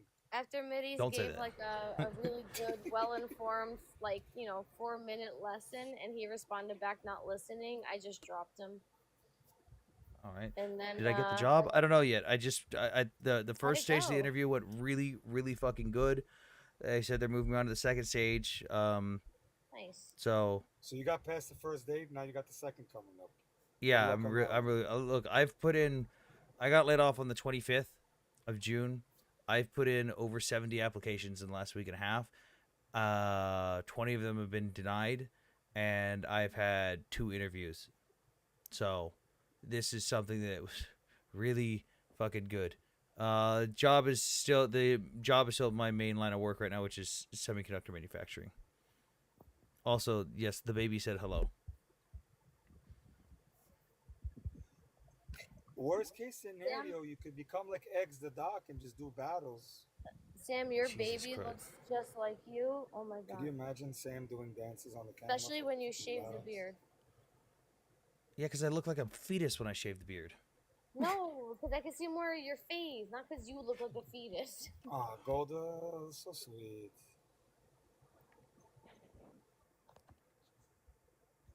Jewish queen. Yeah, You're so quiet. I know. I really am, aren't I? So Well, I don't know who. Anthony is your name? Yes, you might have seen me before by Hello. Sam41. Sam 41. Oh. What do you go by, Anthony or Sam? Doesn't even matter. Sam41 was a He call sign switched that to Anthony Sam41 'cause was a call sign that I going had for over a decade, and I used it for all my online stuff because I didn't want to use my real name. Then I did a bunch of public interviews with my name and face, and it's basically like, well, anonymity gone. So I still fuck it. call him Sam, so it gets confusing. But his name is really Anthony Scott. Isn't Anthony Scott from like The Office? Isn't there a? That's Michael Scott. Well, that's Michael. That's Michael Scott, which oddly enough, my Oh. father looks exactly like him, like Steve Carell. Yo, Well, no it's nice joke, to meet his you. dad really does look like Michael Scott. Yeah. That's funny. Or rather, That Steve his name is the Carell. same name. Listen, that was The Office was one of the greatest shows ever. I love that show. Great show. I could watch that show over and over. Oh my god, me too. I got That's such a kick out of it the one day I saw some dude actually carting around boxes of paper that said Dunder Mifflin on it, and I was like, wait, this is a real fucking company? No, I am not Ukrainian. Are you Jewish? Wait, Nope. you're not Ukrainian? Nope. What's your nationality? So what I'm is the obsession just a with Ukraine? random white agnostic American. I've got my family Bible that traces back to 1100, and I can trace my family to England, France, and Germany. I'm Ukrainian. Yeah, but So all of what's you the are Ukrainian. He's just a obsession good with old Ukraine? American boy. So my obsession with Ukraine is I made friends in Ukraine from video game forums, ironically, back in like 2008. And I got really close to them, kept a strong tie with them. And then in 2014, I watched their lives be fucking turned upside down because they lived in the Donbass, in the region that got invaded in 2014. I was a brand new Marine at that time. I was still on my first contract, still in my training, kind of fucking useless. As much as I wanted help, like what am I really gonna do? I can't go over there. I'm active duty, and even if I wasn't, I don't have any skills to help yet. And I still kept a close tie on everything that was going on, connection with my friends. Then when the 2022 invasion came, I was already knowing that I was getting medically retired from the Marine Corps. I knew it was going to happen, and everyone around me knew the invasion was coming, and I watched on live CCTV as the tanks rolled across the border and watched them slaughtering Ukrainian civilians. And my friends, again, were in the region that got invaded and had their lives turned upside down. And it was at that moment that I was like, well, I'm going over there. Like, fuck this. I've got skills now that I can use. I'm not going to be in the military anymore. Those skills are going to go to waste outside the Marine Corps doing nothing. So I might as well go use them for good. And I went over there for free on my own dime. I got my job when I got in the Marine Corps, saved up vacation time, bought a bunch of extra equipment and supplies to bring over there, went over there on all my own dime and everything, and just trained dudes.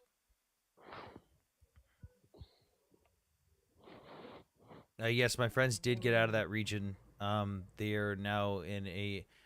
I don't know how hard it is to associate who my friends are with that situation, so I won't say what country they're in, but they're in another country right now, waiting for the war to end so they can go back home. Wow. Oh, and on October 7th, I also tried joining the IDF, and they just like, sorry, we have enough people. Like I was like within like hours, I was like, how do I join? How do I fuck these people up? How do I go over there? And they got back to me like 48 hours later. They're like, dude, we got like hundreds of thousand people. We don't need you. I was like, all right, I'll go fuck myself. Well, they do. Well, they do have these like trips that you can go and volunteer. No, but No, they're but those are he wanted a fight. The problem Yeah, was those are the problem was those with just a consult. trip. I would absolutely love to go to Israel for again at random agnostic dude, but I love religion and religious history. Like this entire shelf right here is all religious texts from major different religions. I would absolutely love to go see the historical sites because I'm a fucking history nerd and I love that stuff.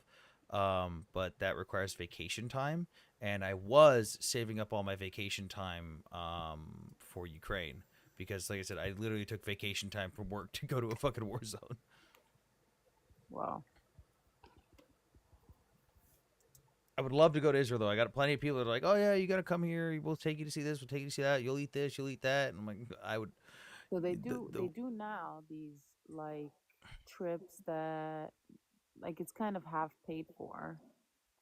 Um, I think those are more physical though. yeah, but Yeah. like I don't know. Wait, they don't Some accept people non-Israelis. They do accept non-Israelis into the IDF, Baba Yaga. Yes. Of course they do. What do you mean? Oh my God. Just don't just visit Jerusalem. Well, I wouldn't just visit Jerusalem. Like, there's a lot of sites that I would like to There's so see. much to see. I mean, passport holders. What? We We have need like like a 6 minimum random of Texas 2. Christian cowboys here in Samaria. What the fuck? Yeah. They all volunteered to go help with like farming. Oh, I remember seeing that story. I remember that. Yeah. Yeah, I want to visit Golan Heights. You I want to also have visit some of the people from historical sites. Indonesia. You have people What from state do you live Africa. in, Sam? I'm in Texas right now. Oh, nice. Yeah. I want to go to Yeehaw. Texas. Texas I is wanna go fun, to Well, except you awfully wear that cowboy hat of yours, Jewish queen. So you would fit right into I don't Texas. even have one of those. I just have a lot of pew pews.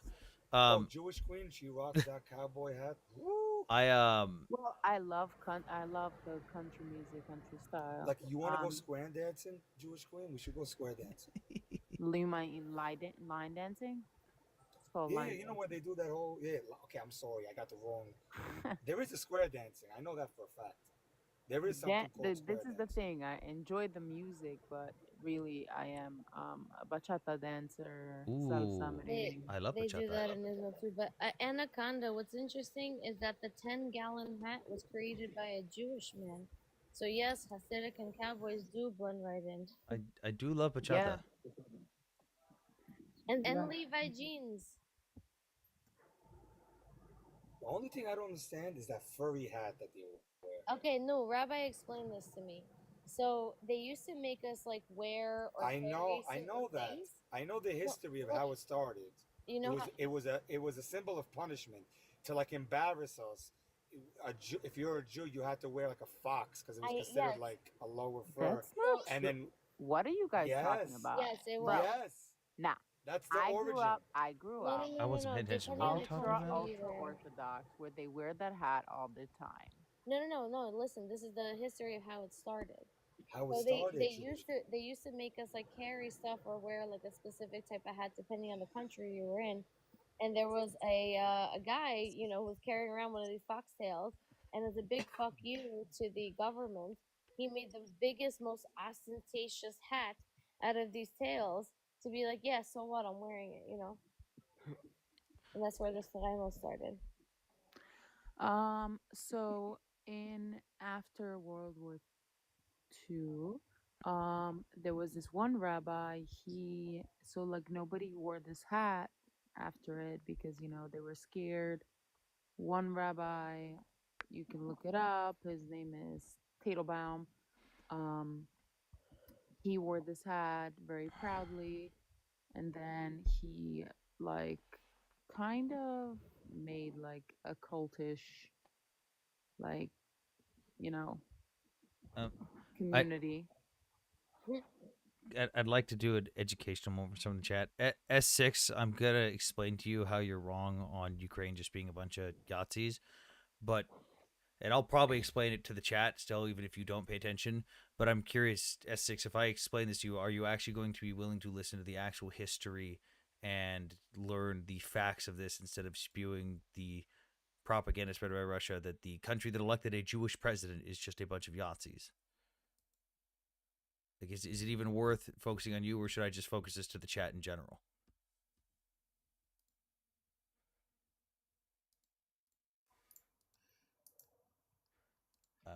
Yeah, I don't know where you got that from. Like, just randomly started saying It's that what Ukraine is it's what not pro Russians do. It's what a lot of the MAGA people have been brainwashed to as well. Okay, he's talking about the joining the SS Yeah. Waffen. So he's probably talking about the Wolfsangel, which is the Azov symbol. So here's the reality of this. And a lot of Ukrainians, and I talk to my Ukrainian friends, and they have a difficulty acknowledging some of the passive part of Ukraine. And it's similar to Japan after World War II, where Japan today, a lot of people don't even know who fucking H-Man was. Like, their history textbooks are like, yeah, this war happened. We were on the bad side.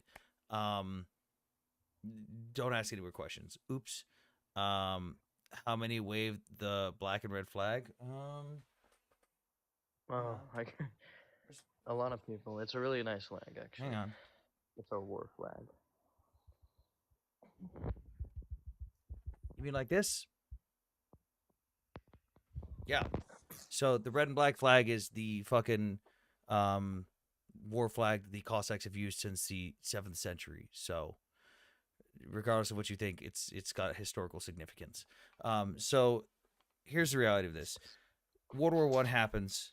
You've got Germany going on their world apology tour, and they basically go around all these nations. Hey, sorry, we're friendly neighborhood Germans. We fucked up. We're sorry. Here's a bunch of schools. Here's a bunch of hospitals. Here's some money.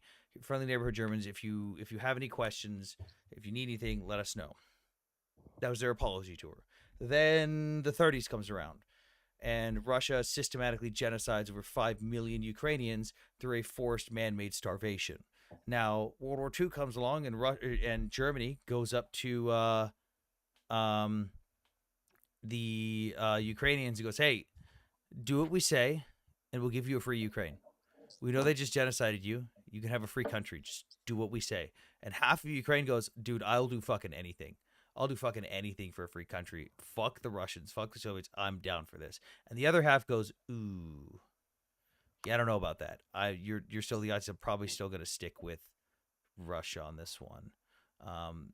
So is Nazi good? No, S6. Just listen to what I'm saying and absorb what I'm telling you without spouting off stuff. Like, let me finish what I'm saying before you start strawmanning and making shit up that I didn't say. And boxing, because you keep spamming, I'm just gonna put you in timeout in the corner for 5 minutes. So they come along and they say, "Hey, we'll give you free Ukraine." Half Ukraine decides to go with them. Half Ukraine doesn't. Like most of the people that died with the Soviet military were fucking Ukrainians fighting for the right side of history. But conveniently, nobody talks about that part. They intentionally leave that part out when they talk about, oh, Ukraine's a bunch of Yahtzees. Some of them did sign with the Nazis. That's a fact. Like, there are Ukrainians that are personally responsible for the death of thousands of Jews, and that's something that a lot of Ukrainians either don't know about or they refuse to come to terms with. Like, when they praise certain historical figures, it's like, yeah, you can be happy that this dude was willing to do anything to fight for Ukraine, but you also have to acknowledge the terrible shit he did in the process of that. Like, when people praise Stefan Bandera, I go, hey, you still have to acknowledge the bad shit he did while fighting for Ukraine before he ended up turning against the Nazis, because Stefan Bandera even turned against the Nazis. They literally put him in a concentration camp because he stood up against the Nazis and was willing to fight anyone that stand in the way of a free Ukraine. The UPA, the group he was in charge of, fought the Soviets and the Nazis and anyone else. Now, when you're talking about symbols like the Wolfsangel, which the SS did take, they did the same thing they did with the Swazi symbol. They appropriated it, took it, changed the direction of it, and said, this is our symbol now. The Wolfsangel is a 8th century rune that was used by the Cossack people as a symbol of freedom against. It literally stands for idea of nation, freedom against those who oppress us.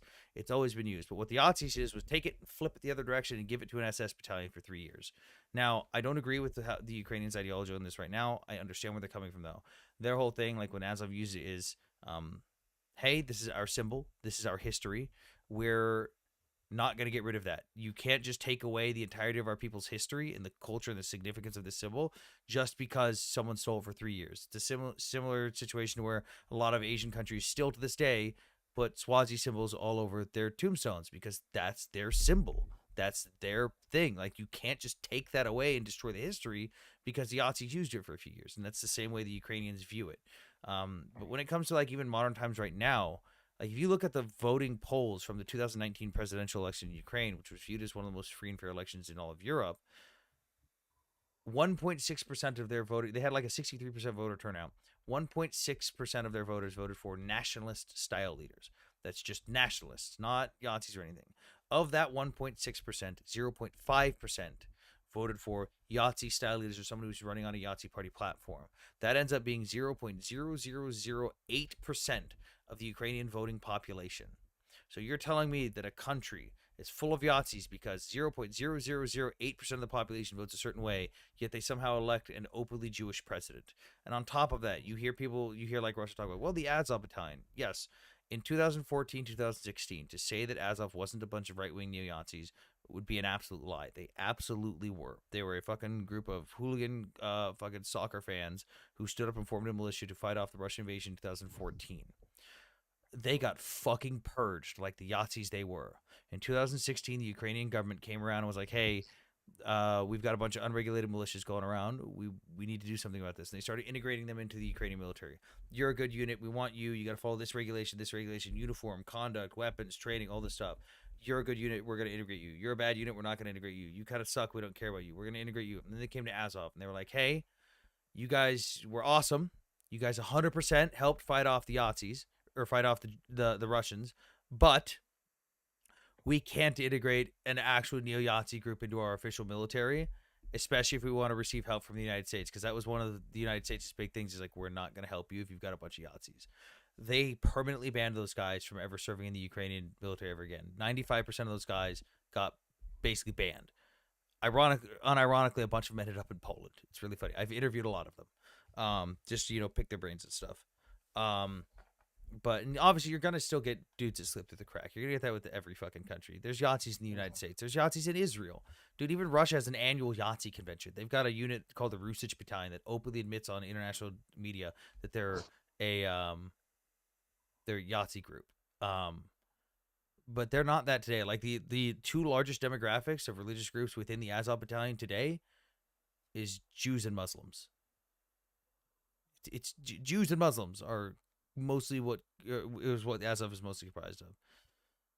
And more neos still exist. Yes, there's always going to exist in every country in the world. You're never going to get rid of them, ever. You are never going to stop that ideology.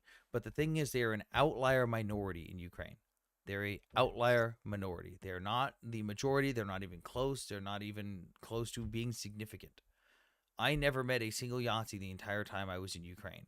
I met soldiers who joked around about the Russians thinking they were Yahtzees and thought it was funny that the Russians thought they were Yahtzees. Like, again, Russia conveniently leaves out that most of the fucking people they sent to the slaughter were Ukrainians fighting against the Nazis. They just conveniently leave that out. Like the dude that you see raising the flag above the Reichstag, the famous photo of the dude, the Soviet soldier raising the Soviet flag. That's a fucking Ukrainian. He's like half Ukrainian, half Turkish. I can't remember. No, he's Kazakh. He was Ukrainian. His name was Alexei Beres. But he's half Ukrainian, half something else. Kazakh. I don't remember. But like he's half Ukrainian. He was. They don't mention that because it's not convenient to the narrative. If the Russians are saying, "Oh, Ukraine is a bunch of Yazis because they sided with the Yazis in World War II," what about the half of Ukraine that didn't side with the Yazis? What about the fact that Russia quite literally started World War II on the side of Nazi Germany and quite literally invaded Poland with them and had joint military parades with Yazis? Like, are we just going to forget about that? Is Russia just... There's a reason why when Russia teaches World War II history in their schools, they teach that World War II actually started like 2 years after it actually started. Because they don't like talking about the truth of how they quite literally started on the same side as the Yazis. So this whole thing of Ukraine's just a bunch of Yazis is utter bullshit. And this whole thing with the red and black flag, again, the red and black flag has been used as a symbol by Ukraine since the 7th century. It has been used as a battle flag for their people. It stands for the blood of the Ukrainians and the Cossack people spilled on the dark soil of Ukraine. Because the Ukrainian soil is like nobody else's fucking business, nowhere else on earth. It's dark as it is, and it's been soaked with Ukrainian blood for centuries. Just to add something, the Yazis totally started off with the Germans. The Russians started off with the Germans. They only decided to go against them because Hitler backstabbed Stalin. Okay, and S6, please don't twist around what Anthony just told you, because he said that Yazis exist in every culture, and this one group has a history from way back when, and that 10 was years ago. before they purged it of all of their Yahtzees. So that doesn't mean you get to put a blanket statement on all Ukrainians as Yahtzees. And this is coming from a Jew whose family was kicked out of Ukraine by fucking Yahtzees. And also, you said, and Russia deleting Yahtzees right now is bad. Well, no, deleting Yahtzees is good, except that's not what Russia's doing. Russia's throwing a blanket statement saying all Ukrainians are Yahtzees. I openly stated that the Yahtzees that got purged from the Azov battalion, good. Fuck them. They're right-wing neo-Yazis, and they're fucking garbage human beings, and they're trash. They deserve to be purged. They absolutely deserved what they got. Yes, they stood up and fought for their country, but fuck them. They're Yazis. I don't give a shit about them anymore. But they did what they needed to do. They fought for their country, and then afterwards they were dealt with. Ukraine was willing to put everything aside and go, hey, your ideology's fucking disgusting, but you're helping fight off the invader. As soon as that invader was gone, they fucking kicked him out. Ukraine is not Russia. No one ever said Ukraine is Russia. Again, S6, I asked you if you were going to intake everything I said and absorb it and actually think about it before saying anything. But here you are, and you're just spouting off stuff as I'm going and talking about points that I'm not making. If I can also it seems weird that people dismiss the crimes of Russia on the basis that they think that the Ukrainians are Nazis. Yeah, the country that elected a Jewish president. A country that elected a Jewish president. Meanwhile, Russia calls Zelensky Julensky. Tony, are you making the point that I'm about to make? What? How they use a bunch of Yahtzee propaganda themselves? Yes. Yeah, they quite literally call Zelensky Julensky. Are you fucking kidding me? Yeah, let's say for argument's sake that every single Ukrainian hated Jews and, anybody who's not white, or whatever it might be.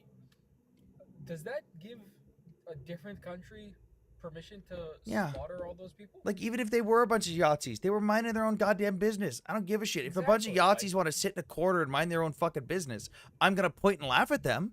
But that doesn't mean that you just get to go up and slaughter them for no fucking reason. And also, hang on, Vladimir's been trying to talk. I'm sorry. Yeah, go ahead. Well, sorry. Yeah, I just wanted to say first thing about the kind of Nazis in Ukraine, like calling a country, like there's Nazis, as I said, as Anthony said, in every country, but calling a country Nazi country in a country, about talking, like saying that it's a Nazi country, a country that bans the public display of Nazi symbols, and a violation can lead up to imprisonment for 5 years. Like, come on. And also, if I could just add, the collaboration of Ukrainians with the Nazis during World War II is such a cheap shot because and from every single European country that was occupied, there were collaborators with the Nazis. Like, I could just bring up the Soviet Union during the um, during the occupation during World War II. 2.5 million Soviet citizens aligned with the Nazis. Out of that 2.5 million, 2 million were ethnically Russian. And you're trying to say Yeah, that and that's S6, hang on, your tax dollars aren't being stolen. Your tax dollars are literally being used for what your tax dollars are supposed to be used for. Like, part of that is foreign assistance, and most of it is coming from the U.S. defense budget. And it's not even like we're just giving them pallets of cash like we were with Iraq and Afghanistan. Most of it is in assets.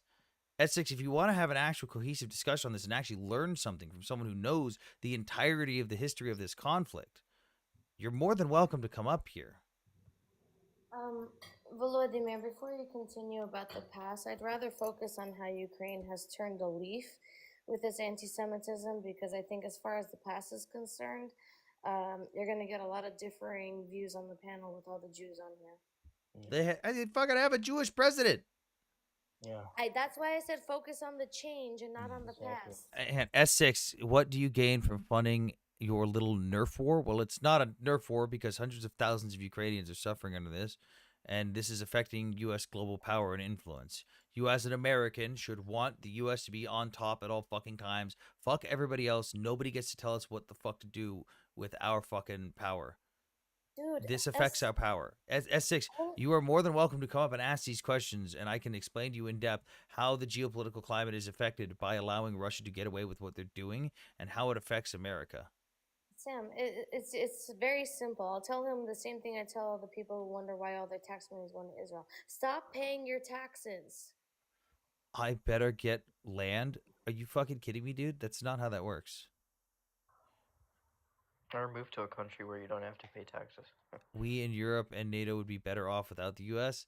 I mean, yeah, once you guys build up your fucking defense spending and unfuck yourselves, sure, but at the current standpoint, no. After the war, do I get the guns? No. Why would S6? Why are you just asking stupid questions, dude? Yeah, he probably doesn't even earn enough to where his taxes would be going to something like this. Middies, I think you missed the baby visit. $20 if you're upset. Did you, Middies? What'd you say, did you Anthony? miss the baby visit?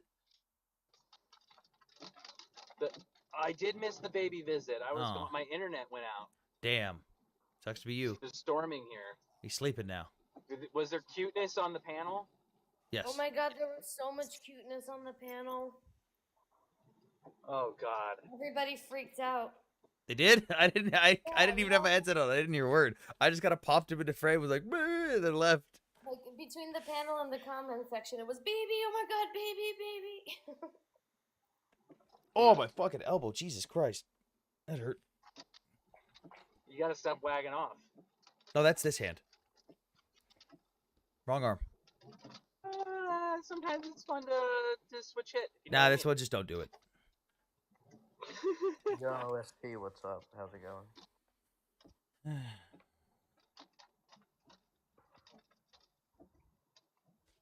Maybe I should do another video on explaining the history of Ukraine and their Yahtzee relationship, because like so many people just don't understand.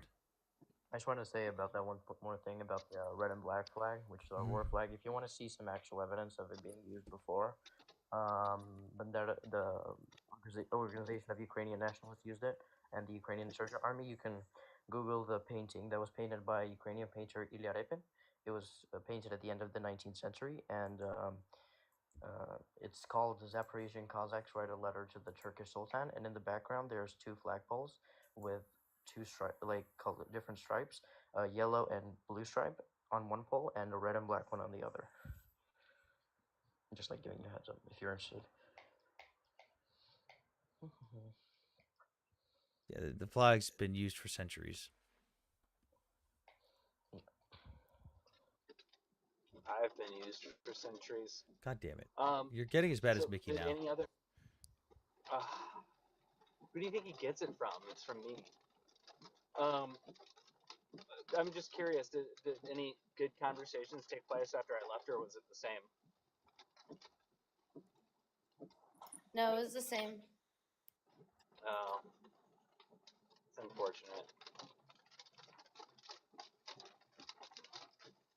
What is Can you happening guys hear the? outside? Yeah, is that Yes, we could rain? hear the rattling. Yeah, it's rain. I'm sorry. It's I'll storming by probably. me too. Oh. Society is deeply fat-phobic, misogynistic, racist, and ageist, says Lena Dunham. She stepped back from her role. What? I don't give a fuck.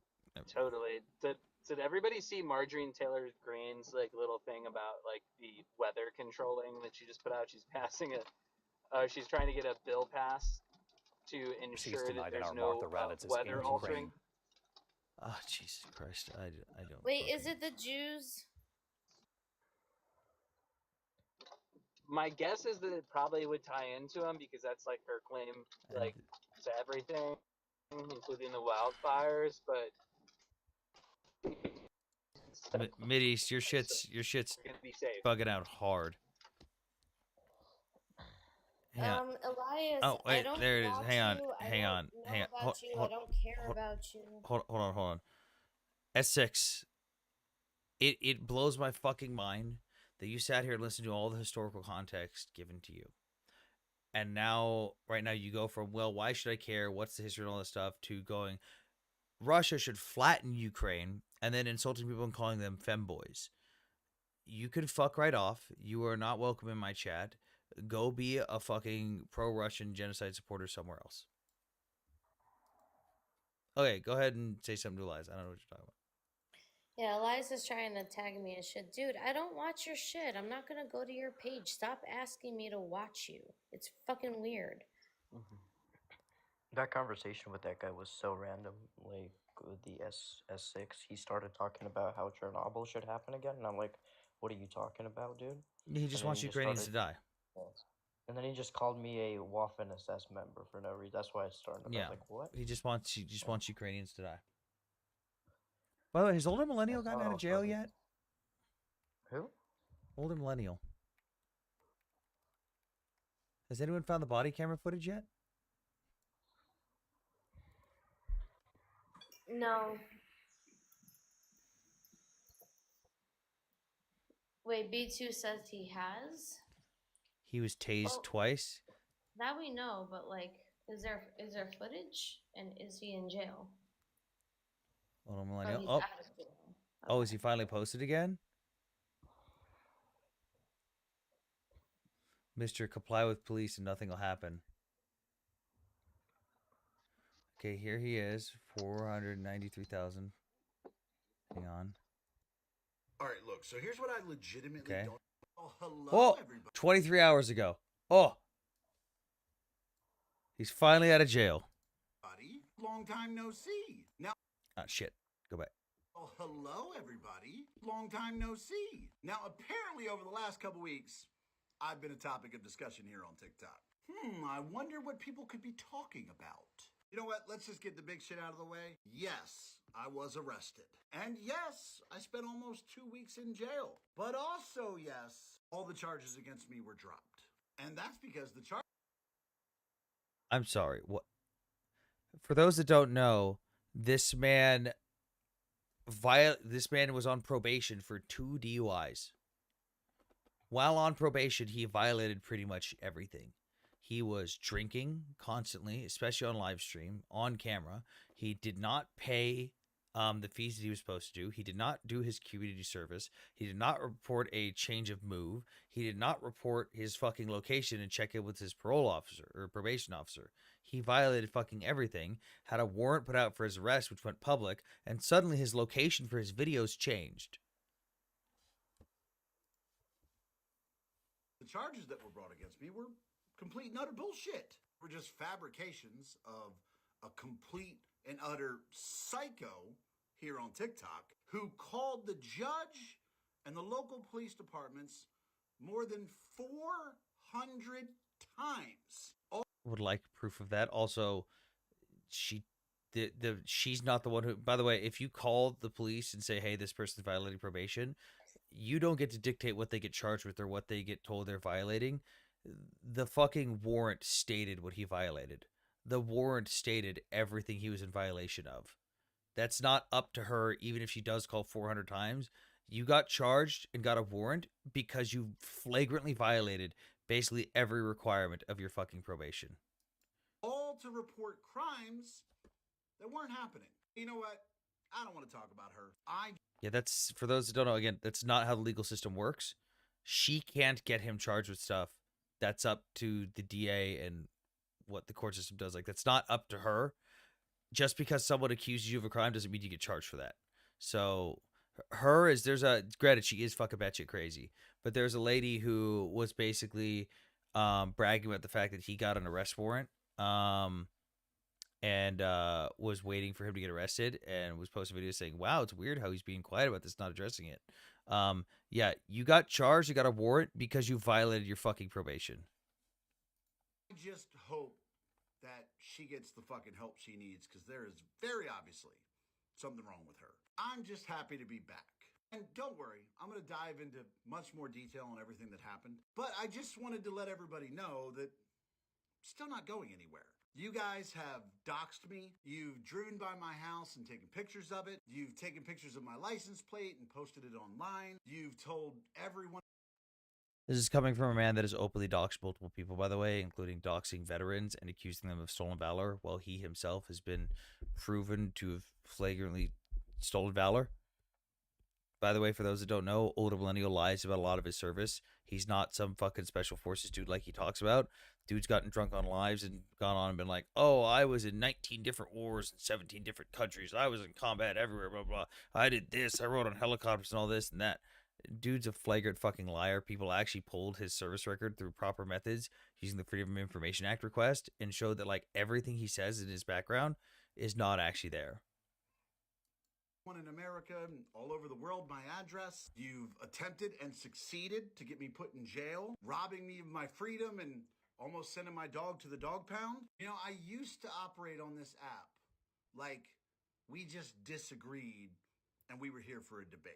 But no, y'all have made it very obviously clear that you have no restrictions, that there is nothing you won't do.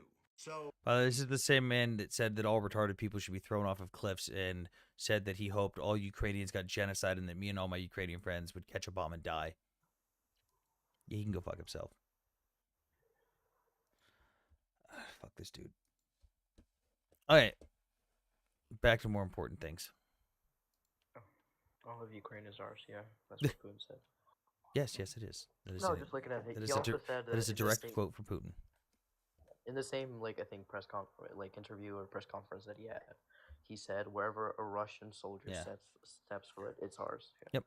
Wherever a Russian soldier sets foot is ours. Meaning, if my Russian soldier steps on it, it's ours. Which is crazy because, you know, they stepped foot all surrounding the capital of Kyiv. So does that mean all of Kyiv belongs to him? Yeah. Like, he literally explained why he said like all of Ukraine is ours, because he was like asked about the occupied territories, whether he considers it part of Russia, and he was like, well, considering that we think that Ukrainian and Russian people are one people, then all of Ukraine is ours. He denies Ukrainian ethnic identity. Hey, Jewish in the chat, still waiting on your answer. You said there's Doxer supporters on my panel, and someone asked you who, and you conveniently haven't responded to them.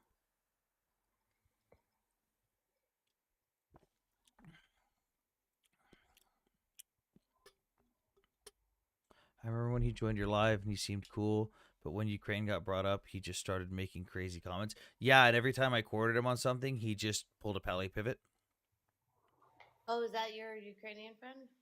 No, Millennial. Oh, yeah. Millennial came on my panel and just blatantly lied his ass off. And also we found out he's a fucking mega China simp. He's worked for quite a few Chinese companies and refused to say anything bad about China and was lying about the semiconductor process. So we were talking to him about how we're relying on Taiwan for semiconductor chips. He goes, well, all of those things go through China anyways. You know, they're not actually made in Taiwan. Blatant fucking lie. And I tried to explain the entire process from start to finish on how the microchips are made.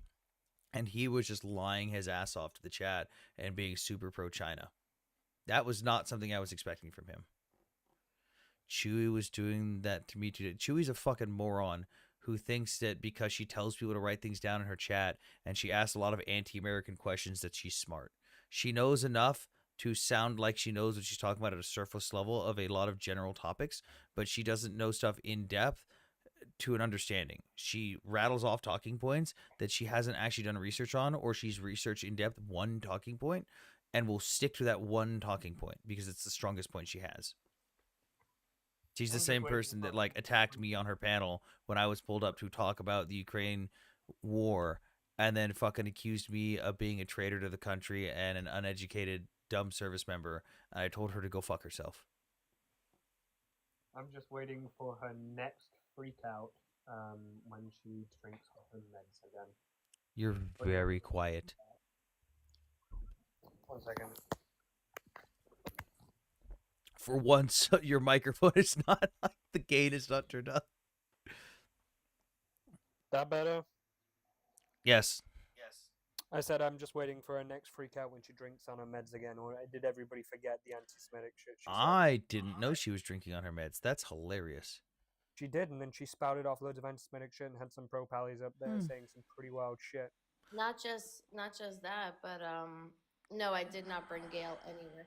Not just that, but she kept going off on Ryan, calling him white. I remember that part. She said, "Look at your hair." I'm like, he's fucking. Yeah, she was erasing his indigenous identity. Used to be brown. Like, what the fuck kind of argument is that? Yeah, and I will say this. I hate that we have people from the Zionist side that try so hard to convince her to be Zionist. Like, who gives a fuck if she has a lot of followers? She's a fucking moron. I would rather have somebody with 2 followers who knows what they're talking about than somebody who has a bipolar freak out. I'll be right back. Like, there's nothing against people with bipolar. It's a debilitating condition for a lot of people. But here's the thing. You have to be able to have people around you, or at least have some self-awareness enough to know you shouldn't have those kind of freakouts. It's just not worth it. And I think the people around her who enable her when she's like that are disgusting. And I don't want anybody being a part of that, one side or the other.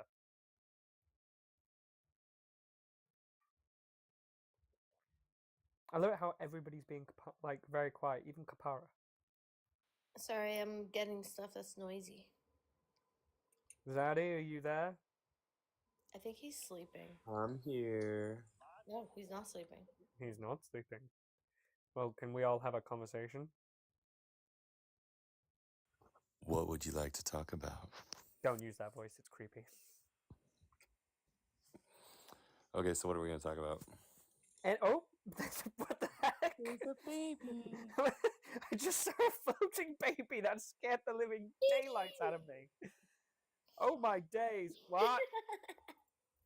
Ah! He's No. just. It scared the living daylights out of me. He looks just like Sam. Ooh. Are you saying Sam looks like a baby? No. Sam, you heard that, didn't you? Colt No. is bullying you. No, I'm not. I already told him. Right, any interesting news, any updates, anything? Come on, Yalla, let's get this going. Well, I Have just some posted energy. a new bread video. Oh god, no, not another bread video. Do you remember when I went? I'm thinking of doing a TikTok video of just me going through your Instagram and reading it. Yes. Oh my god, please. Yeah. Just do you remember that live? That was horrific. Yes, that was live. hilarious, dude. I still have trauma. And I caress the bread slowly and sumptuously. Guys, let's not lose any more followers for Sam. It went up. As soon as we started talking, it went from 75 to 79. Now it sounds. I guess 79 people want to hear about Zaddy caressing bread. Guys, everybody remember to like, tap, share the live, join the team. Caress the bread? No, I'm talking about Mickey's bread. Sam, if you're talking to us, we can't hear you. I promise you all, it's not a euphemism about him having an only can. We've been live for 4 hours. We haven't even hit 50,000 likes. We've been like at 180 viewers multiple times. Wow. Bad viewers. Bad. Start tapping. I'm going to show off one of my bread videos for you. You don't want to see one of my bread videos. I will preemptively shahid you.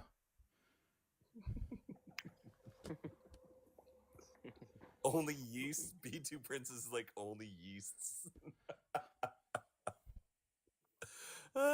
You know what? Stop. You're in timeout now. 1 minute. Sit in the corner, B2. No! Bring her back. Unmute her. B2, I'm so...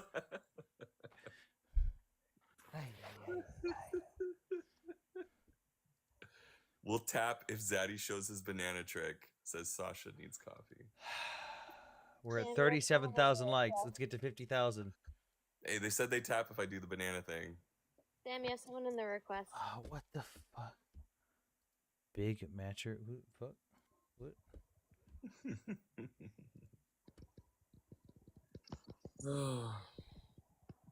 Yeah. Oh. Big. It looks like you're glitching out and connecting. Turn your camera on and off real quick. You don't have to show anything, but just hit the camera button and turn it off, and it should connect you fully. I don't know what's going on. Actually, you don't have camera access. Hang on. I'm gonna. Oh, wait. There you go. You're connected. What's up, Big Matcher? How's it going? What's on your mind? The best way to wrap this.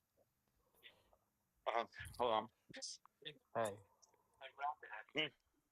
Yeah, hold that like that. Yep. What? Hello? Did you request to join a live while being on a phone Say it call? like that. Yeah, that's what I was. Like that. Fold it. Yep, I got it. Just eat it from there. Okay, yeah, you can come back when you're off your phone call. That's kind of Yeah, that's disrespectful. Very odd.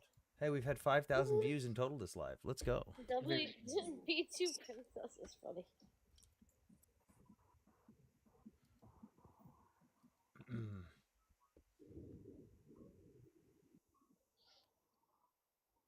Wait, why you mad? Have a drink. Wait, was it always why you mad? Have a drink, or wasn't it just why you mad? You changed the name? No, it's always why you meant have a drink. How did I not know that? The Russian bots are in the chat. Oh yeah, the Russian Alex, the Russian bot has arrived. I've seen Wait, why you mad occasionally pop in here. You have 2 accounts. Okay, see, I'm not crazy. Wait, where is why you mad? Right there in the chat. I don't see her. Do you have her blocked, Golda? Oh no, there she is. No, in fairness, Sam, your live is lagging. In the comments, it's lagging a lot. Oh, maybe I could just see it sooner. Why you mad? We miss you on the panels. Like, there's more than a 5-second delay on the live. When I came in, there's like a 15-second delay.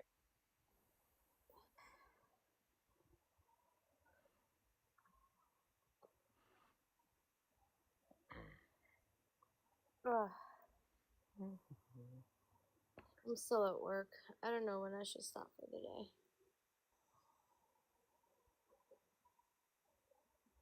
It's so quiet. I know. Is there any updates or news? Let's get more energy, more passion. Come on, guys. I feel like I should kick you for that comment.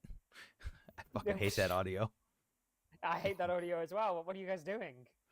Well, we had a really long, productive live, and then we had someone who I had to mute myself for a job interview, and then they continued talking to the person who, when I was talking to them, they seemed very receptive and like they were actually taking stuff in.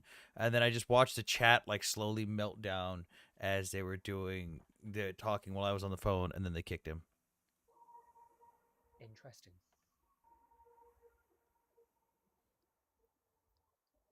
Apparently, I sounded exactly like it. Oh, you got somebody requesting. They're pro Israel.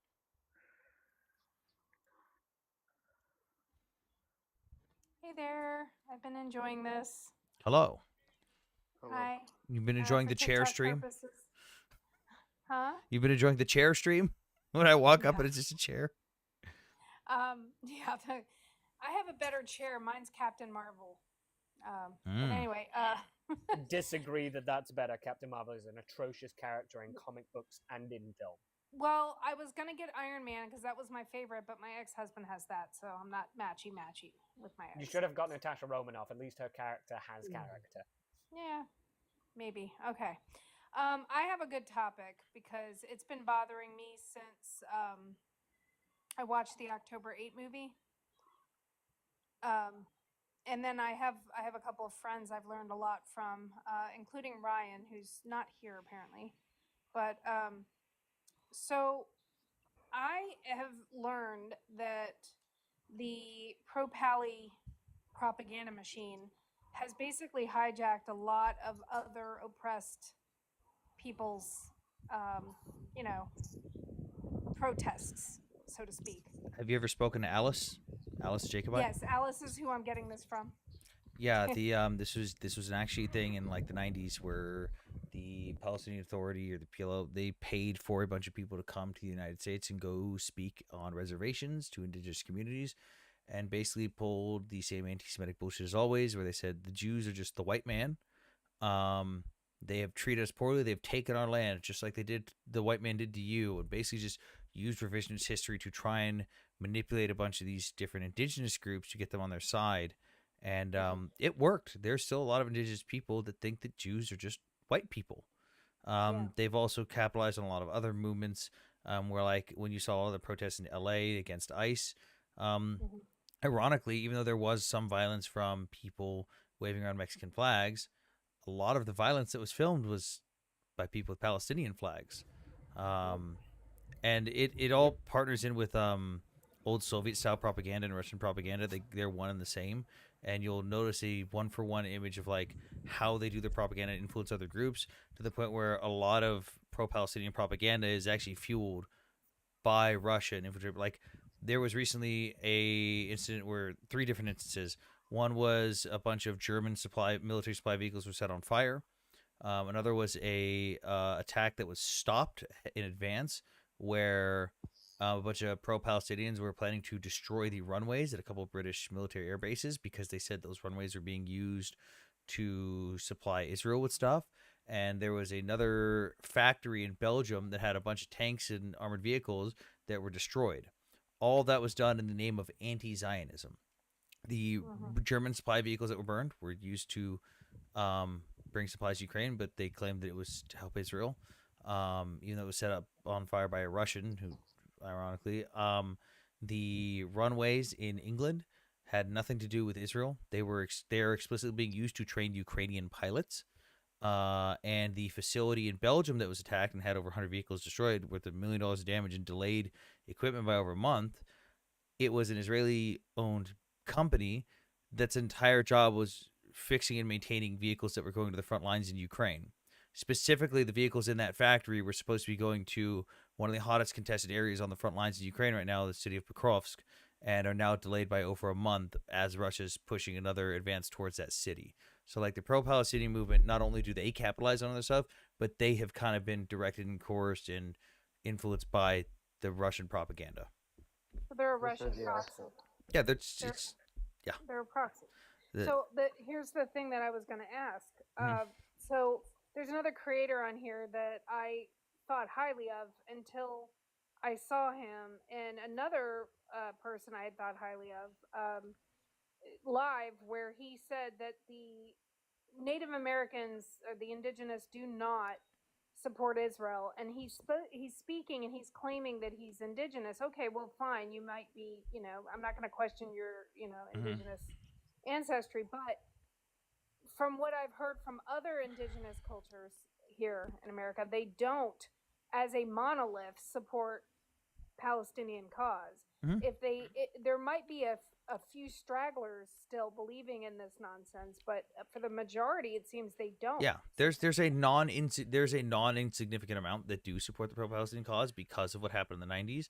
Like Alice, I'm sure she's talked about how her group specifically is one of those groups that was targeted and told, "Hey, Jews are just a bunch of white colonizers." Like that was what she grew up on. Yeah, and she was super pro-Palestinian. Then she started going to lives, but she was willing to hear out the other side, and she would hear what was going on in our lives. She came on to mine, Nick's, and Hammer's lives, and she would just ask questions. She would make assumptions. She wouldn't make assertions. She would just ask a question, get an answer.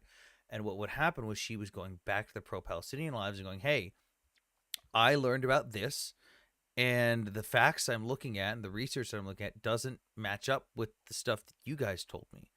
Do you guys have a rebuttal or an answer? Like, can someone explain this to me?" And they just lost their fucking mind on her. Immediately turned on her.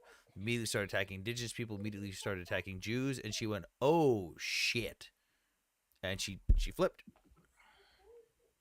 So there's Alice is a brilliant person. So her name is Jackie, but she's a brilliant person. Is there any other people on TikTok that we need to throw our support towards, Like that you can think of, or communities that need support, or people that might need to be shown the light, essentially? both? I'd say at this point, it's fucking useless.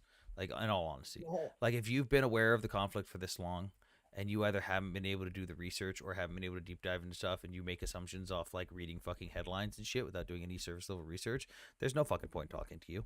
Like when I have people on these lives, 99% of the time, I'm not gonna fucking convince someone of what's right and wrong in these situations. Like I've had some people flip to be pro-Israeli, I've had some people flip to be pro-Ukrainian, but 99% of the time, I'm just talking to the chat and explaining stuff to someone who may not know as much or is trying to learn that hasn't made that assumption yet.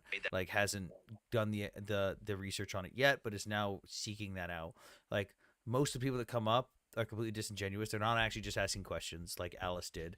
They're just here to get gotcha moments or try and push you into something, or they want you to answer a certain question the way they want you to answer it. And when they don't get it, they lose their fucking shit or they go off the script and they don't know what they're talking about anymore. Most of the time, it's in all honesty, if you are someone who is involved in this conflict, like if you're an outside person and you're still new to this, that's fair enough. Maybe you can be talked to. But if you're someone who's been involved with this since October 7th or even before that, and you still haven't figured it out, there's no point with you. Like I'm just gonna be blunt. Like I've gotten to the point where like when people start bringing up old fucking blood libel shit, I just whatever. Like I'm just gonna drop you. I don't like the whole thing of, oh well, Jews aren't indigenous to Israel. Cool. I'm at that point, I'm just gonna drop you. So like, the Khazarian, I've heard the Khazarian conspiracy, 100 billion. Ironically enough, that comes from Russia. Yeah. So the reason why I'm here and I'm thanking the community for welcoming me and teaching me and stuff, Golda and Coach and Ryan and everybody that I've learned from. There's just plenty of people I think that would be more receptive, but I think that I agree with you that there's some that are just absolutely not going to hear you. It's like la la la la la la. We have a great example of one of those in the request right now. For 2 years he's been here. For 2 years he's listened. He knows exactly what's right and what's wrong, but he still insists that he is right. He still believes all of the propaganda. So at this point, I think he's either stupid or he just hates Jewish people.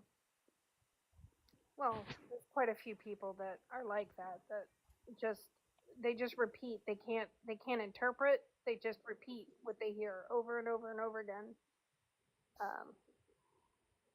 Almost like as if they're like automated.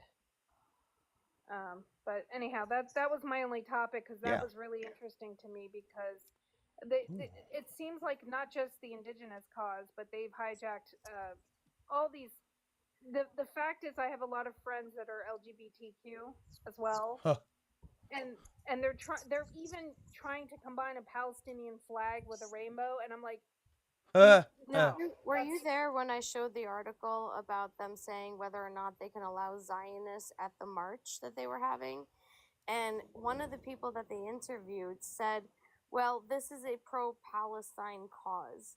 And she literally, in the quotations of this article, said it's a pro-Palestine cause. How is an LGBTQ march a pro-Palestine cause?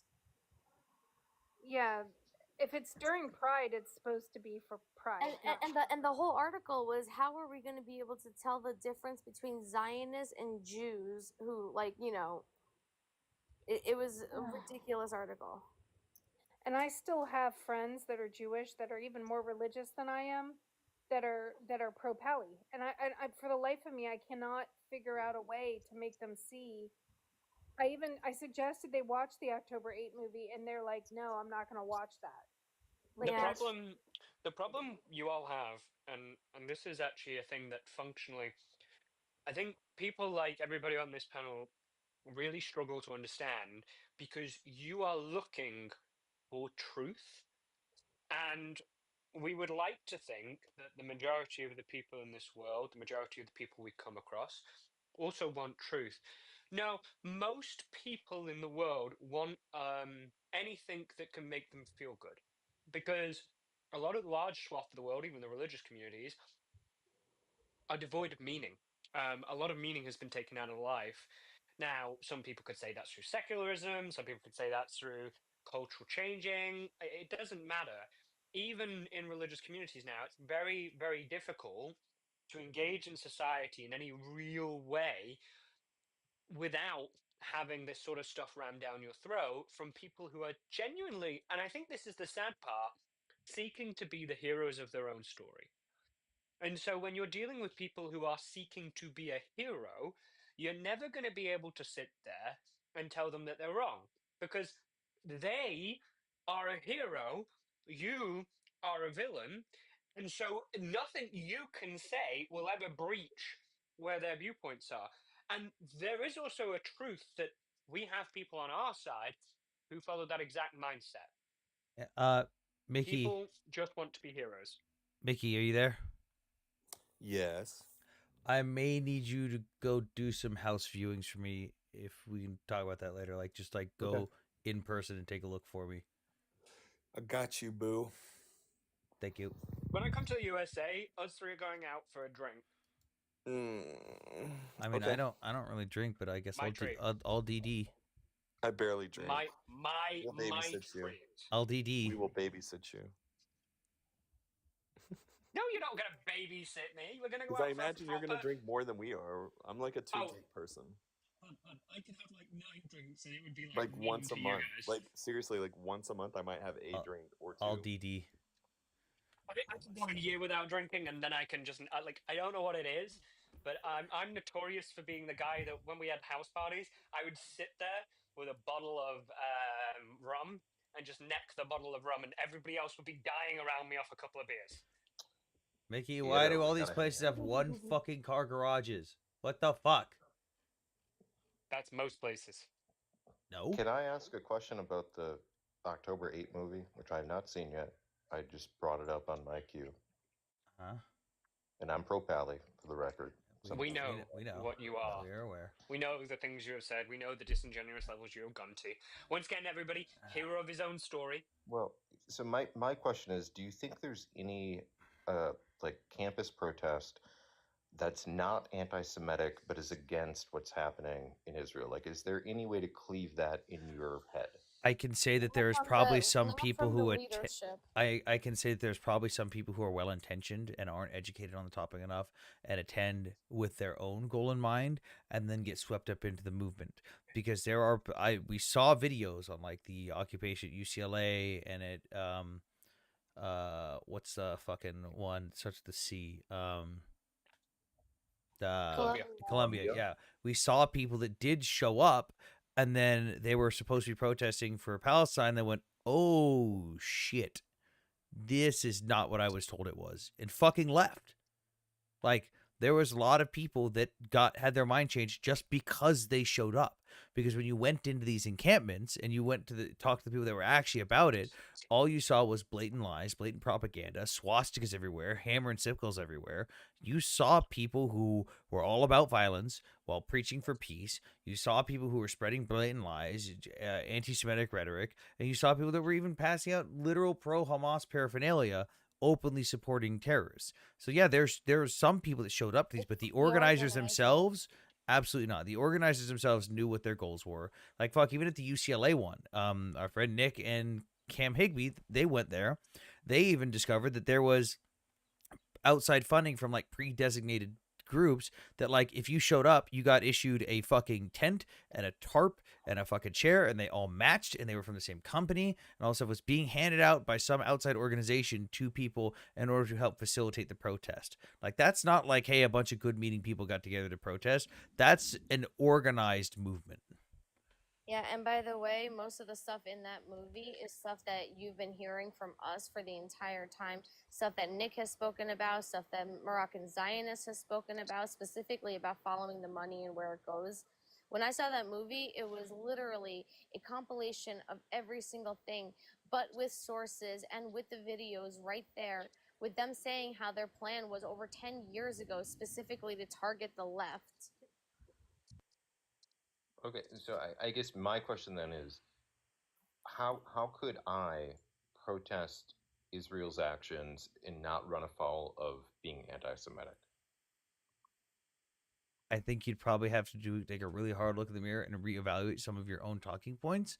Because I won't say that I can remember some of your shit off the top of my head, but I remember that I have had discussions with you on multiple occasions where I have heard you say something that is blatantly false that you refuse to listen to reason with. That is inherently anti-Semitic. And I would encourage you to actually look at some of the things you were saying and take a deep dive and like, if I switched out the word Zionist for Jew, what happens with this? Does this statement change meaning? Because most of these things that are being used against Israel 5 years ago, the same exact phrases and tropes were used, but they didn't say Zionist. They didn't say Israel. They just straight up said Jews. Like 5 years ago, it wasn't Zionists run the media. It was Jews run the media. 5 years ago, it wasn't, well, Zionists control the government. It was Jews control the government. And everyone's just swapped the word Jew for Zionist or Israel. And now you're starting to see the mask slip where a lot of people have just stopped bothering. They've gone back to saying Jew. And I think that if you take a lot of your own arguments and you apply it to Jews and not Zionism or Zionist or Israel, you'd find that a lot of the arguments from the pro-Palestinian side are just blatantly anti-Semitic. I struggle with that because I think I've absolutely seen more anti-Semitism on like Twitter because Elon opened the floodgates for that. You think that started with Elon Musk? No, not started, but you guys have been No, the let him finish. left has been just Golda, as Golda. anti-Semitic as the right this entire fucking time. Golda, He's referring to the fact that Twitter is an open forum with no controls. I just see things that I didn't see 2 or 3 years ago in like a lot of, should we say, hard J's. In it's crazy. Things that I don't follow.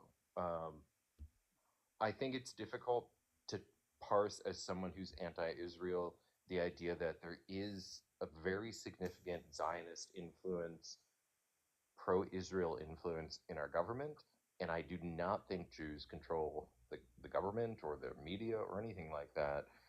It's a hard tightrope to walk as someone who wants to critique that side. I'd say that even with something like that, where you say Zionists control the government, like what does that really mean? Because all to me, all that means is people that happen to also support the state of Israel are also happening to be in government. That's like saying that like fucking pro-Ukrainians run the government because a lot of the people in our government happen to be pro-Ukrainian. It doesn't mean they run things because of an ideology. It just means they are in power and they also happen to share an ideology. No, so I look at like APAC funding, right? If there was a Ukrainian APAC that was donating to almost every congressperson, there's a Muslim PAC that donates Golda, to every relax. Yeah. Wait, Golda.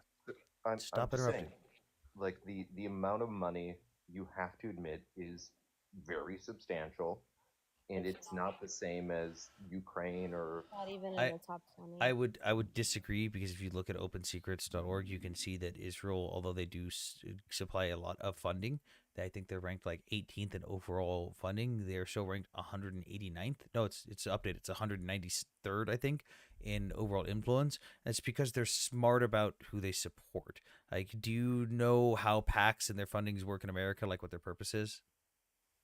A little bit, but can I ask? Is there, like, if you compare it to other countries, like foreign government associated PACs, which APAC is? Well, no, they're not a foreign government associated PAC. That's illegal. Well, no, that's quite literally illegal. If APAC was accepting foreign money, they would be labeled as a foreign group, and they would be shut down. What's the first letter in APAC stand for, Giselle? I believe it's American. American. There you go. Okay, Good job, buddy. Relax, it's American. What I'm trying to say is, you know what it is, Giselle? It's people like me who are Americans who support Israel. Relax. But just compare. I gotta go, Sam. He's an asshole. Good luck. That doesn't mean cool. It doesn't mean you fucking interrupt the whole time. It's the same rules for fucking everyone, every single time on my panel. I just don't see like an American Venezuelan PAC, an American Ukraine. Yes, there are. Wait, Giselle. With that same amount of power. Like, Giselle, the Armenian lobby, the American Armenian lobby, had an immense amount of power and got all kinds of concessions, and were only recent years superseded by the Turkish and Azerbaijani lobbies. Okay, it's not that hard to research these things. And when you actually look at actual foreign lobbies like Qatar, UAE, Saudi Arabia, they outpace APAC's lobbying. All right, and again, lobbying is different from campaign finance. Yes, we know it's different strategies. They outpace APAC by tens of millions of dollars. Okay, APAC's lobbying funding is under 4 million. Okay, they have 4 in-house lobbyists in DC, like registered lobbyists. Okay, Qatar, UAE, Saudi Arabia all spend tens of millions of dollars combined, and each one of them individually outpaces APAC or anything like it, or all the lobby together by millions, and they spend it on private lobbying firms in DC who are really good at their jobs, by the way. All right. These aren't just like random people that have these lobbying firms. All right. APAC actually avoids that as part of this, to be even more, to go above and beyond the compliance with which it conducts itself. Okay. So before you go after APAC or bring up APAC, for the love of all that's holy, learn more about lobbying and conversely campaign finance and try to figure out who the big players are by industry, by country, etc., before you really formulate an opinion that has to do with APAC. If anything, maybe APAC's just good at their job, and maybe everybody should start taking a page out of their books instead of being upset about it. But they're like 190th in spending or something like that. Can I ask you if you recognize Ted Cruz or Marco Rubio? Do you know who they are? I've seen him a couple times. Yeah, how big do you think the Cuban lobby is? Oh, too big, because Right. it's all right wing Cubans who had to leave because they took over their plantations. Right. They were oligarchs. Exactly. Yeah, like again, APAC doesn't have that much control when people like as much as if APAC was the big boogeyman that everyone on the pro side says they are, you wouldn't be on this fucking platform saying the things you're saying. You wouldn't be allowed to. If all of this stuff was true, every single one of these protests wouldn't be fucking happening. Those people would be in jail. Like that's if what they're saying is true, then God help all the people that are fucking protesting against Israel, because ain't nothing gonna fucking stop Israel at that point. But again, this is Americans who share an interest in supporting an American ally who very heavily benefits the United States in almost every capacity, which is not a dumb thing to do. Like honestly, objectively speaking, if you are a politician, even if you don't like the state of Israel, it would be objectively smart of you to support our relationship with Israel because it is mutually beneficial to the United States in a massive way. Which is why when you see APAC has such a high success rate, they donate so much money, and with all the different candidates, they're not going out and trying to get someone elected who happens to like Israel. They're going to incumbents, because incumbents are statistically far more likely to get reelected. They're going to incumbents who already share the Western ideals and ideology of America and have a vested interest in America doing good, that also happen to like the fact that we benefit from Israel, and they're supporting the reelection of those candidates because that makes sense. Why on earth would you waste money on someone that you don't know is going to get reelected, or someone that you don't know is going to get elected in the first place, just because they support your platform? They're just smart about who they support, and they just happen to support people that share the same ideals as them. So I forgot this other point. Can I say besides the direct lobbying under the FAR Act by Qatar, UAE, and many other countries, right? Or foreign entities that are connected directly to those countries and their governments. You also have the oil lobby, which is an industry. Jesus Christ, yeah. But de facto, they are deeply connected to Arab interests and Arab oil interests. De facto, the oil lobby Saudis does favor Arab countries or oil-producing countries like Saudi Arabia, etc., in the work that it does. And you can go and find like some information on this. You can kind of dig into it. You could ostensibly dig into the registered lobbyists of like the oil industry, and you could even pull up like their notes or their records on the kinds of engagements that they've had, if they're being completely honest about it. But I mean, that's huge. By the way, I'm gonna have to do Everyone give their final statements. It's been 4 hours 45 minutes. I gotta start looking at homes possibly just in case. And I got some stuff to do. We will be live again tomorrow. Remember, follow me. Go to Linktree in my bio. Live on Twitch, Twitter, and YouTube all at the same times. If you don't like the TikTok format, you can go to YouTube, Twitch, or Twitter and look at the format there. Different options, all that shit. You can get the Discord link and all that stuff.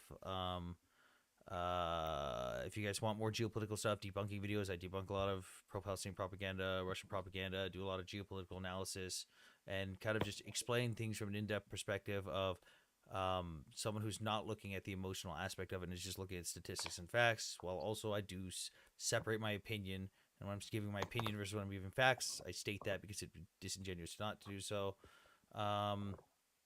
Again, for my background, for those that are just here, haven't been watched long, I served 10 years in the Marine Corps doing combat marksmanship instruction, doctrine development, a lot of what the Marine Corps currently uses to train people to war. I had a part in developing. I created the curriculum for our SIG M18 pistol. I created a lot of the, or basically all of the digital simulator programming that the Marine Corps uses, as well as a bunch for the Army and the Air Force and the Navy. I've got over a decade in geopolitical and foreign affairs experience with advisory roles, and I specialize in Middle East and Eastern Europe. And I've also been to Ukraine voluntarily to the front lines for no pay, training Ukrainian soldiers. Also the Twitter link's in my bio. It's the handles at _Sam41. Yeah. Closing statements real quick. Fucking Mickey, go. We gotta make it quick. Plug? Can I just do my shameless plug? Yeah, quick. Okay. Everybody, please support some dear friends of ours that have a podcast called Latin American Intersections. There's a couple of episodes where things that intersect in the region with the Middle East are discussed. So one of the episodes is Hezbollah in Latin America. Another episode is Israeli diplomacy in Latin America. And those friends of ours, wink, wink, are going to be starting a Middle Eastern Intersections podcast soon. So please, besides following, sharing, listening to the episodes, please do support the podcast. Every $1 or $5 helps, even if it's a cup of coffee to keep us awake when we're writing these episodes. Thank you. And since you mentioned like the donation stuff, anything I make from this channel, by the way, I have never kept a single penny from this channel or my other TikTok channel I used to have, and even like the donations on like Cash App and all that shit like that's in my link tree. All of the stuff I make off this goes to buying supplies for my friends in Ukraine that I either worked with or trained. Like right now, we've got about $700 that we're going to be able to withdraw in a couple days, and it's going to be going to buy plate carriers for some new guys in one of my buddies' units to make sure that they're equipped to defend their fucking countries. So I don't keep anything from this stuff. So if you guys do want to donate or any stuff or support, or click the other donation links in the bio. Yeah, that's what it goes to. Vladimir, quick. Like, subscribe, I guess. Thank you for all this. Like and subscribe. Really appreciate it. Yeah. Palliative. Is anybody else going to open up a live?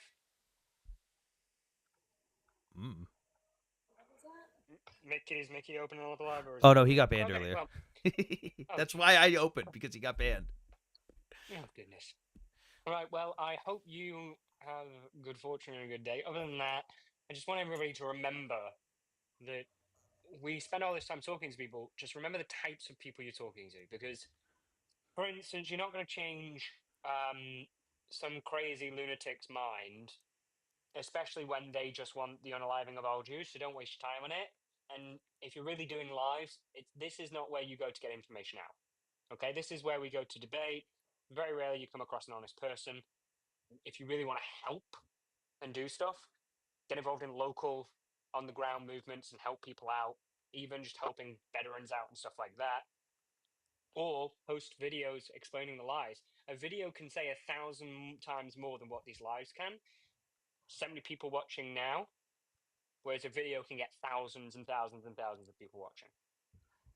So, I hope you all have a good day. Remember what you're doing. See y'all later. Thank you for having me up. I'm gonna get going. Thank you so much. All right. Giselle, I know you disagree on the stuff, but did you have anything to say real quick? Yeah, cool live. I hope to be back again. I listened to a new podcast called Trash Future today. Not really always about politics, but worth listening to. I have no association with that podcast, but take it easy, man. All right. Thank you.